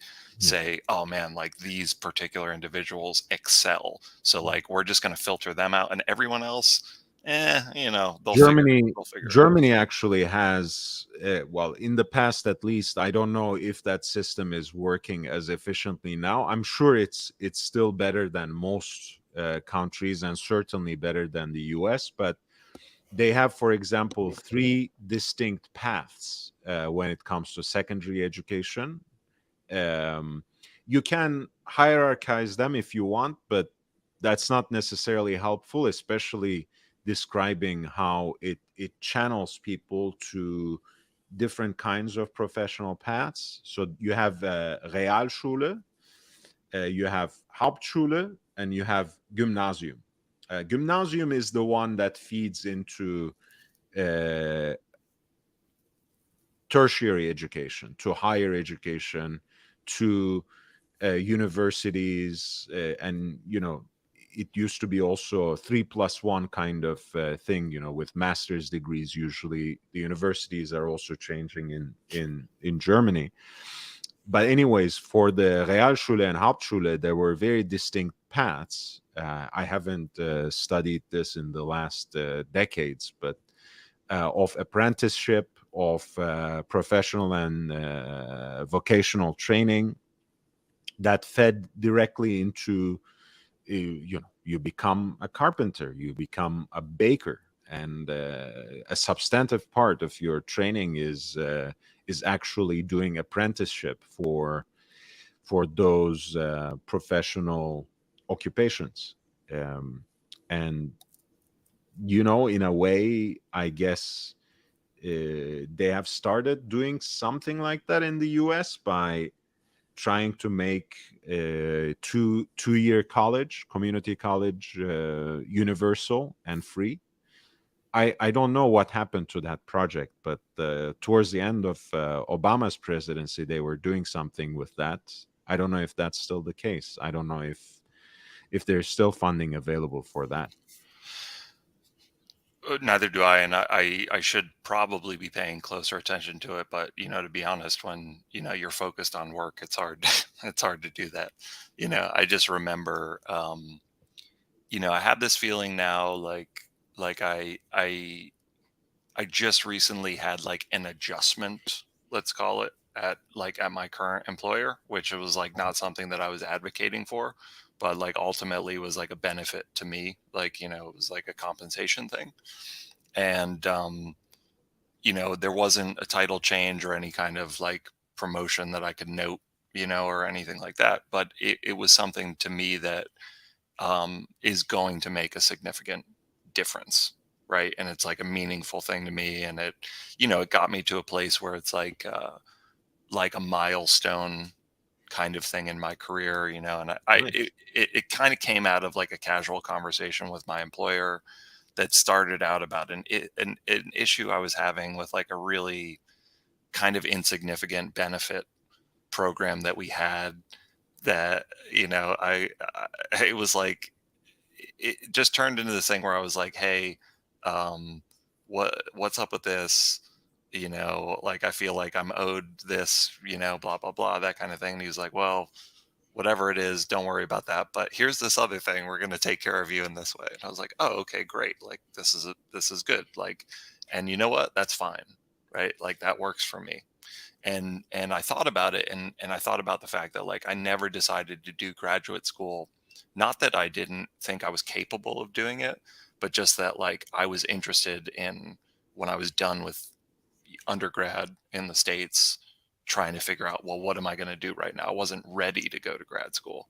And then the idea of borrowing all that money to potentially not make that much more, right? Like there wasn't any clear evidence to me that, specifically in the field that I was interested in, which was like, architecture, design, art, construction, all those things, that, spending another $250,000 or 150,000 or however much it would have cost me would have guaranteed immediate returns on my investment. And I'll never know if that was correct or not. But I will say that in my industry right now, I think that I ended up leaving undergrad and with a certain skill set that allowed me a certain level of competency in the field that I'm in right now. But so much of my efficacy as a worker, right, as a manager, like in the industry that I'm in right now, is based entirely off of experience. That's it. Right. So like I think back to all this stuff that I was taught for years. I mean, we're talking about like high school, elementary school, like all that stuff. And so much of what I do on a day-to-day basis is actually just gained from actual work experience from 2008 and onward. And I, right now, if I was telling, especially an American, you know, and I wonder, is this the right advice that I'm giving a kid to like not go to college? It's not that I'm telling them don't go to college, but like pretty much every young person who I talk to, I'm like, I would really avoid borrowing a lot of money to get your education. If I was you, I would like Yeah. try to get hands-on experience, do state schools, try to get scholarships, like do everything you can not to borrow money to get educated, because I have just seen that the cost of education, the privatized education in this country, frankly, in my opinion, is obscene. And I think it's starting to hit like a critical mass of it just being like completely unsustainable, you know? So that's my opinion, my experience. Luckily, I don't, fortunately, like I was able to get employed, I was like, I don't have any student debt, but you hear about that for a lot of Americans, who they're employed full time and they're working, and they have this burden of all this student debt, and I just can't help but think about like the whole system and like all these years of preparation that goes into ultimately delivering a worker that is burdened with all this debt, that can't, buy a home or can't finance anything, and then they kind of get locked into this cycle, you know. So I don't know if that happens in other places, but to me it seems like it's an issue in America.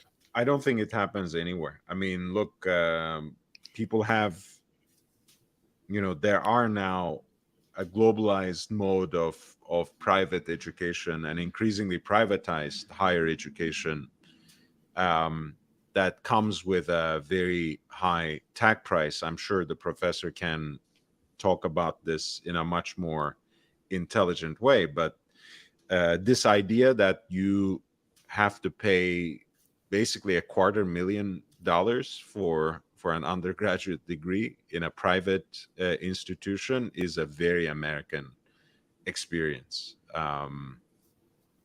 I know, yes, there are scholarships. It's just like our health industry, right? It has become so privatized, so corporatized, so industrialized in a certain way that there is this sort of tag price that maybe only a minor portion of people pay, but it's so inflated, it's such a bubble that it's going to ultimately burst, because a lot of what goes into the universities does not go back to the students.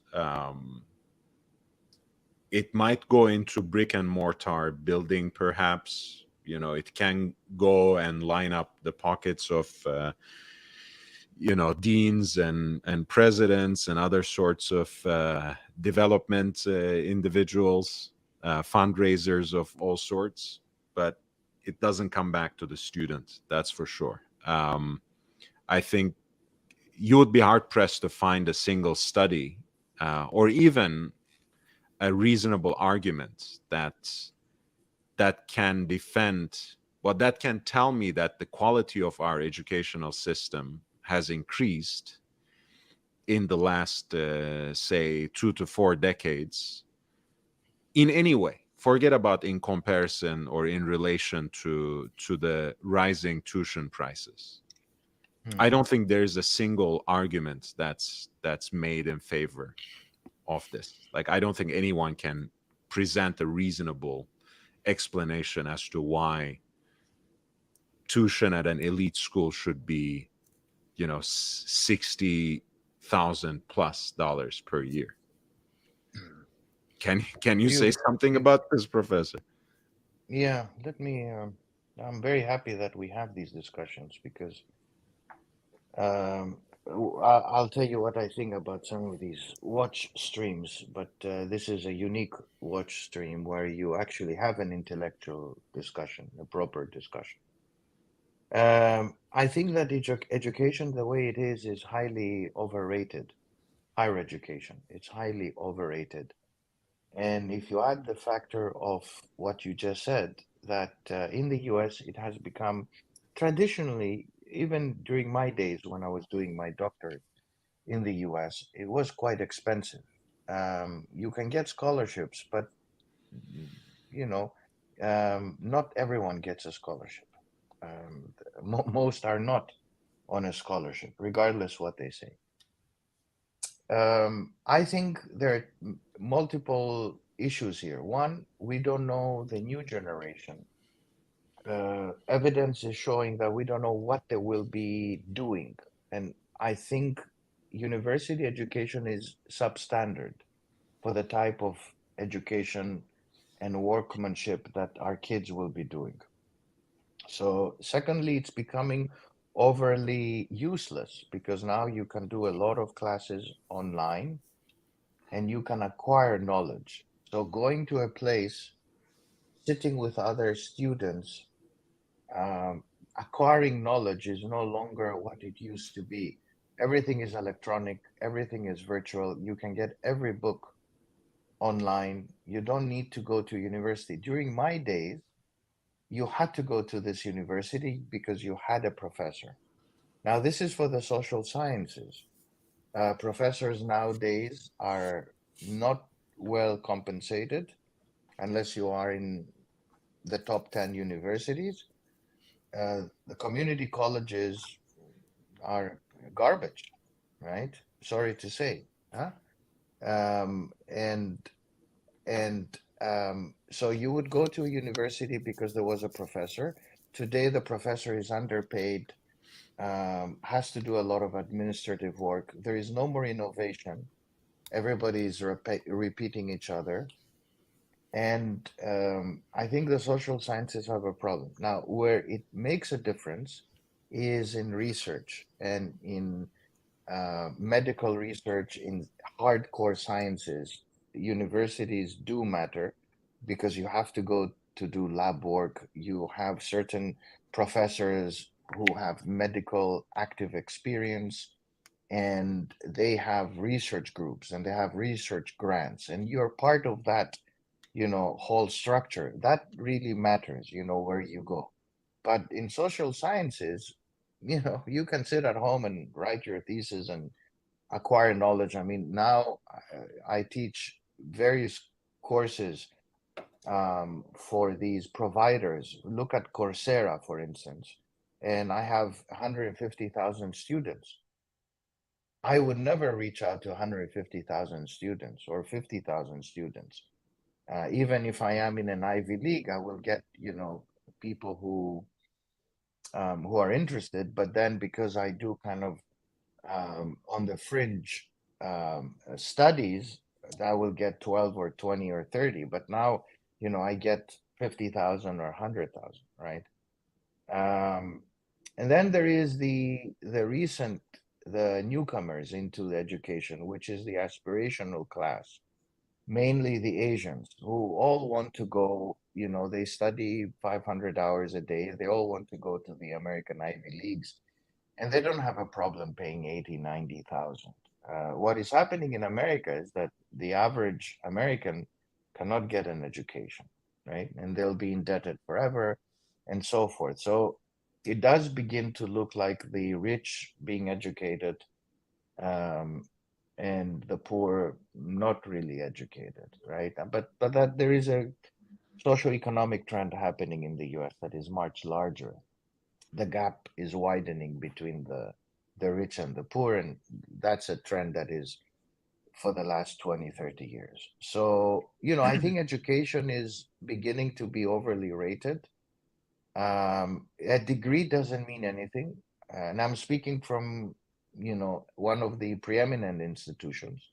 A degree doesn't mean anything. At the same time, I'm a little bit exaggerating. It does matter if you study at Yale and you apply for a job at Goldman Sachs. They will look at the Yale guy rather than the University of Ohio, Ohio State University. They will not even look at the application, right? There is great inflation amongst the Ivy League universities. That even complicates further matters because you could be the best of the best at the University of Miami, but University of Miami, is not a serious academic place. But you as an individual could be quite serious, and you could be the best of the best, but then you're fighting an already finished battle against a guy coming from Yale or Princeton who has a 3.8 GPA, right? So, and I think that there is, there is this in the UK. Let me address also the UK issue. The situation is actually more critical. I think universities in the UK are far worse than the US. I still believe that universities in the US, what matters is research and development. If you look at the patterns of a place like Stanford, UC Berkeley, and the big ones, they're just incredibly innovative. And they have huge endowments. Harvard is 45 billion. It's a country, right? MIT, Yale, Columbia, Princeton, and so forth. The UK universities are poor, and they're trying to do the impossible, educate nearly for free the British people, and then they decide to exit the EU, and they get wiped out from all the grants of the EU, and now in order to recoup that, they need to get Asians and Indians to pay for that. And Indians and Asians gladly are paying $40,000 to be educated at Oxford, Cambridge, and so forth. But they're not what they used to be, all of these universities. And I don't know what is the future, but certainly the future for education, higher education, is not at a university only. It's very much outside, and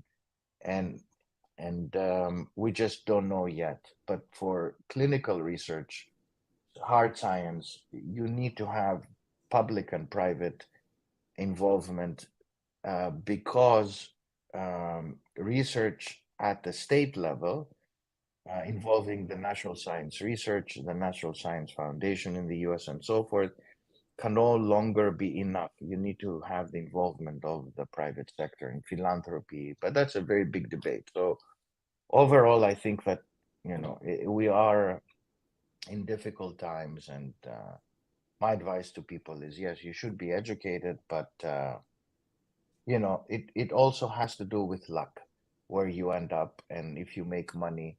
Unfortunately, it's not what you study, guys. I keep on saying this. Academic evidence shows over the last 50 years that it's who you marry and who is your family. The rest is just a statistical error that you make a couple of $1 million and you do an MBA. That's bullshit myth for you to think that you are. We're all really going after billionaire. that dowry. We need that. We need that dowry. That's what it's. That's Yeah, what yeah, it's all it makes a lot of sense. If you're born in Zimbabwe or you're born in a wealthy American family, it makes a big difference. Education is not going to Honestly, help you greatly. that's why I should that's why I should move back to New York, because in Los Angeles I didn't have much chance to meet any heiresses to to marry. But maybe if I move back to the East Coast, I can find my way into a rich family and get a nice watch as a dowry. right. At least. Right. I At least. never tried to tap into that market. I might have to consider that. Might have to see if there's sugar mama, who just Yeah, needs a lot of care and attention. I don't know. Hey, the we older the better. It's true. The older the better. That is true. I know. I don't mind. I don't mind. It's all good. If the love is real, if the money's real, it's all great. it's all good. My mom still blames me. She says, "Oh, professor, you married a poor woman. You Your married mother a poor refers to you woman." as professor? No, I'm just no, of course not. No. Yeah, she sometimes says, you are an idiot. You're an idiot. You married a poor one.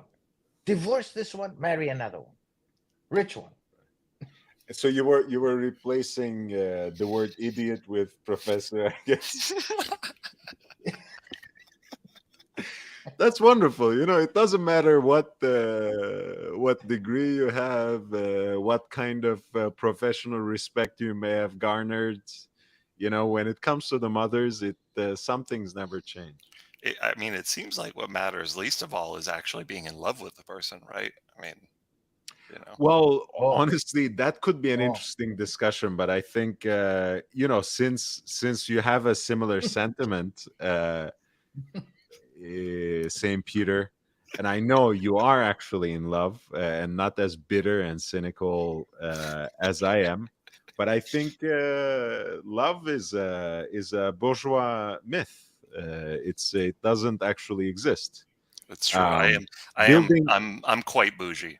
I am quite building a family is something else. That has a lot of foundation in tradition, in history, in sustaining your people in a certain way, in a very substantive way. So I might be interested in that, but love, it's a four-letter word, as they say. That's true. But the way that I look at the whole like the family thing, because so many people experience certain kinds of trauma, and it's debatable, how real or how severe these traumas are, that when they're children and with their family life and all that kind of stuff. But depending on how seriously you take psychology and things of that nature. But I do think that there are some kind of more old fashioned, let's say traditional folk that they prioritize family over the individual, in my opinion, in a kind of like a toxic and an unhealthy way, where there's a type of responsibility. And you could have an individual family member who maybe doesn't conform to that and says like, well, that's not who I am. And I think sometimes in those scenarios there can be like a kind of breakdown, right? Where it's like, well, there was something that could have been fruitful in the relationship, but ultimately people are driven away from each other because of these ideas of like, no, you must do this, like this is what you should do. And I guess like the type of love that I think of, which is like the truly free one, that's just about two people finding each other, or maybe even more than that if they have a different sense of what love is to them. um, but it's not about, well, you have to do it for these reasons. It's just like they're doing it for themselves, and that's it. And I do think that you have to be in a way like not that concerned about what happens after you're gone, right? Like you have to not really be so concerned with your legacy to really be in that moment. So for me, possibly, like that's it. Like, I've come to terms to some extent like with my mortality, right? So like I know like I'm only here for a short period of time, so like I just really want to enjoy it and not be that worked up about some of the stuff that maybe some people like, as they get older in life, or they want to make sure, oh well, what do I leave behind, like what's my legacy. Mm. When I was younger, Yeah. I actually used to care about that more. I don't really care about it as much anymore. No, don't take me wrong. I mean, I'm not saying one should be exclusively invested in that particular model, but you can also waste a lot of time and a lot of resources and not make anything with your life by falling in love. When it expires, it's gone, and it doesn't leave anything behind except pain and suffering. um with that being said, it's past 1 a.m. here in Los Angeles, and the situation is even more dire for you. I'm uh, assuming St. Peter being on the yes, other coast. it's grim here, buddy. Um, Professor, thank you for being with us so early in the morning. This Thank was you, here- everybody. Thank you. this you. was here earlier, and Young Brando. also, thank you. Also, Swiss, of course, Piruka, and we talked a lot about watches, but then we delved into so many other things in the last hour and a half. But I'm very grateful as always. We'll be back tomorrow with the late show, most certainly, and maybe I'll see you before then too. But certainly for those who are signed up on Patreon, they'll be getting my exclusive videos tomorrow. I think I will knock on their door, their inbox twice, because I still owe them some extra content from last week. So keep an eye out for that if you are signed up on Patreon. And feel free to check those links, which are included in the video description and pinned in the chat. I think the tiers are pretty self-explanatory, and there's something to be gained from all, even if you just want to support and contribute to the channel in some way. At the end of the day, this is a watch and lifestyle platform that's completely independent, and I'm always grateful to have people on the panel, but I don't recruit them. They come and go as they please. So I have to do I have to learn not to depend on them as well. And running things on my own takes a lot of time and effort, and anything you can do to contribute is well appreciated. And with that being said, I also want to thank both my friend Dis and my friend St. Peter for their super chats earlier today. That was wonderful. And I will see you all tomorrow again to talk about watches. Until then, I bid you adieu. Take care. You.